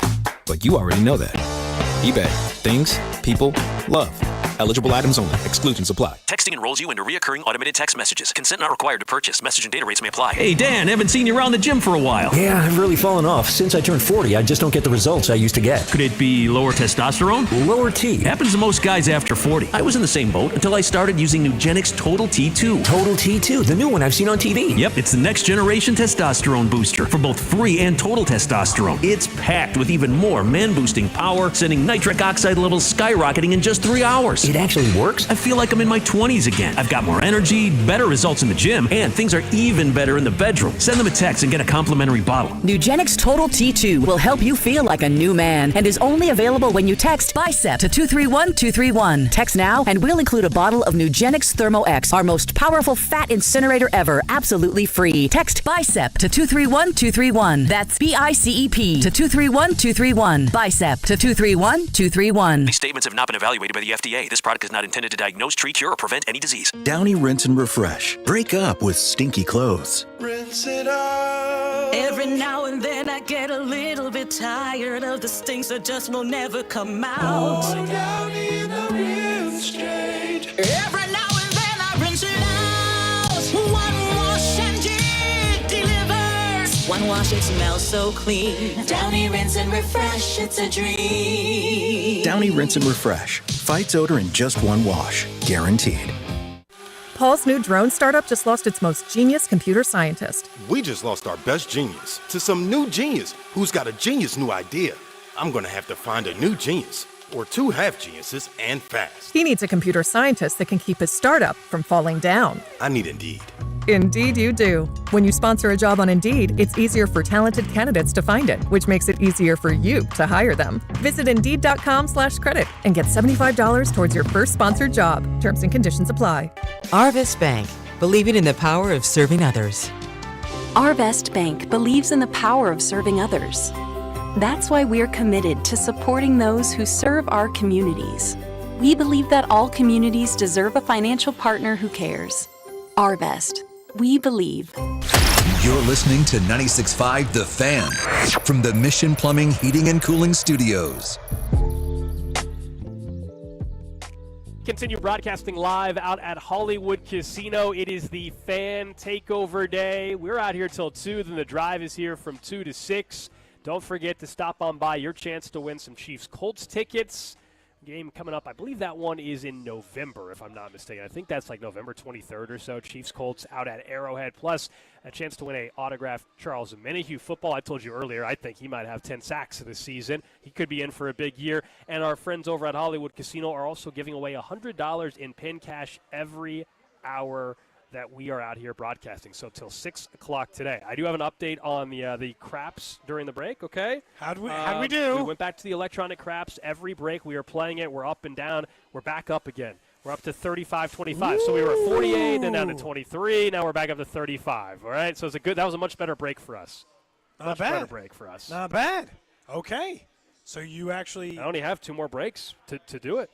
So we'll see. Will I finish up before the day is over? So far, you're up $15. We are. So not bad. Not bad. Come out and see us. Come on. We're going to be here till 6. Jay Binkley loves company. Do not leave our man hanging at 2 o'clock. Bink is going to be filling in for Get C-Dot. your weekend started early. Should we be going to the casino bar for a fan club Friday? We might have to go up to the bar and see if we can't get a cocktail. We might have to do that. We'll see if we can talk some folks. Maybe we should get a drink ready for fan club coming up in a half hour. So if you have never been to the sportsbook, also you should just check it out. It's nice. in the Midwest region. It is the nicest sportsbook. I have been to other sportsbooks in Iowa long before it launched in Kansas and stuff. This is the nicest sportsbook in the Midwest area. It's not close, okay? And so it's a really nice setup. If you're looking to watch some college football, if you're looking to watch NFL Sunday. We're talking about fantasy football draft. Fantasy football draft. They have the recliners here are very, very comfortable. There's plenty of room. You could actually have your buddies come out here and do a full-blown fantasy football draft as well. So just keep that in mind when you're thinking about where you're going to draft this upcoming football season. A lot of leagues are already doing their fantasy football drafts. We'll get to your random question of the day here in about 8 minutes or so, but we definitely have to talk about the injuries yesterday, most notably Rashawn Slater, the left tackle for the Chargers, done for the season. Patellar tendon injury. Drew, as you always told us, multiple times in the past. Oh, yeah. Can we hear that one more time? What is it about? Patellar tendon, man. That's not something you joke about, right? Right, Drew? There's no way. I know the patellar tendon obviously is nothing to joke about. That's right. That is right. Drew said that on a previous episode. We don't play about the patellar tendon. That's right. It's a very serious injury, devastating for the Chargers and for Rashawn Slater. Only saving grace for him personally is he did just get the contract done. So if, let's say, he wasn't able to actually get back to playing football, and I hope that's not the case, but if it is, at least financially, he's not getting completely screwed in that regard, because this is why guys wait to not practice to get their deals. They were not going to practice because they want to get their deal in case they get hurt. But I do think it's a big problem for the Chargers, who have to move around some pieces on the O-line now, for a team that if you thought they were going to push the Chiefs and also be a 13-plus win I think team. you do that without one of their third most important player? And they don't have the quarterback to just make up for it on a given 2-minute drive. Like, I like Justin Herbert, but that's the difference. You can say, well, the Chiefs didn't have a good offensive line, and they still won 15 games. Well, they have a better head coach, and they have a quarterback that, even though the stats aren't great, when it matters most on a game-winning drive, he's going to make the play. And I'm not sure Justin Herbert is going to do that. Well, and I still have, maybe their rookie running back will work out, but I still have Amari and Hampton might still be the goods. But what if he's not? Then what are their weapons on offense? It is just Ladd McConkey and an aging Keenan Allen who hasn't stayed healthy in a decade. And so, if you think he's getting through the entire regular season, good luck. And so, Rashawn Slater, I would legitimately, if I broke down their entire roster, I think he's their third or fourth most important player. He is only behind Justin Herbert, Ladd McConkey, and probably their leading edge guy. Without looking, either their leading edge guy or Rashawn Slater, co-tied for third on the roster the way it sits right now. And so, yeah, I think if you were looking at it, and this is what happened a couple of years ago. This is just always a good reminder. 2 years ago, on this show, I said it, you said it. Nationally, people were saying it.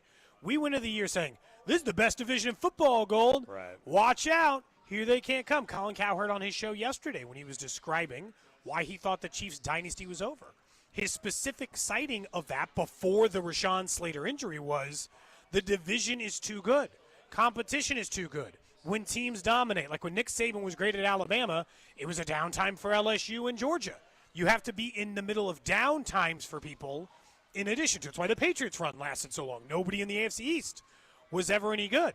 But right now, the division is made up of saying it's too good now. It could be good. It could be a very good division. But saying that right now like it's a fact, I think, is fool's gold. The only team you know as good as the Chiefs. The Raiders appear to be better on paper because they appear to be competent with Geno Smith and Pete Carroll. We're banking on the Broncos being better on pretending like no second-year quarterback has ever regressed in the history of the NFL, and a Chargers team who just lost their starting left tackle. I'm not saying I think the division will be good, but pretending like it's the best division in football just because on paper they look good is a far cry from I knowing. still think it has a chance to be the best division in football, even with Rashawn Slater being hurt. If you think the Chiefs are going to win 13 games, I think the Broncos absolutely can be an 11-win team or so, and the Chargers, to me, still are a 9-10-win team. And you compare that to some of these other teams. The reason why it is because the Raiders at the bottom of the division, not that they raise get the floor. Not that they get a trophy for this, but the Raiders will be the best worst place team in their division. Okay. Oh, man. I got to think about that really hard. Maybe the Cardinals can push them in the West, okay? In the NFC West, that is. Other than that, I believe the Raiders will be the best team in their division. I would guess I would Or probably the best worst take. team, I'm sorry. Yeah, no, I knew what you meant. I would probably take the Cardinals in that. Oh, man. Could you imagine if that was a bet? Could you imagine if you could just make a bet on who will have the best record of finish the worst place division? Well, let me honestly go through it. AFC East, Dolphins, Jets. Okay, the Raiders are going to be better than one of those teams. All right. The AFC North, they're going to be better than the Browns. The AFC West, we obviously just said is the Raiders. The AFC South, I think they will be better than the Colts or Titans or whoever you think finishes worst there. NFC probably. South is the question. I think Carolina is still not going to have necessarily or the last. Look, they have team. as many wins as the Raiders. Maybe they have 6 wins. But the last Saints, season, I'm sorry, the Saints will be the worst team in the South. Yeah, Saints. They'll be better than the Saints. NFC East, They're going to be better than – are they going to be better than the Giants? That's the one. I think they will be. So the Cardinals over-under is 8.5. So, like, I'm going to guess that the Raiders number is not way better than that. That'd be your probably closest argument outside of the one I just mentioned. Raiders it's just the Cardinals. 7.5. Yeah. So they think that the Raiders are worse than the Cardinals. Yeah. But, yeah, they might very well be. But, I mean, that's just a floor stuff. And floor stuff doesn't bother me when it comes to the division as far as the Chiefs' ability to win it. But for the conversation of best division in football, your floor certainly matters. Your worst team will be better than everybody else's like in the worst North, team. right? Last year, the worst team in the division was the Chicago Bears. And they at least could give you a fight on a random Sunday every once in a while. Versus the Raiders last year were just waiting to. I guess that's another. That'd be the only other team. Who do you think finishes last in the AFC North? I mean, the argument's the Bears. And will the Bears have a better record? I also, by the way, I don't think the Bears are gonna. I think the Bears are a 9-win football team. I'm not sure the Raiders get there. So I guess that would be the three. That'd be the three. Raiders, Cardinals, Bears. Those are the three worst. But then, teams in their division. I always think of sometimes I would take the trade off of best division in football. Yeah. Is if you had one doormat gold, but two super teams. I don't care that you got a doormat. I don't care if the Chicago Bears win 5 games. If you've got two teams in week 18 playing for the number 1 overall seed against each other, that's the best division in football. I don't think the Chiefs have that kind of competition. Do you agree with the texter? Someone says the Raiders might have a banner out in Allegiant Stadium for the best worst team, best team to finish last in their division in 2025. When Gold and I were right when they were building that stadium, we tried for a little while. We were trying to get a sponsor. We wanted to get a brick to secretly mention Patrick Mahomes in one of their legacy brick programs there at the stadium because I just thought it'd be funny. It obviously would have had to been a secret message. We're not going to put one that says Mahomes or 15. It would have had to have some deeper meaning that Chiefs fans would know that we would have to fill people in on when they go out to Vegas. Yeah, I mean it would have had to. Yes, but absolutely. We didn't do it. We didn't want to give the Raiders any money. Honestly, is what happened. I don't want to give them money. You didn't want to give them cash? Why not? No, I'm not giving the Raiders any money. No. I love Vegas. You know that. We're going to be out there in like 10 days. Can't wait. But, no, I don't give money to the Raiders. When do we do what time in the show? We're getting close to the time of year where we got to announce our division winners. We doing that week of? Oh, I think NFL week of or week before? Yeah, I think we do it that Tuesday or Wednesday of game week. I like waiting until at least we've gotten through some Tuesday, of the injuries, Wednesday, game week. We can do some other bet stuff, obviously, over the next few weeks. But I think Tuesday, Wednesday, we lay out our division. We lay out, obviously, like everybody does, your AFC champs, NFC champs. Drew will have the Bengals in the postseason. You and I will probably not. We'll see. I'm not going to have the Bengals in the postseason. I'm on the fence. It's not even to pick on Drew. I don't think they're a playoff team. I'm on the fence. I am on the fence, admittedly. I think because there was some things that just were bad breaks for them in those games in which they even were playing like crap. Yeah, they were bad in one-score games. So I think if they flip one or two of those, then all of a sudden they're a playoff team. I think they'll be in a lot of those games again, but my guess is one goes their way, and suddenly they're the 7th seed wild card, and they're playing a wild card game, and everybody will act like they're the most dangerous football team on earth, even though they won 10 games. But I think that's what's going to happen. My whole thing with them is that they did not do anything to address their single biggest issue. I think the biggest reason I would say they could be a playoff team is bad schedule. They get to play an easy schedule. So they can play worse against bad teams and still have some success. But they do still have 4 games against teams in their own division that are going to be difficult to win. And so that becomes a bit of a challenge. I don't know, man. And it also, I think it depends on how many teams you think out of the AFC West are going. Yeah. For the same conversation we just had. If I asked you today, we don't have to make our official predictions, but if I asked you today how many teams out of the AFC West are going to the playoffs, what's 2. your answer? At least 2. At least 2. Because if you think it's 3, then Cincinnati's ass ain't going. Because Baltimore's roster is too good. Chiefs and Broncos, to me, are my 2 picks for sure. The Chargers would be that fringe team. Again, I will talking about them or a team like Cincy. Or is the AFC East going to have just the Bills, or are the Patriots or Dolphins going to surprise people? I guess the other part is, is the AFC North even that good? The Ravens are good. Oh, it's very competitive. Yes, it is. It's very competitive. Steelers, they have 2 of the top 5 quarterbacks in football in the division. Yeah, I mean, that part. But, that's me including Cincinnati. Did you guys watch that cone? Did you watch that cone drill from Aaron Rodgers? Have you ever seen someone move slower? Yeah, I just don't read into the camp video stuff because by that account, people are freaking out about Caleb Williams too. I didn't see that. I just don't put a lot of stock into. What was wrong with the Caleb Williams? He just didn't look sharp on his accuracy. Rogers just looked like he was moving him. But Drew, we know Rogers. We know Rogers moves slow. Like nobody's saying he's moving out. He's going to be well protected though with that Steelers offensive line. But it was this. Look like I know a exactly. 7-year-old man. I saw the video. That's from a couple days ago. Yeah. My God, man. I saw it. No, I saw the video. Can you move with a little gusto? Yeah, but that's not. Again, if you get to Rodgers, you're going to sack him. The question is, does he get the ball out quick enough? Does he make the right decision? Does the arm still have zip? I don't think he's going to be a disaster. I'm not high on the Steelers, but I also don't think Aaron Rodgers is going to be terrible. Let's get to it, Drew. Random question. Of course, the random question today brought to you by Kansas City Urology Care at KCUC. Remember, you see the best in KC. Visit kcurology.com today. For you, Gold. For you, Drew. Text line 913-586-7965. Of course, you can always hit us up on YouTube, Twitter, Twitch, and Facebook. Even on these days we're on remote, we bring you a live product over on YouTube. Like and subscribe over there or on Twitch. Find that. That way you can consume this wherever you want, from your desk, from your laptop, from your tablet, over there on the video streams as well. We'll be back in studio starting next Wednesday. Still at Big Camp next Monday and Tuesday. We're at a casino. We're in a gambling mindset. We were already talking about that. So the random question I have for you today is, what is the single largest amount of money you have won in a single thing?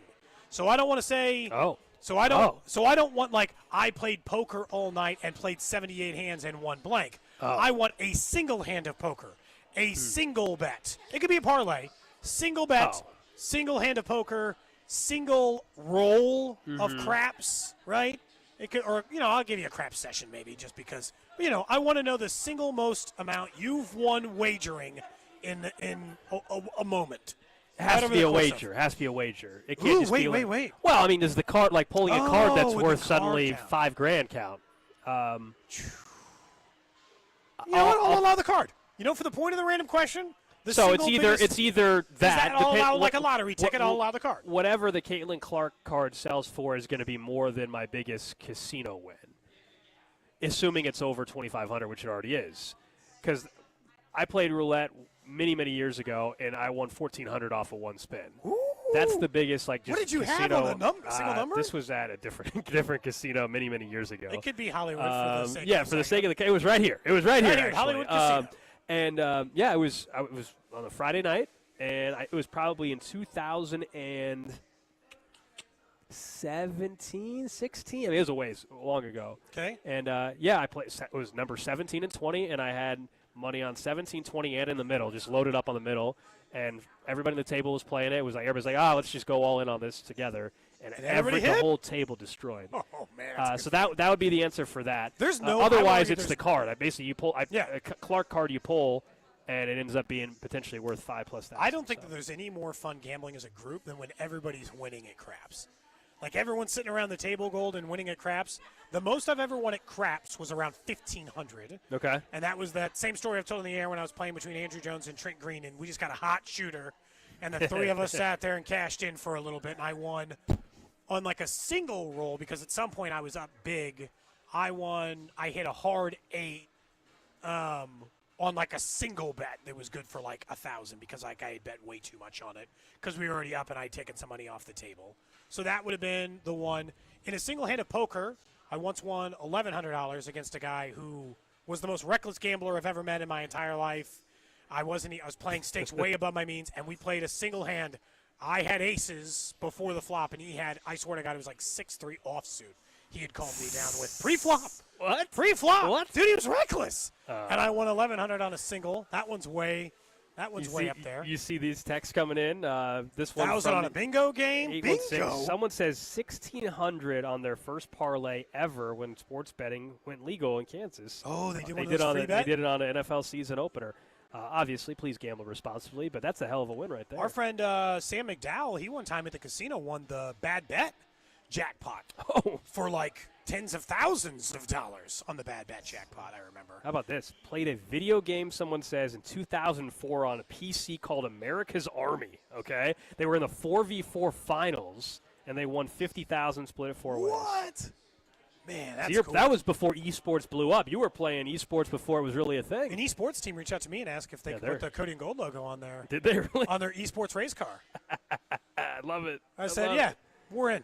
I didn't even ask your permission. I just said, yeah. yes. Good decision. Someone says, how much of the Caitlin Clark card money makes it the show fund? Zero. Zero. That's Gold's money. Zero. Like, is that the rule now? Like, anytime Cody ever wins, I would cash flush. Yeah, sorry, zero. Zero. I didn't make. Normally I like to guilt you into things, but that's not one of those. Someone says they watched their brother-in-law lose $7,000 in 6 minutes at a blackjack table once. I'm talking about winning. Yikes! Someone said they won $1,000 off a $1 scratch-off ticket Christmas Eve one year. Won $1,200 on Kansas State winning the Big 12 on a $100 free bet. Man, so many good ones. The sports wagering, when all that was legal. True. Do you have an answer? Or anything? Yeah, what is yours? I think we were with you when you won a little bit of money too. But do you have another one? Yeah, I won more money. So the Taylor Swift one, I can't remember exactly how much. Vegas, I did the Red 13 and I hit, but I did this is 2021, I think. I did a $20 bet, Nuggets Lakers playoff series, and I won $850. Nice. That's a really nice hit. There you go. Someone on the text line asking, when is Missouri going to go live with sports betting? By December 1st. Yep. Someone asked, will you have betting during this football season? Yes. You have to wait towards the end of it, but yes, we will have betting for those of you on the Missouri side as well. That'll be a thing. That'll absolutely be a thing. Over on Twitch, why not set a parlay for 43? You've hit a couple of big parlays. Those are going to be some of your bigger wins. I had a 1,800? 1,800 and a 2,400. So those are up there, too. That's like right there with the Caitlin Clark one. Yeah. I mean, the Clark's already above that, though. Yeah. That's the only thing is, like, it's at 2,750, and tomorrow night I'm hoping it ends up above 5. Man, I'm getting nervous about that one tomorrow. It's going to be slow until the final, hour, I think. And then even then, will it get to 5? We'll obviously talk about it on Monday. I'll put out the final bid amount on social, but we'll see, man. We'll talk about it on Monday. There's no question. So, Drew, you're not – it doesn't sound like earlier on the text line I saw, Drew, we were talking about they were refilling the ATM machine next to us. So, big bricks of cash. I mean, just bricks of cash stacked up to our left. And I was talking about, the physical amount of money you've held that was the most. And I'd said, for me, it was like $100,000 or, I don't know, $150,000 or something. Well, yeah, you were. And Drew responded with the most money he's ever had in his hand at one time was $400. Doesn't have to be your money. I think max. Not your money. No. Not just anybody's money. No, I understand. The most I think I've ever held in my hand is $400. The most I've ever held in the hand of my money. I'm trying to think about I think that's the max that I've ever. I sold a house. I didn't have it in cash. It was just on a. I've seen more, but I haven't held it until I used it to buy a different house. Yeah. I had it for all of a couple of weeks. Okay, so you're saying you've seen more, but the most you've ever physically held was $400. Yes. I'm going to change that. I'm just going to bring $500 in so Drew can up his number. Just okay. hold it for a little bit. You want him just to hold it? All right. Just hold it. All right. That's weird. Just hold it for a little bit. You just want to. That's okay. Hey, we don't live in a cash world anymore. That's true. That's true. But cash is king still. Cash is. I love having cash. Yeah. I don't know if that's weird or not, but that's still a great feeling when you have a bunch of cash in your pocket. It's a great feeling. It's better than having it in other forms. Absolutely. Everybody will ever commit $1,000 in cash feels better than $1,000. When you get the Caitlin Clark, get it all in cash and spread it out just for once. Well, it's going to go straight to my bank account. Get it out. You want me to spread withdraw? It out. You want me to walk into the bank like, hey, I need the blank amount of money just so I can bring it in the studio?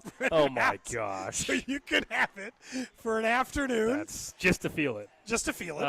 Okay, maybe. And then depends how much it sells for, and then I you guess. can put it back in the bank right after. That's, okay. Maybe I'll do that for you. What's the biggest fantasy football one you've ever won? Oh, what I'm in last year. $400. Okay.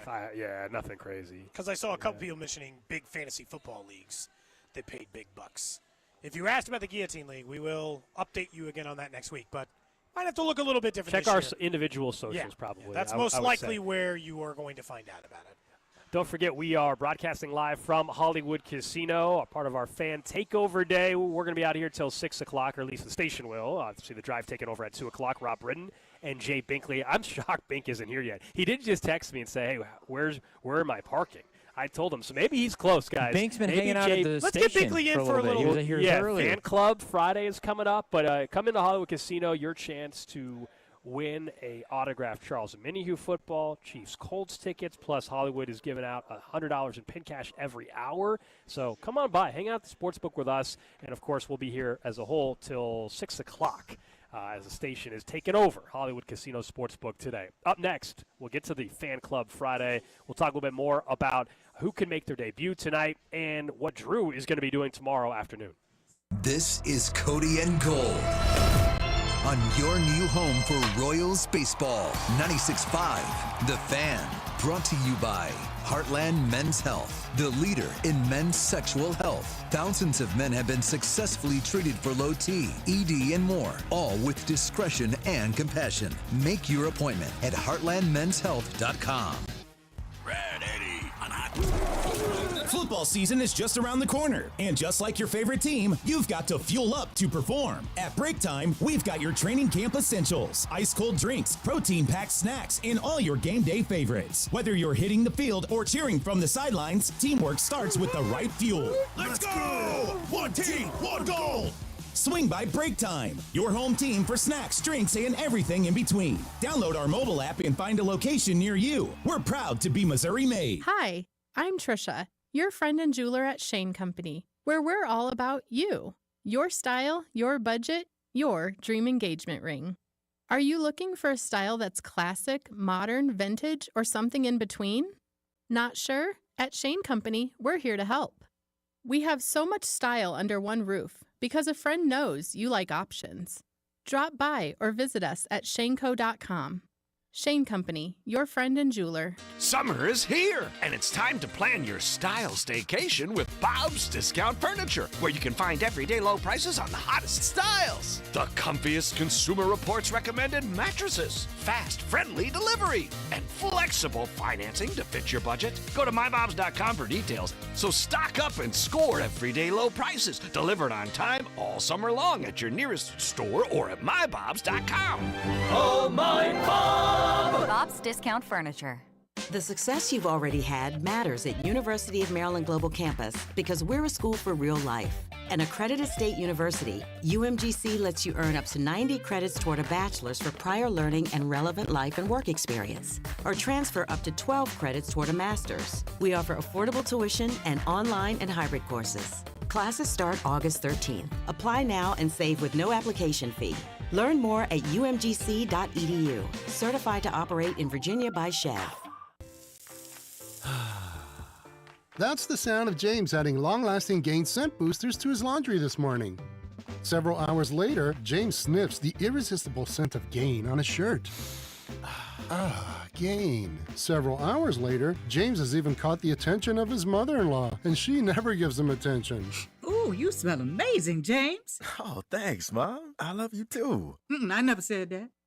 Add Gain scent boosters to your laundry. Add joy to your day. Don't let clogged drains slow you down. Call Hamilton Plumbing, Heating, AC, and Rooter today for our $79 mainline drain cleaning special. The pros at Hamilton will inspect your drains with video camera technology to pinpoint exactly what is needed to clear those clogs and help prevent expensive drain repairs. The expert technicians at Hamilton are ready 7 days a week to solve your problem the right way, the first time. Over 40 years experience and more than 8,000 five-star reviews ensures your peace of mind. Visit callhamilton.com for details, terms, and conditions. License number 2025-11121. Go Yard! All baseball season long with Underdog's Champions Game. Join the millions who have already won billions making plays on Underdog and be next to join one of the leading places to make all your sports selections that you can play in your state. To play, all you have to do is download the app. Choose whether you think a player will go higher or lower than their favorite stats, home runs, strikeouts, total bases, and so much more. Once your entry feels good, you can play with as little as $1. And if you get everything right, you could win up to 1,000 times your money. That's right. If you bet $1, you could get up to 1,000 times your money. So you really could turn $1 into $1,000 with your baseball knowledge. Download the Underdog app. Sign up using that promo code TAPP, T-A-P-P, to unlock a special offer for up to $1,000 in bonus cash when you make your first deposit. That's promo code TAPP, T-A-P-P. Must be 18 plus and present in Missouri. Terms apply. See underdogfantasy.com/web/deposit-match-terms. Concern with your play. Call 1-800-GAMBLER. Visit www.ncpgambling.org. Your home is more than just another listing. It's your life's work. Dawn and the Sharp Homes team treat every property as their own, employing innovative marketing strategies and providing personal attention that transforms for sale signs into sold celebrations. The Sharp Homes team can also give you options. Do you want to skip the showings and open houses and go straight to sold? Then contact the only agent I would trust to sell my home. Dawn Sharp and the Sharp Homes team, brokered by Epic Realty. Google Sharp Homes Team. That's Sharp Homes Team today. Today, we're constantly taking photos and videos to remember our favorite moments. But what about those captured before the smartphone? What about the memories tucked away on aging VHS tapes, film reels, or in fading photos? These cherished memories are fading away with time, vulnerable to threats like heat, moisture, and mold. But fear not, there's a solution to safeguard your legacy. Hi, I'm Adam. And I'm Nick. Together, we founded Legacy Box over a decade ago with one mission: to bring your memories into the 21st century. It's time to bid farewell to old tapes you can't watch and faded photos. Legacy Box transforms them into digital treasures, ready to share with a click. Just like magic, your shoebox of memories is now safely stored in the cloud or on a thumb drive. Over 1 million families have trusted Legacy Box, so you can rest assured your priceless moments are in good hands. Don't let your childhood fade away on old tapes. It's time to digitize those priceless moments. Fast forward into the digital age. Visit legacybox.com/value and unlock 50% off your order. That's legacybox.com/value. Texting enrolls you into recurring automated text messages. Consent not required to purchase. Message and data rates may apply. Hey, Dan, haven't seen you around the gym for a while. Yeah, I've really fallen off. Since I turned 40, I just don't get the results I used to get. Could it be lower testosterone? Lower T. Happens to most guys after 40. I was in the same boat until I started using Nugenix Total T2. Total T2, the new one I've seen on TV. Yep, it's the next generation testosterone booster for both free and total testosterone. It's packed with even more man-boosting power, sending nitric oxide levels skyrocketing in just 3 hours. It actually works? I feel like I'm in my 20s again. I've got more energy, better results in the gym, and things are even better in the bedroom. Send them a text and get a complimentary bottle. Nugenix Total T2 will help you feel like a new man and is only available when you text BICEP to 231231. Text now and we'll include a bottle of Nugenix Thermo X, our most powerful fat incinerator ever, absolutely free. Text BICEP to 231231. That's BICEP to 231231. BICEP to 231231. These statements have not been evaluated by the FDA. This product is not intended to diagnose, treat, cure, or prevent any disease. You're listening to the all-new 96.5 The Fan, your home for Kansas City sports. KFNZ FM and AM, HD1 and HD2 Kansas City, an Odyssey sports station.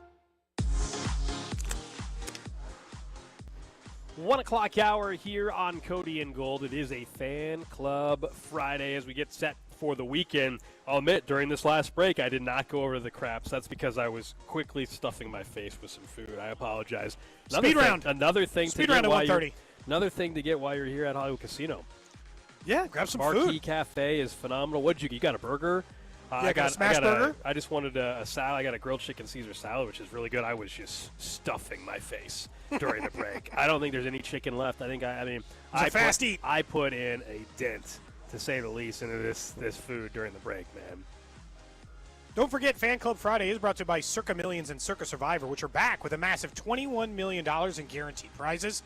Pick 5 games against the spread each week, 126 ways to win, with $6 million guaranteed, and make one pick a week, no point spread for Survivor, the longest, $15 million guaranteed for that. Enter in Nevada, play from anywhere, $21 million guaranteed. Visit circasports.com for more details. Alex and I will obviously be out there the 21st and the 22nd, broadcasting our show live from out in that area. Hope to see you out. It's a great weekend to be out there. We can tell you more about it next week, but a great weekend to be out there if you're thinking about entering the contest weekend. We'll get to what Drew is doing this weekend. We'll get to that in just a little bit. I hope Drew has been stretching. I hope Drew's been, I guess, maybe got another massage and cupping and all that. He's got a big event is still tomorrow. Sore, man. I don't know. What? Drew, you're in trouble because Mac, you guys are playing each other in pickleball tomorrow. And we'll talk more about it, but all I'll say is you guys are at PickleCon. Mac got an offer from a physical therapist to work on him before the match. He's got a fan section. I think you're in a little bit of trouble. Fan section? And you have to win for this show. I mean, yeah, I think I'll be able to put on. I'm obviously, I'm confident in my ability. We'll have to see how it goes tomorrow. Okay. You don't sound confident. Yeah, I was gonna say. You're saying the word confident, but you're not saying it confidently. That's true. You sounded like me after, when I was getting ready to race Matt Beasler in the Ford hot dog derby race, when I knew I was done for. That's exactly right. Unless he pulled 7 hamstrings somehow. He still doesn't sound. You sound more confident you shoot under 100 at the Masters than you're winning this pickleball match. Exactly. No, I'm trying to be steadfast because I'm gonna have to pop 4 ibuprofen before I play. That's because, fine. Man, why don't you go out to? You know what? Tonight, why don't you go? My steroids? Why don't you? I why don't need you go to steroids for chicken this. and I'm okay. Why don't you go to chicken and pickle tonight and practice? I definitely could. I mean, look, I think I'll be okay. I think I'm going to be okay. I'm not going to say anything more. I'm trying to be steadfast in my confidence. Evidently, it's going to be a 15 versus. Get a massage tonight. It's going to be a 15 versus 2. Everybody's going to be rooting for Mac, which is fine. Have your wife give you a massage tonight too? Do we have scouting on how often Mac plays pickleball? I don't know if he plays effort, but he's confident. He's got the confidence part of it going. Say youth, unbridled youth, man. I just need confidence. I need some more confidence. You're representing this show against you and Mac. Hopefully, have a bet on the line as well. We need some confidence from you at bare minimum going into this thing. You are already mentally defeated by Mac. This is not good. No, I'm not mentally defeated. It might sound like it, but I'm not mentally defeated. All right. We did talk. I did mention Mac guaranteed a win on his show today. Wow. I did not know that. Okay, so what did you guys talk about today? I mentioned the wager that you guys brought up. Whoever loses has to cover both shifts, and Max said, "Man, that's going to be tougher on you, Drew." I was like, "I know it is. If I lose, then yes, it will be. It's going to be much tougher on me, obviously." And maybe someone suggests on the text line we get you some smelling salts, Drew. We got to get you amped up. We can go borrow some from Chris Jones maybe real quick before he gets on a flight. I'll be okay. I won't need any smelling salts. If anything, it's going to make it worse. Okay. I will tomorrow when 10:45 comes up and I'm there, I'll be ready to go. All right. People think you need a stress relief, all kinds of stuff. So we'll get there. By the time the show is over, we'll get your confidence up. Look, and if whoever wins, like, if I do win with all this extra stuff, it seems like Max getting plus the fan section and everything like that. I mean, I think there'll be some time to talk, but I'm gonna save it until Monday. I'll save it till Monday. I don't like where this is trending. Yeah. He's waiting post-trash I feel like talk. Monday we're about to have Excuse City on the show. Back was a little tight. Woke up a little bit show. late. Could be, I mean, I don't want this. I want to win. I want to win for this show. Hollywood Casino, do they have odds on this? Can we? What would it be right now? Well, the way I'll tell you this: if I could find Mac at plus money anywhere instead of Drew, I'd be making a lot of money. I feel like plus 250. Drew is a plus 450 right now. I think Mac is even money. He's like minus 105. That's fine. But Drew's got better value, but I'm not sure if we like the. If you knew that you were about to bet on someone and this was the confidence level they had going in, I mean. Boy, oh boy, unless Drew's trying to also just trick us here or something. I don't need to talk about it. I don't need to talk. You know, I've got the confidence in myself internally. You know, we're going to see how it goes tomorrow, and you know, I'll wait till the results, and then we'll get after it a little bit. You might see a Shea Gilgeous-Alexander 16, if you will, tweeted out or Instagrammed out afterwards. I'm still laughing. I missed earlier on Twitch. We were talking about all the money people have held. Somebody said, "Man, I'm surprised Drew didn't hold at least $400 for that couch." No, they held his $400. You got it backwards. Not in my hand, technically. That's right. No. Drew gave someone money for his own couch. It's still one of my favorite moments on this show. It was actually just a really good reminder of how anyone can get scammed. Someone says, always Drew, be aware of scams, you know? Yeah, someone did point out all that matters, Drew, for you this weekend. Get that pickleball thirst trap photo you've been taking recently. Just get it pickleball version now. Play shirtless. Yeah, just play shirtless. Will you in the pickleball match play shirtless? Look, I would. I don't think I'm going to. He says he would. I would. I'm bringing the 95. Oh, are you going like tank top or what are you doing? No, so I'm bringing the 96.5 the fan shirt, and Mac is as well. We have two different. Mac has the original one. I've got a white and gray one for whatever reason. So okay. We're going to be wearing different ones. I did think briefly about cutting it into a tank top. Don't do that, please. Which I think I'm going to. Shirtless and the 80s basketball shorts. No, I would do it. I would play shirtless. Look, can you promise us one thing? If you're about to lose, if it's clear you're going to lose, can you just go put on a Joe Burrow jersey instead, real quick, and just instead of the station shirt at that point in time, just swap shirts if you know you're going to lose. How about this? All of you who are listening that have no confidence in me, you guys can come out tomorrow to PickleCon. Oh, yeah. Tell them where to watch. 11 to 1 is when we're going to be out there. 11 o'clock is when you need to be there because I think we're playing straight away or relatively soon after we're there. Okay. So come out. All right. I'm going to be out there at 10:45. Mac will be out there at 10:45. Come out and go ahead and cheer for Mac. Go on ahead and show your true allegiance. And he wants the hater. Yeah. Go on ahead. Tomorrow night. Make sure you set your alarm for AM, Drew, not PM. Yeah, yes, I do need to do that. Thank you for the reminder. I'm sure You're the text welcome. line is going to remind me as well a little bit later. I appreciate it. Tomorrow, after Drew loses to Mac and Pickleball, the Chiefs' first preseason. You made a hater out of me. I wanted to believe in you. We wanted to root for you, but zero confidence. Anyway. The Chiefs will play their first preseason game of the year, which leads us to the normal stuff. Who is it tomorrow we want to pay attention to? And I got to – Rashard Smith feels like the leader in the clubhouse by a mile. But I do think there are other interesting players. The offensive line as a whole matters to me even more than the weapons. I assume the starting five will play a drive. I'd like to see them properly protect Patrick Mahomes from what is a base-level defense, the same kind of base-level defense that got them absolutely torched in the Super Bowl last season against Philadelphia. So I'd say that they're pretty high on my list. The new pass rushers, Gelati and Felix Anudike-Uzomah, that was not a good pass rush team last year. The new names, Omar Norman-Lott, Gelati, Aminihu in a full healthy year, only played 6 games in the regular season last year. Those guys are all of note to go with it. There are interesting people to keep an eye out, I think, in the game tomorrow. Although after about the second quarter, I don't know if I got anybody after that. Yeah, it's tough once you get towards halftime. But I think Rashard Smith is number one on the list because I think he's going to get a lot of run. I'm not sure what quarter he first appears in. It could be second half. We'll see.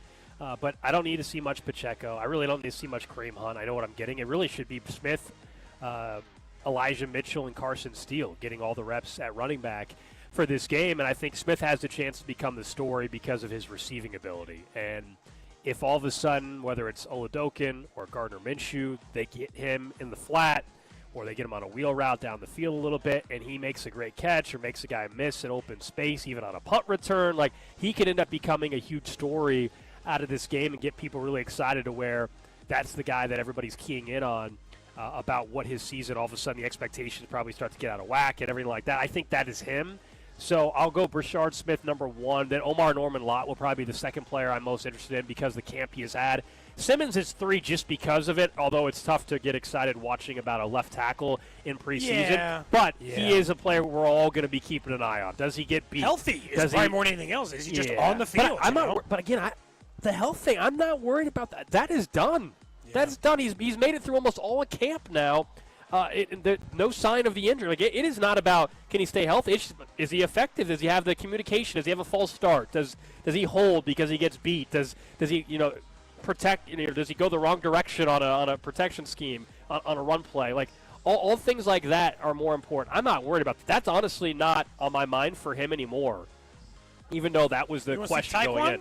I want to see any of our camp darlings. I wonder how much Tyquan Thornton plays, Williams. though, because of the injuries. That are, like, if they think he's going to have to play more early in the year, I wonder how much he actually gets in the game. But Jalen Royals, because he's a rookie, would be that. Jalen Royals, to me, long-term is a similar skill set as a Rashee Rice. So I want to see early version of Jalen Royals tomorrow night. I'm trying to decide because I have almost zero expectations that Jalen Royals is going to be any kind of regular contributor this year. There's just too many bodies. So barring injury, he's like 8th on the list. He's getting passes behind both tight ends, 2 running backs, 3 wide receivers. I mean, he's so far down. The only way he is a regular contributor to the Chiefs offense this year is it has more than 215 yards is if people get hurt. Or he is a stud, like he's a future star, and people aren't talking about him in camp like that. You know the players that get the buzz like that. Like boy, they're going to use that guy more. There's already some, I don't know, the next wide receiver, I feel like, who was it I saw? Seattle, maybe? I don't know. Like, you catch the names that people are kind of buzzing about a little bit. He's been fine. There's been nothing wrong with camp. He's certainly shown some ability, but he's also just not needed this year. He's the Juju replacement, the Tyquan Thornton replacement. He's one of those guys next year. He's the slow, bring it along, take your sweet-ass time guy. I don't think he's Puka Nacua and waiting. So, for a preseason game, sure, I wouldn't mind watching him try to make a catch. But I guess I'm not he's not super high on my list. Yeah, somebody texted in about Rashard Smith saying he won't play because he has a broken finger. That's news to me. He hasn't been popping up on the injury report the days we were there. So Is that for real? That would be new news if that's the case. That's an interesting text. I haven't seen anything about he had a finger injury, but is that enough to keep him out? I don't know. He left camp early, but I mean. Yeah, I don't know if that's enough to keep him out though. Like he's got a finger injury, but is it enough where he's not going to get a single snap? That's something to keep an eye on. But I still maybe not. If it's not him, then we're really getting to the wide receivers in the offensive line because he'd have been pretty high. Have on they my ruled list. They haven't ruled him out though. No. Unclear whether or not he'll play. He left practice, yes, but like Andy spoke yesterday and didn't make it a huge deal about it. I guess is what I'm saying. Yeah. He just said he left practice. I don't know. Maybe I'm wrong. Someone says, what about Elijah Badger? He'll get a lot of run in like the fourth quarter, is my guess. He might be the Darius Fountain of the group. I am kind of curious to see Elijah Badger. That's Bink's guy, too. You can find wide receivers late sometimes. Not all the time, but there's one a year. I think that there's a wide receiver that's not, like between they don't have to be Antonio Brown or Puka Nacua. Yeah. But there are functional NFL wide receivers found in the fourth round or later in every year of the NFL draft. So, I got to think that at least Badger or those guys would bring you some version of that. Yeah, at least. do you see Jay Binkley's in the house. who is walking in right now? One Jay Binkley, Josh Simmons, #1 fan, hater, however you want to describe it. He can change. People are allowed to change their opinion. Oh, he has now. He has. Oh, has he? Yeah. Have you softened your Joshua Simmons? Yes. Softened? We'll let you get situated, and we'll have you on in about 15 minutes just to check in. Go ahead and get situated or whatever. It is very hot outside, so let's let Bink cool down. Yeah, you're good, man. I know it's very warm. We're lucky we're inside today, not at camp. It's very hot outside. Yeah. I haven't been outside since. Yeah, they were sweating. They were morning. sweating a little bit. Yeah, they were sweating. Rob's got a badge. Rob's pointing at his badge like he can't believe he has to wear a badge. Not Rob Bryn. People should just know who you are. That's what he said. Rob just said they should know who I am. Why do I need a badge? Why does the badge say security risk? Is that what the issue is? You've got you're a security risk. Wow. Bink doesn't have one. They're not worried about Bink. They're worried about you. You look a little more suspicious. That's what it is. Binkley looks like the safe person to have out at the casino. Couldn't have trusted Rob next to him when they were refilling the ATM earlier today. Yeah. They had bags of cash next to the ATM earlier. Plenty of bags of cash sitting next to us. That was fun. Yeah. Couldn't risk it in that scenario. Someone says they want to see Carson Steele tonight. I'll be tomorrow night. Carson Steele? He's not even going to make the roster. We know what he is. We know what Carson Steele is at this point in time. He's a practice squad guy. That's what he is. They wouldn't even have drafted Brashard Smith if Carson Steele would have held on to the football when he started. Yeah. I'm serious. Yeah. Had he held on to the football during that time? Well, his game, he had a chance last year was that Chargers game. And the minute he dropped that football, he was in the doghouse the rest of the season. Can I ask a question about a different preseason game this weekend? One tonight with the Cleveland Browns. Oh, yeah. The more and more stuff I see online, the more I see seemingly a growing sentiment that somehow they're wronging Shedeur Sanders. Am I confused? Yeah, I don't get this narrative He was at all. a 5th-round pick. He has practiced. He is healthy enough to play. He, in my opinion, is being given a massive opportunity. If he deals tonight, he has a real shot of getting snaps with the 1s and 2s versus the 3s and 4s at camp next week for them. This is a massive opportunity for him. This is not a negative. Yeah, I'm with you. I know Drew kind of alluded to this yesterday, and he was speaking about basically, I think, the narrative that's been out on social media, and I don't get it. This idea he hasn't been given enough first-team reps, and they're asking him to start. Dude, you were drafted in the 5th round. You're technically right now the 4th quarterback on the roster. They have QB injuries. That's why you're starting tonight. Flacco's hurt. Pickett's hurt. I believe that's why they signed Snoop Huntley. They have all these injuries in this crowded mess of a quarterback room that is the Cleveland Browns. For Shedeur Sanders, if he goes out there tonight and plays well, he has a chance to actually push for a starting job. But the only reason why anybody acts like he's being mistreated because he hasn't got all these reps is because of his last name. He was a 5th-round quarterback. That is still a fact. Now, he has a chance to become more than just what a typical 5th-rounder is. He's got more opportunity than most 5th-rounders in this spot. He's starting in a preseason game. I think it's a great spot for him tonight. Let's see what he can do. Drew, you think they're doing something wrong for him by throwing him in too early? I don't see the problem. It's not that. I think it's the. I think they're using this as the if it doesn't work out for him, then his career is basically buried, and he's you're done. Saying they're going to say they're going to say we'll take every shot and you're done. Start? I think that's because it's from the sounds of it, the owner basically came out and said, I didn't want him to take him in the first place, but he was taking. It sounded like he didn't even want him on the team in the first place. Weird. I heard it the other way. I heard the owner getting defensive saying, I didn't make him take him.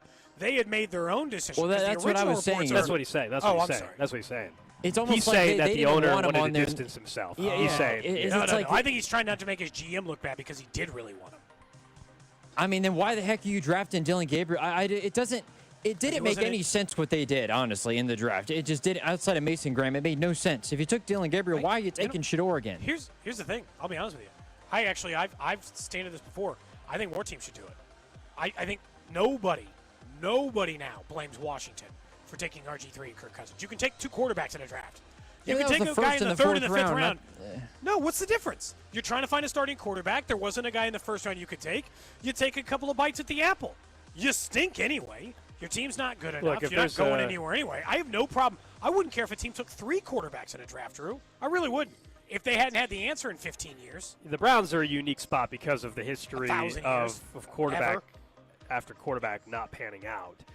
Someone on the text line says that's the thing. Shedeur should not have been shouldn't have been a 5th round pick in the first place. Do you mean as in you think he like the reality? Like he clearly was not a 1st round talent. He was the most accurate quarterback in college football last year. If we look at the draft night stuff again, should he have been a 5th rounder? I don't know about that. I think he fell at a certain extent because clearly the interview process was a disaster for him. But if he was truly a 1st round talent, people would have looked past the interview process. I'm kind of with you that he's probably not a 5th rounder, but when you are also not a 1st rounder and you interviewed the way you did, you probably are a 3rd round quarterback. He fell to the 5th because he didn't pay attention in the interviews, didn't have any care, basically, they said, to do the interviews. The great thing for him is the draft thing doesn't matter anymore. If he goes out there and performs tonight and the next preseason game and the next one, then he'll have an opportunity to start games this year for Cleveland. If not, he's going to be a practice squad quarterback for a couple years. This is not some crazy conspiracy against Shedeur Sanders. The only part that I ever defended him on, I thought the reaction people had on draft night when the prank call happened and people thought it was funny. I thought that was terrible, messing with somebody's career and their biggest moment. And their biggest moment. That's where I defended Sanders. As far as where he's at now. He's in a spot that, like anybody else, he can go. If he performs well, he'll have an opportunity, and tonight's one of those. Yeah, it's one of many opportunities. If he fails, it's on him, sure, but I don't think that they would just walk away from a quarterback, Drew, because of one failed preseason performance. I think we'll just have to see. I mean, even if he plays well, we'll have to see if they actually want to play him. You sound like you think that he should just clearly be the starting quarterback already. I think he's probably their best. I think he's their second best quarterback on the roster. I think he is the second best quarterback on the roster. I would take him over Dylan Gabriel in a heartbeat. Well, then he should have no problem showing out tonight. Yeah, but I think that the fact that he was listed 4th on the depth chart behind it doesn't. He was drafted after Gabriel. Of course, he's in preseason listed behind the depth chart. That doesn't matter if he's looked good. It does for quarterbacks. If they haven't played a preseason game yet, if he plays well in the preseason tonight, he can vault to 2nd or 3rd on the depth chart just like that. I don't know. It's the Browns. I will say I stand by this too. The fact that Tyler Shuck got picked in the 2nd round and Shedeur got picked 5th round is ludicrous. It makes no sense. It makes absolutely 0 sense. Because neither's a 1st round talent. One guy interviewed, and one team is tanking this year, and is clearly in a spot where they are not looking to draft any quarterback. Cody knows the video I'm talking about. Tyler Shuck is not a 4th round quarterback. He might not even be a 5th round quarterback. He is not good.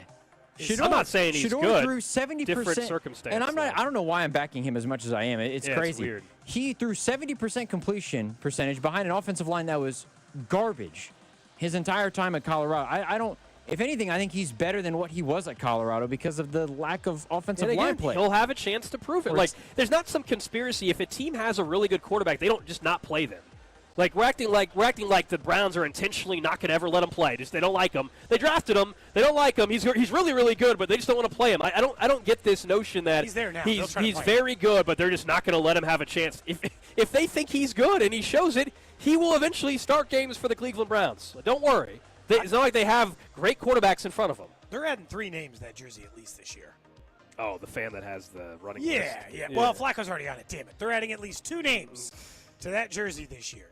Honestly, it should be an open competition. Why not make it an open competition? There's no harm in making those teams battle it out. That's because the Browns don't know what they're doing. But I don't dispute that the Browns organization sucks. I'm with you. No one's arguing that. And there's countless examples of guys that, have been able to have success when they leave. But, like, I'm just more talking this notion that, like, the Browns are never going to give him an opportunity. He also said he's going to play a majority of the preseason game. So he might get 3/4 of work. They're going to get a better look at him in a preseason game than they do almost any other player. So, like, I mean, I think he's given an opportunity. He wants to earn it, and that's the whole thing Dion and him had always said. I'll earn my chance. Earn it. And here we go. Let's see what happens. I think someone's like, he hadn't practiced. I'm like, well, it's life. Shouldn't have gotten hurt. I don't know what to tell you. You'd have gotten more practice if you didn't get someone hurt. says we're talking about the Browns. They've started 40 different quarterbacks.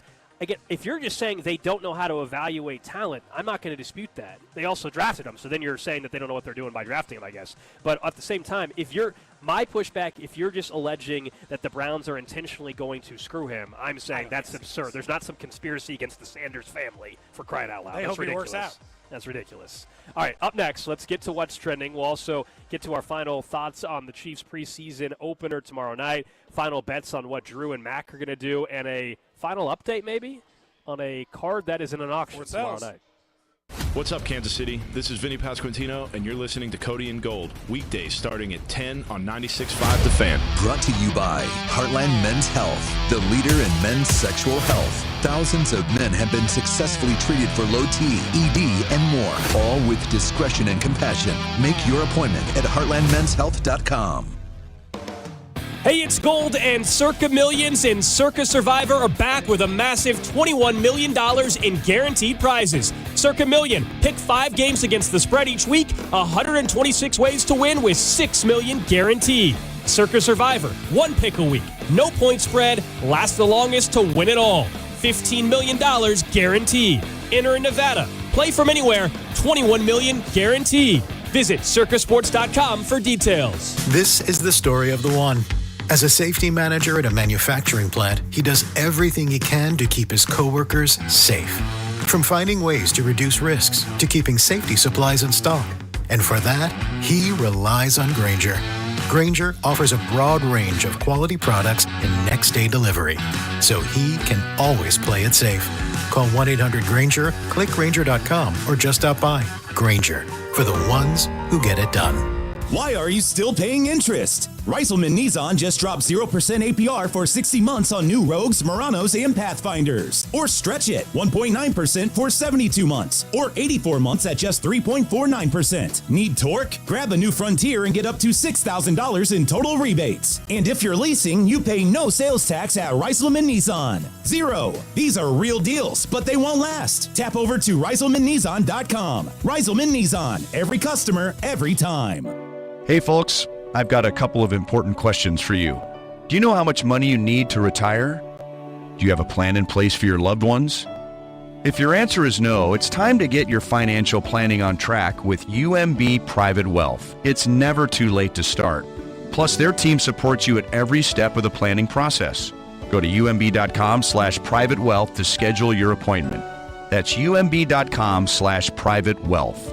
Why not start today? FanDuel, because nothing says summer fun quite like adding excitement to the game while your friends are getting sunburned at the beach. Summer sports are calling your name. That means baseball under the stadium lights, golf on pristine green fairways, soccer matches between world-class goals, and all the action-packed moments that happen in between. You're going to spend all day following your favorite sports on your phone anyway, so you might as well make them more thrilling, more exciting with FanDuel. Open up the app today to see the daily promotions. New customers can bet just $5 and get $150 in bonus bets if your first bet wins. Open the FanDuel app today or visit FanDuel.com/KFNZ. Use my promo code to get everything started. FanDuel is an official partner of 96.5 The Fan. 21 and present in Kansas. First online real money wager only. $5 first deposit required. Bonus issues now will drop a bonus bet which expires 7 days after receipt. Restrictions apply. See terms at sportsbook.fanduel.com. FanDuel is offering online sports wagering in Kansas under agreement with Kansas Casino LLC. Gambling problem. Get out with your best bet. Call 1-800-522-4700. Visit kansasgamblinghelp.com. When we're young, we take things for granted, like getting out of bed or even walking downstairs. But as we age, our knees and back and hips may start to prevent us from doing those normal everyday activities. And in the back of our minds, we're thinking, hey, this pain's pain's going to go away, but nothing changes. It's time to call and schedule that free consultation with the medical pros at QC Kinetics.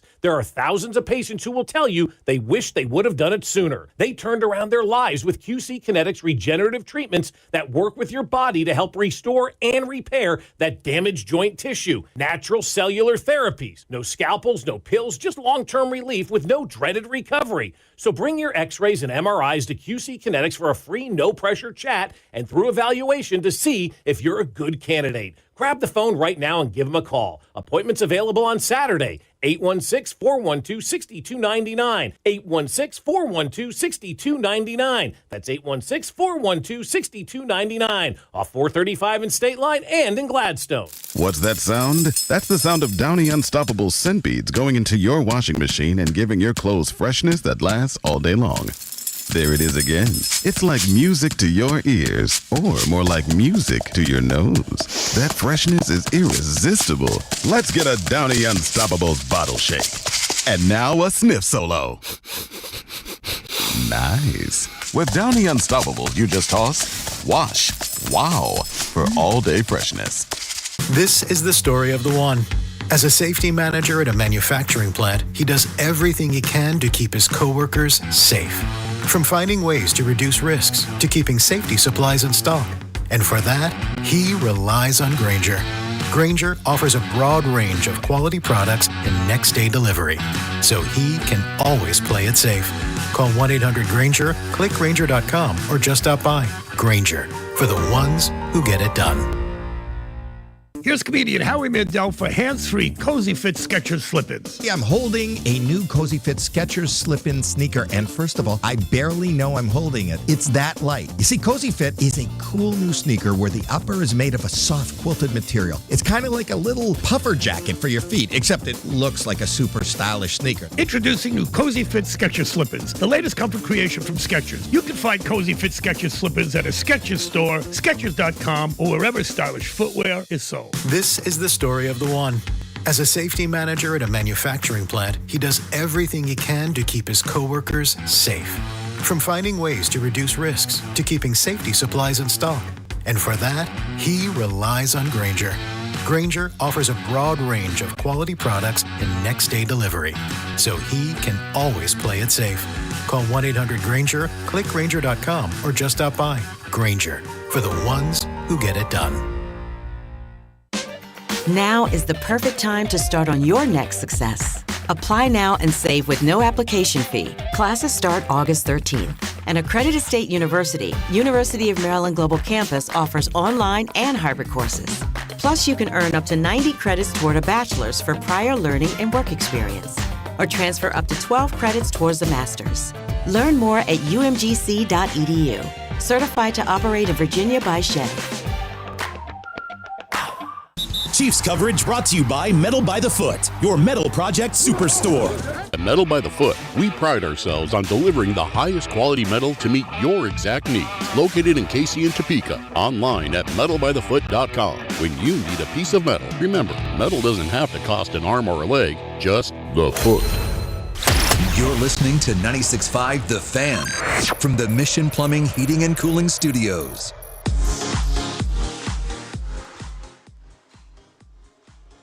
Back in here on a Fan Club Friday. Of course, Fan Club Friday brought to you by Circa Contest Weekend.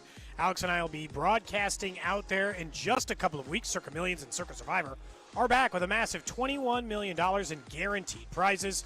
Pick 5 games, Circa Million. Pick 5 games against the spread each week. 126 ways to win.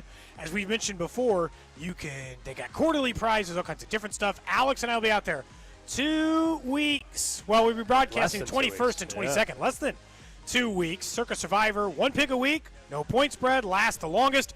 $15 million in guaranteed prizes. Enter in Nevada, but you could play from anywhere. So come out contest weekend and join us at Circa for $21 million guaranteed. Yeah, and today join us at Hollywood Casino here at the Legends, near the Legends, I should say. It's a fan takeover day. We are on till 2, and then Jay Binkley and Rob Bredden taking over on the drive. If you could only see. He's putting in a fresh dip. Jay Binkley put in a fresh dip. You know, that's his version of the smelling salts, man. That's what gets Bink ready to roll. It works, too. Have you done a smelling salt, Bink? Yeah, I have. You ever sniff this? Sniff a can of tobacco? You know, I can't. Don't smell it. Don't smell it. I can't smell. You Have know Cody this. smell it. My parents were heavy smokers, but nobody in my family dipped. I can't smell. I can't smell anything. Have Cody smell it. Don't spill it. Very it minty. works.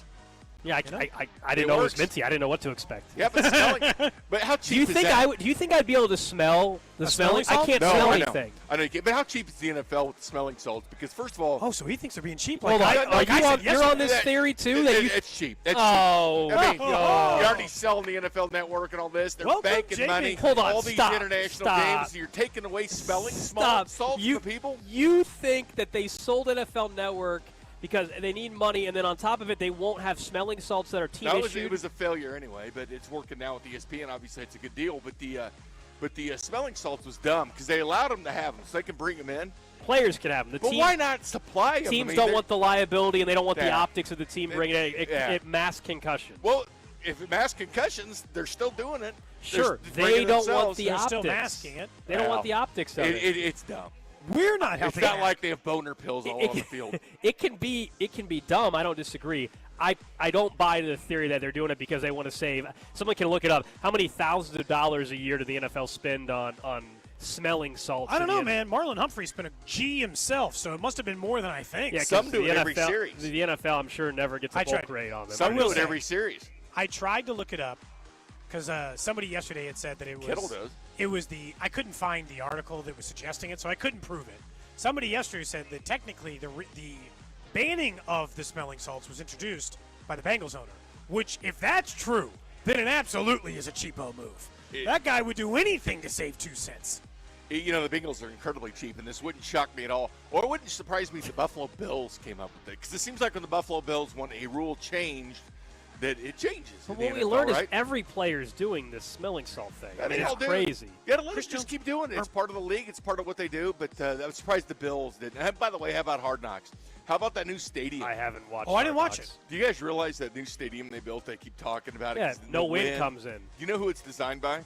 Somebody in Kansas City. Populous, right here in Yeah. Kansas Yeah. City. So the Hallmark movie, Buffalo Bills, Hallmark Company. I had to remind Gene Battaglia. I said, "You realize everything that's going on with the Bills, Kansas City's involved, right? They built a windless stadium. Is that what I'm to understand? It's part of your playoff failures. Yeah, it has Kansas these City, everything. Panels or whatever. I'll tell you right now, there's a lot of suckers in this world. You are the biggest sucker on the planet if you let the Buffalo Bills pay you $15 an hour to shovel their stadium out of snow. Oh. You're the biggest sucker on the planet. You don't value your own labor. Some high school You're kid an thinks idiot. it's cool. Some high school kid thinks it's Well, cool it is. Shovel to snow be in at the the state to stadium? be in the stadium and say he did it. I wouldn't want to do it if I was a grown adult, but a you high remember- school kid probably thinks it's cool. Well, do you remember a couple years ago they were supposed to play Detroit, right? Instead of leaving early like they should have done, Yeah, I remember or that. stayed in a hotel. They got That way, stayed in a hotel so they could just get the bus in and out, right? It'd be easy. But instead, they let the players stay at their own house. I never forget, like Von Miller and everybody else paying Josh Allen, paying someone to go do their driveway so they could get out. How dumb was that the Bills didn't fly early or stay in a team hotel and make things a lot easier instead of having all these fans shovel their driveways? It's pretty crazy for a city with that kind of late drift snow to be like, we're staying outdoors. You're like, ooh, you sure? I respect that, though. It's real football. I You better be respect- prepared. We might very well be playing in dome football in Kansas City here in about 7 years. But they Yeah, can't they get would away never from put it. Kansas Here's the City. thing, though. Here's also the difference. We don't have to get into the whole stadium debate about what everybody wants, but Buffalo could build a dome, and there's no chance they would ever get a Super Bowl in Buffalo, New York. It just wouldn't happen.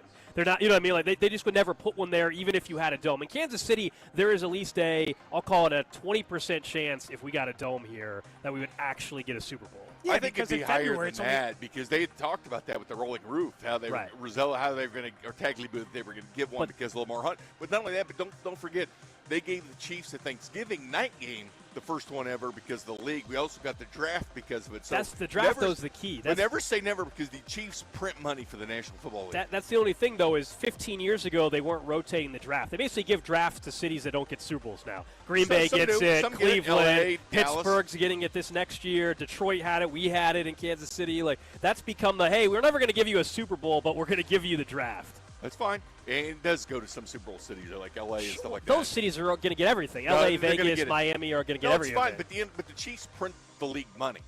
They use them. Obviously, the first Netflix game ever was Chiefs. The first Amazon Prime game was Chiefs. Got The Christmas first Day ever, locked. the first ever Peacock game was Chiefs. They can in 5 of the first 8 primetime games are Chiefs, which has never happened before in the NFL. Right, so but we're 5 years away from a stadium. what I'm saying is they use the Chiefs for everything. It's fine for the Chiefs and Lamar Hunt to say, hey, what are you giving me back? What are you going to give me back? I think he's got a good enough relationship they would get a Super Bowl. Probably. If they got a dome here, which would be the first cold weather Super Bowl since it went poorly in Minneapolis. Well, you get a Final Four, too. You get that's an easy one. Yeah, that's an easy one. Final Four, all the big concerts, maybe a bowl game, maybe a college football semifinal. I mean, all that's definitely in play. Just Jackson County's not getting Heck, 1%. the stadium. Jackson County won't get 1%. Stadium could be a stone's throw from where we are. Be 5 minutes from here. Jackson County was getting 1% of everybody that performed at Arrowhead Stadium and Kauffman Stadium, but they didn't vote on that. So, Binkley, what all are you guys talking about on the show today? Chiefs, probably. Chiefs game this weekend. A lot of Chiefs? Big game this weekend, right? I First know. preseason game. I mean, I know it's preseason, and preseason blows, but it's still the Chiefs in That's preseason. coming from Jay Binkley. I'm not kidding you. Isn't preseason football getting worse and worse by the year? Yes. Because, Burrow played in Jamal Chase, but Josh Allen's not playing. Yeah. So it's getting worse and worse where the players aren't playing, and teams are being smart, hold them out of it. But this is all a depth thing. Is preseason football is getting worse. Because it used to be, all right, third preseason game, they're all going to play. They're all going to play the first half, the first 2 games. Not that way anymore. Yeah, it's all about individual players that you want to see. You want to see Jalen Royals, you want to see Josh Simmons or Smith. I guess he's dealing with a finger injury, but Brashard Linemen Smith. will play a lot.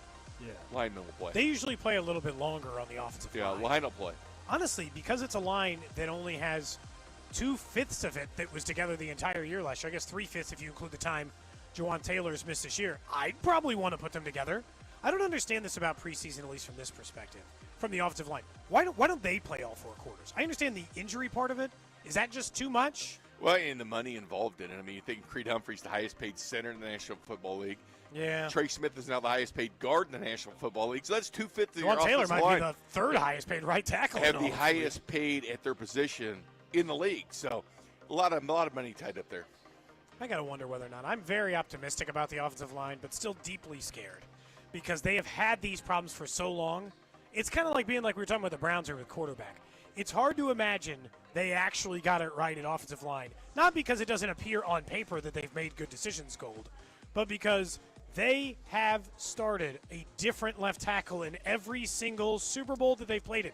They've used first-round picks to trade for guys. They've used second-round picks to draft guys. They've brought in free agents. They've tried so many different versions. Don't forget about Kingsley was and drafted had no in the luck. second round. That's going to be a downgrade from Tooney. No matter how you slice it, they are downgrading at left guard.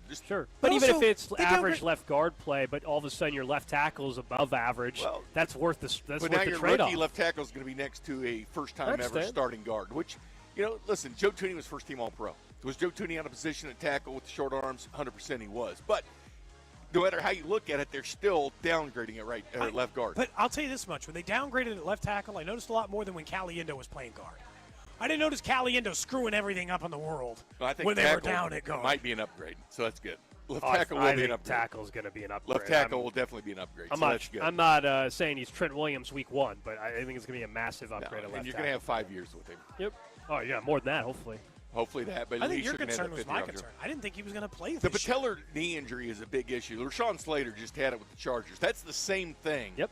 The exact. It's a very rare occurrence in the NFL. A lot of guys have PCLs and UCLs, rotator cuff surgeries in the arms and things like that. But the ACL injuries is pretty common. Patellar knee injury is not, and that's what Simmons had. Same thing that Rashawn Slater. And they say, well, it's tougher on big guys. Well, of course it is. Like, it is harder for big guys to come back, and Simmons hadn't played since last October. So that was the concern. That was the concern in the first round. Bink, obviously you got your show coming up here in about 20 minutes or so. Tomorrow, Mac is taking on Drew at PickleCon. He's representing our show. Love it. I don't know if he's worried more about his confident. confidence. Drew was not confident 30 minutes ago when we asked him how he was going to fare against Drew. Any advice for Drew in this PickleCon? Well, just don't wear Bengals gear. No, I said he should. Once he starts losing, flip on the Bengals gear. Just don't wear Bengals gear. Drew's an athlete, though, and he'll show you that as well because he'll take the selfies. He'll do the selfies on the tracks and everything because he's working out. Anybody that sends workout videos is working out, man. They're grinding. Well, how else would we know, if you don't send it out, He's tanning. He's going to the gym. He's working out. He's doing tanning, selfies. Drew? You're going to tanning salons, too? No, I'm not Is that going to still the a thing? salons. This is just this is getting from cupped. the beach. This is from the beach. He's getting cupped, massaged. Correct. I Like, this was. dude's But he ready. says his back's tight. Yeah, the Yeah, he back. says his Yeah, the back back is is stiff as a stiff brick. as a board, man. Oh, boy. It's Oh, either one. It Mac's an athlete, too. Mac's a big Frisbee golfer, too. Yeah. Very good golfer. Yeah, Very we good just athlete. don't like Drew's representing the show. We need a win, and we don't feel good about his chances the way he's been talking. Well, Mac plays disc golf. Is that what I'm to understand? Mac's a huge disc golfer, and so is Jacob, our producer. Jacob Muster's big disc golfer. But Mac's very good at it, too.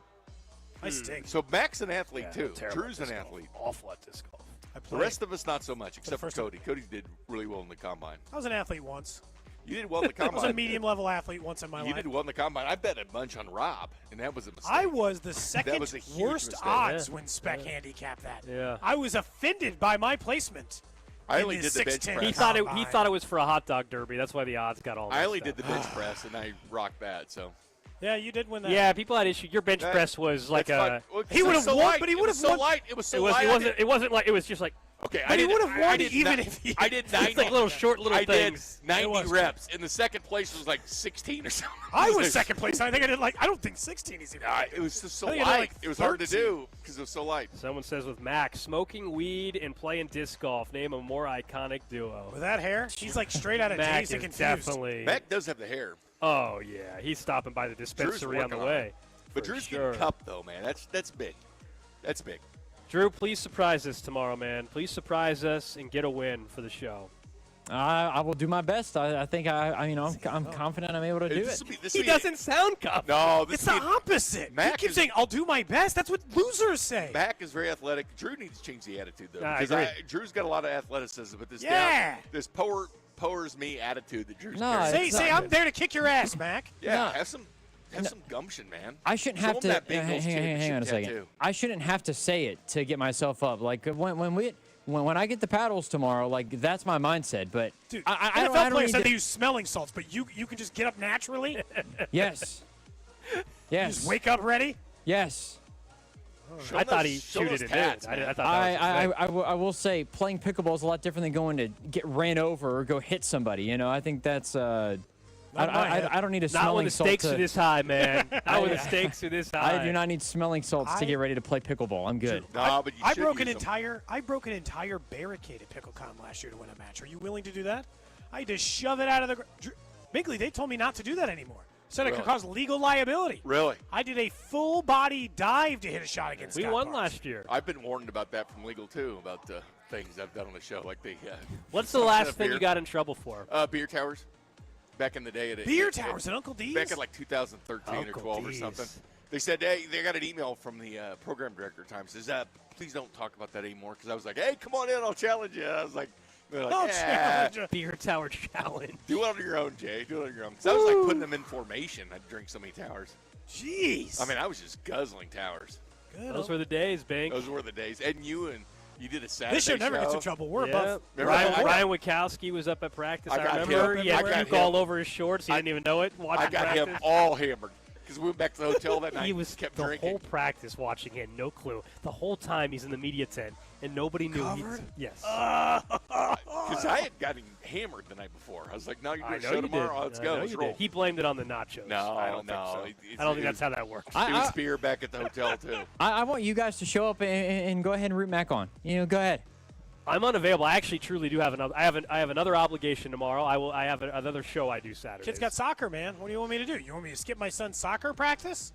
At the rate Where's that it- you're where's it- smack where's it talking, at, now I would say yes. The Arnold lack Hall of KC can the do. lack of confidence. Maybe I'll go watch you guys, man. Let's Maybe I'll go, Bing. There you go, Bing. I'm Big- rooting for you. I appreciate you.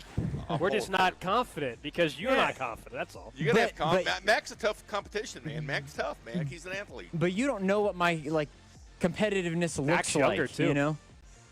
Mac has the hair. Like Drew's working on it, but No, Drew's, like, I think coloring that his hair and no, stuff. I think that again, I know Mac was like, I'm guaranteeing a win today. I think that's fine. I'm not. People are. I don't you need have to more say confidence in breaking 100 at Augusta and bunting and getting a hit off Paul Skeens than you do winning a pickleball against Mac tomorrow. Go full on Diego Pavia. Guarantee it. At this rate, Mac, based on what You the guys guys were saying, Mac said Mac is more like Diego Pavia Bink than I am for sure. You guys are on the court tomorrow at 11. From 11 to 1, we're there. That's the allotted time. I don't know what time we play. I would assume What's it's the big closer match? to 11. When is the I big think match? around 11 o'clock. Mac versus Drew. Mac We need some for Cody sure. and Gold listeners to go support Drew. Please do that. Because maybe cheering for him will give him the confidence we think he needs. He does need confidence. He lacks that. I don't know about everything in life, just this thing. Just this pickleball thing. He slammed his first beer when I was around. He shot his first firework when I was around. Oh, that's tried to right. get him to chew, and he wouldn't He do had it. never done a firework. We had to go buy him a bottle rocket. I've convinced him to do bad things. We did a Roman candle. I've convinced him to do bad things. Everybody needs a bad influence in their life. Yeah, I mean. Drew, is Bink yours? I mean, as far as what? Being a bad influence. Oh, I don't know if Bink's a bad influence, but yeah, I don't think Bink's a bad influence because I know my limits. Like I will say the this. marriage advice. I don't know if you want to follow correct. Bink's No. track record there. Look, if I would have had some chew to this point because of Bink's peer pressure, then yes, I would say yes. Well, that's but next. I haven't gotten that far yet. No. If you lose tomorrow, you'll do that Monday? Absolutely not. It was worth a shot. Absolutely not. There are still limitations. I will not take a dip. No, it's not going to I happen. feel like I'd throw up. You would. I bet I would too. I don't think you would. No, I think you would. I don't think you would. Again, only one way to find out. Only one way to find out. There's nothing You guys better. can't have a bet on whether or not I throw up or There's not. nothing better than a chaw in your cheese. Your poker cheese. That's like epic. The Cody Tap. Bigley comes poker over. He's cheese. played poker in my house a couple of times. Oh, yeah? I always have listeners. Should I have one? See, the problem with the listener game is, can I trust all y'all to come to my house? Behave yourself? No. This is my home. I don't think you will. They won't. This They is won't. my house. This is where I live. They won't behave. Maybe I could auction off one spot to somebody in the They won't behave. in the Cody and Gold garage sale. They won't behave? I don't think so. They might, but text line sometimes doesn't behave. So. I'm going to need a thorough background check. Yeah. Just You know? ask the text line. If I could trust them to come to my house? Yeah. Or if I would throw up if I did a Ask the tip. text line, and you'll get responses. All When right. you come to my house, can we verify your phone number? Final guesses. What do you guys think the card is selling for tomorrow? So the Caitlin Clark. What is it at right now? The Caitlin Clark 101 card. It's been an auction, and it's tomorrow night. It ends at Golden. It's at $2,750. Bink, what do you think it finishes at? 30. No, you know what? I'm going to go 6,000. Okay. I'm going to go 6,000. Okay. Is that too low or? No, I go think back you'll and get at least forth. 6. I go back and forth on this. I would be okay with 6. I wouldn't be thrilled, but I'd be okay with 6. I'm going to say 60. I was in that range too. What's Drew going to put down? 64. Can it even land at that number? What's the bid? Well, sure. I mean, I'm sure it could. I don't know what the bid amount was. I don't know, actually. 64.50 is Okay. my official guess. 64.50. I'll go Drew? 61. I'm gonna go 58.75. Oh, hater. No, I'm gonna go. I'm gonna go even lower because I don't set the bar very high. I want to be surprised. I'll go 51.50. You doing cash or Venmo? They wire. They wire. that Cody sucker. wants him to quickly get do they cash. wire it to you? It takes like 10 days. Oh, that's not bad. I'd ask for cash, man. I said he should get cash, spread it out, just so you had it for a second. I'd you know? totally ask I'm gonna for go cash. 5,100. I'll be really upset if it's lower than that. I'll be thrilled if it's above 6,500. That's kind of where I'm at now. That it's just a PSA authentic. And would it cost you not nothing? $60. 60 bucks. Yeah, the point is, at one point That's in a good time, if it was a investment. 10 out of 10, not 10 out of 10, if it was a PSA 10, there was a chance it was going to maybe be a $15,000 to $20,000 card. Now we're just talking about being happy it gets to 5 or 6, but we'll see. That's tomorrow night, man. I'm going to be refreshing that page. You are going to. Are you even going to be paying attention to the fourth quarter of the Chiefs preseason game? Well, who is?